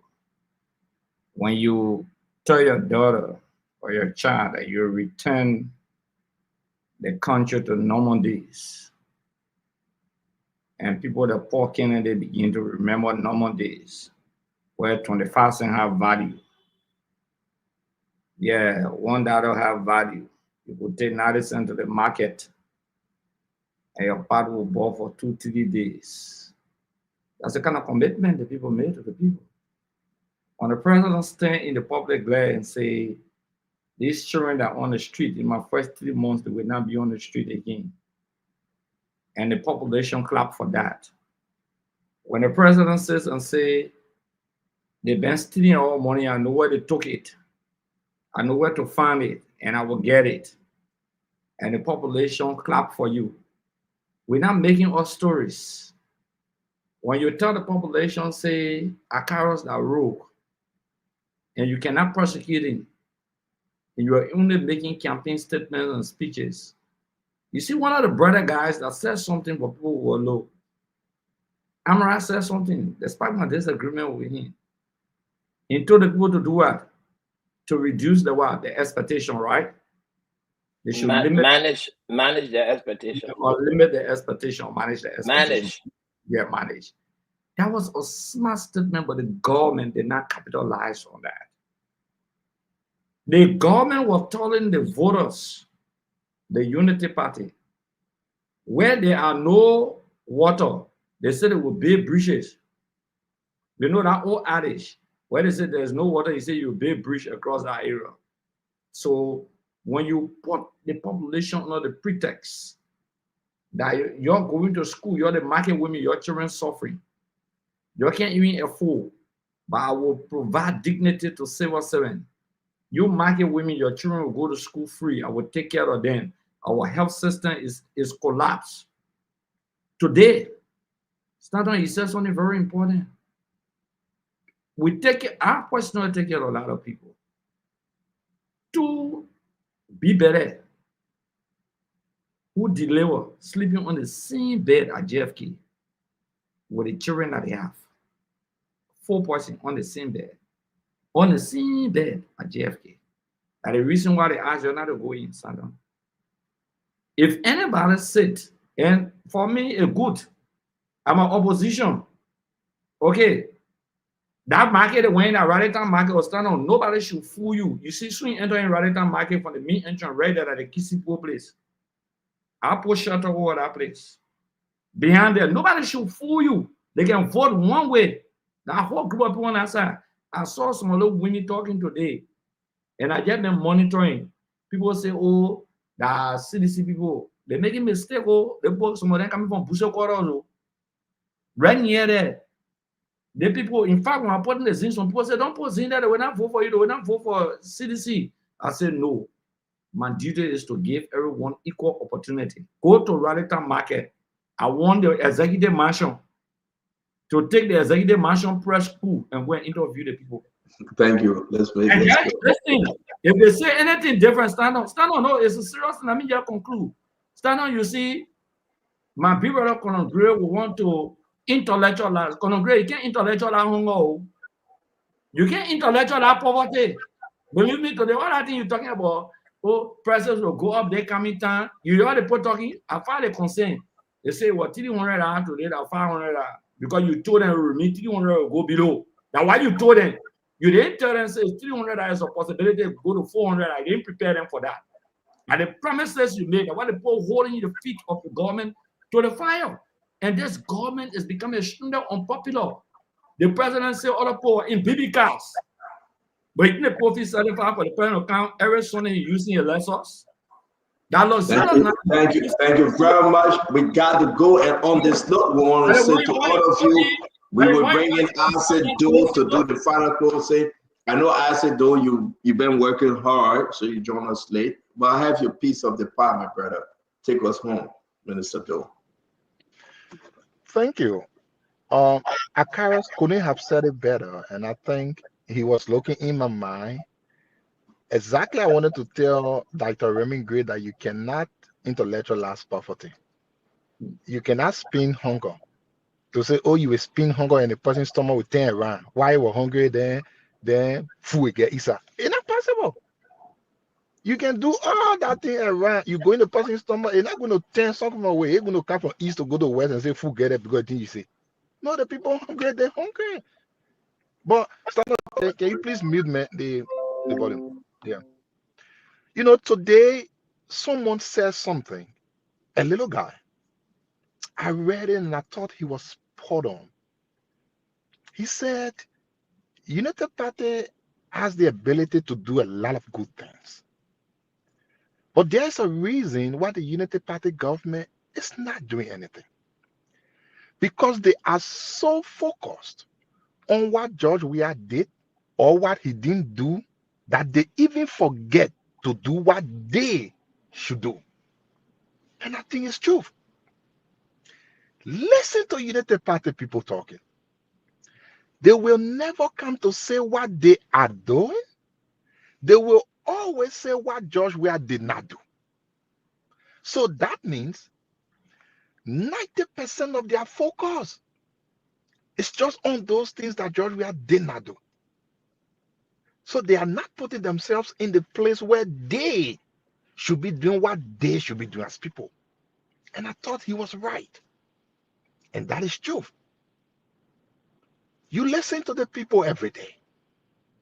I have said the last time that President Boyka himself should hire journalists, carry the people to Lofa, or even right outside his fence, the place he live in, or rehab, right outside the fence, then he carry journalists there and talk to the people. Maybe he should carry armed men to get gun all around so cities he can go and tell the people say something. Apparently, he will understand that the people are not seeing anything close to everything that was said on the campaign. And lastly, let me just pivot to end on the last thing you talked about, Stanton, about government claiming assets from some people that they say, I know we'll talk about it more tomorrow. Yes, it's true. There is a process by which government claims on abandoned assets from a banking institution or from places not from the banking institution. They call that statement. It's a process by which, within certain time, the dormancy period, there's no activities, government claims asset. But there's a catch to it. Government don't claim asset, use it, and that's it. No. Government claims those assets to be the holder of the assets. So that anytime in the future, if a valid claim is filed against those assets, government can make it available. So to say you just coming to take asset because nobody come for it today and then you finish, no, that's not how it works. And again, I know United Party people know all the book, they are so experienced, but this is not how it works. Unless President Baka have seen certain hole to chop, certain little hole, you see plenty chopping is as long as you say, hey, my man, there's a chopping spot, let's go there. There is a different thing. But the truth of the matter is, to sum this up, stand on the country is not okay. Everything is going bad. Don't come and say everything will go up all of the time. No, things do change. When will you change something? What will you change? You cannot intellectualize hunger. You cannot play politics on hunger. Paul, if you don't eat whole day, come and listen to Raymond Gray. After you listen to Raymond Gray speak, all the people call me and tell me if your stomach got food. It's not going to get full, right? The hunger will still be there. So yeah, United Party needs to do better. Santa, I sent you a birthday treat for Deborah Gray.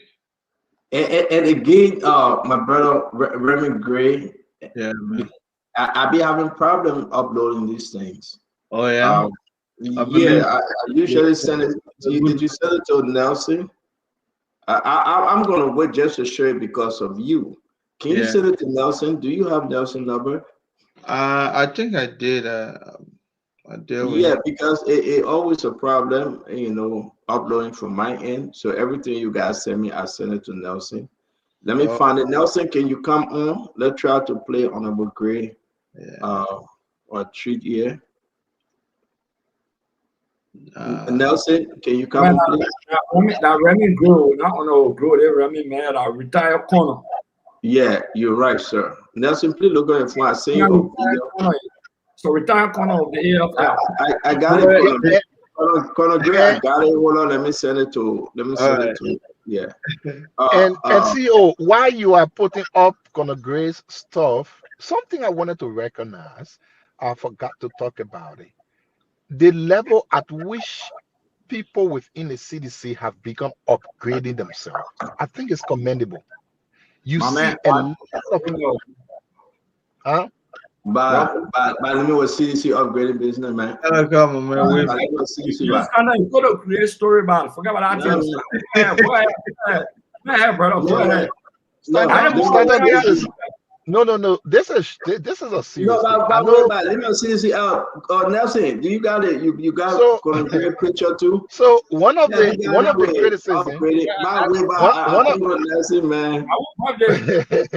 Let me tell you. No, Isaac. Who's that picking? I think I know him. What's his name? The one that just graduated. Ronald Duwayu. A lot of them, Emmanuel Chie, Ronald Duwayu, a lot of them graduated, and other people coming, and we can talk all, but I think a lot of folks, that's one of the criticisms CDC. Yeah, so Nelson, you put it up. Remy Gray always come on here and says, I see Remy Gray picture. But this I said Remy count later on, I'll shake your out. Hold on 1 minute, let's try to listen to Remy Gray. Shut up, then we can leave. Yeah, I mean, yeah, but I like this video. You watch this video. I said, this is what happened in Liberia. That's me, Josie. Who's that guy? Oh my God. The country been like that. If you got nothing to prove, if you got nothing to say, right? There's nothing else to do. The people tired with you, right? You enjoying, but you're fooling the people. And you say you want to lecture them. Like as you said, intellectualized hunger and poverty. This is what you get. Watch.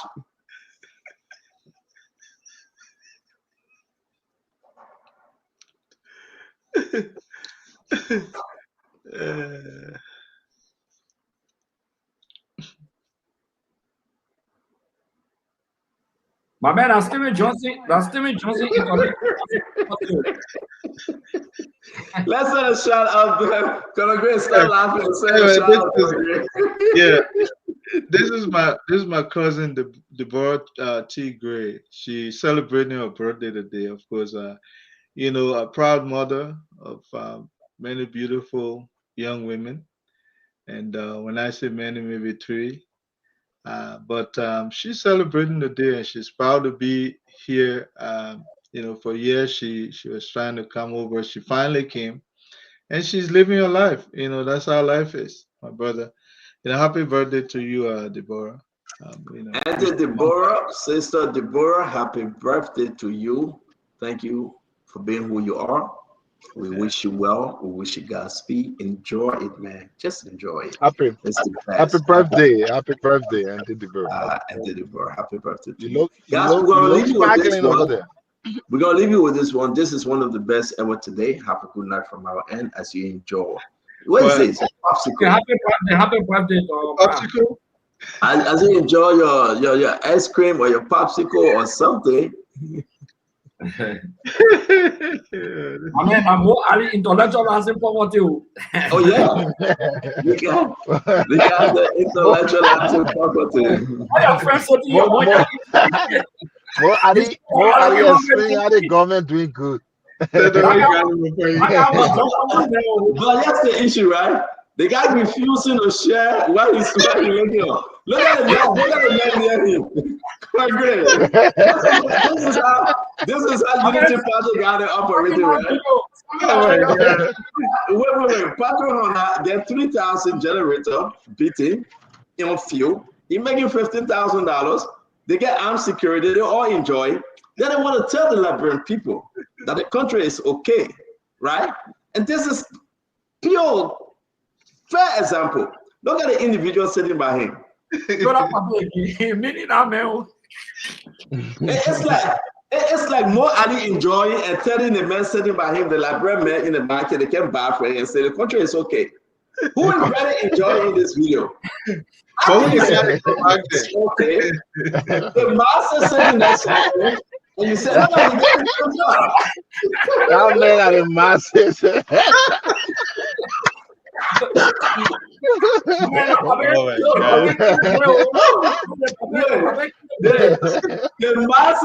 The masses are sitting right there, right? And certain elites in CDC, the Mo Ali, the Steven Johnson, the Patrick Honda, and you get the Emma Stewart, all of them, Sekou Douglas. These guys are enjoying it, and no offense to them, because thank God, we are good. But here's the issue: the people in the market saying the country is hot. Look at the man giving thumbs up. And did you see him? He gave thumbs up. Yeah. And look at the man that's sitting there and giving crossy. But Isaac Joe and my cousin at Talakada, they used to enjoy, my man, eating gravy. And what they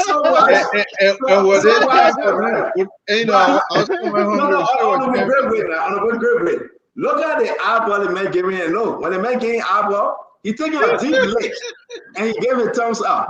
Why? Why? He gave it a thumbs up.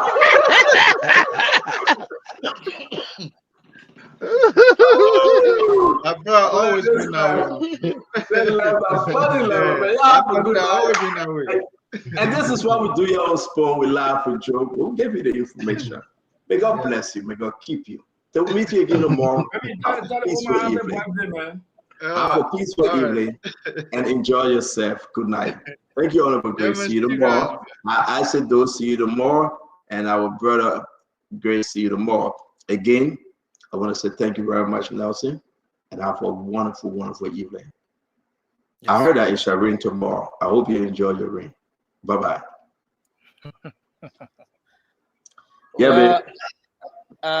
Folks, thanks a lot for being here with us.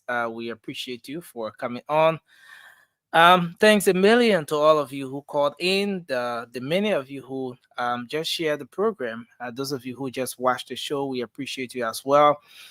Thanks to our affiliate radio stations across the country for relaying the program on Trust FM in Bomi County, Premier FM in Bong, Trend Radio in Grand Crew, Radio Yabani, Seklip in Nimba County, and all the other radio stations for relaying the program. We appreciate you.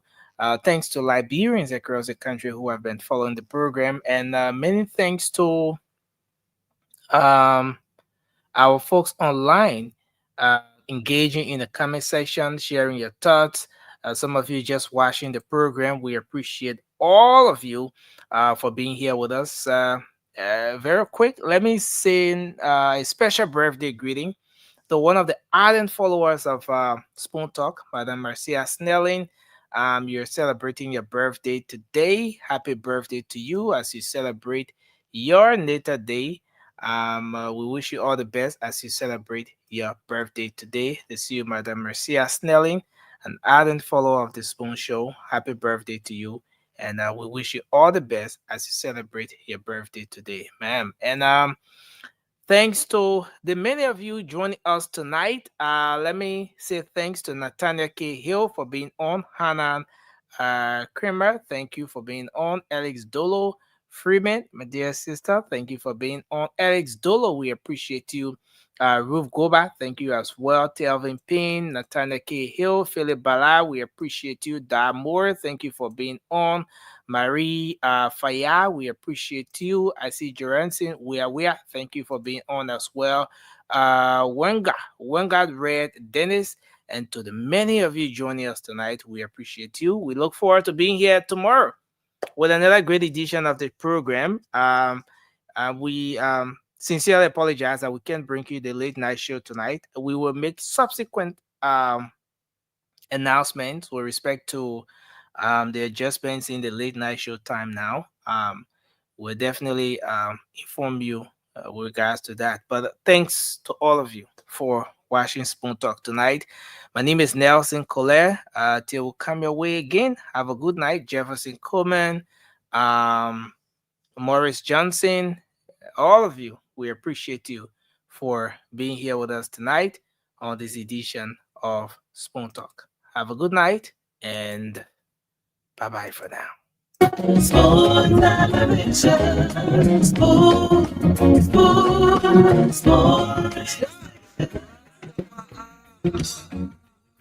Spoon gonna tell you what is happening in Liberia.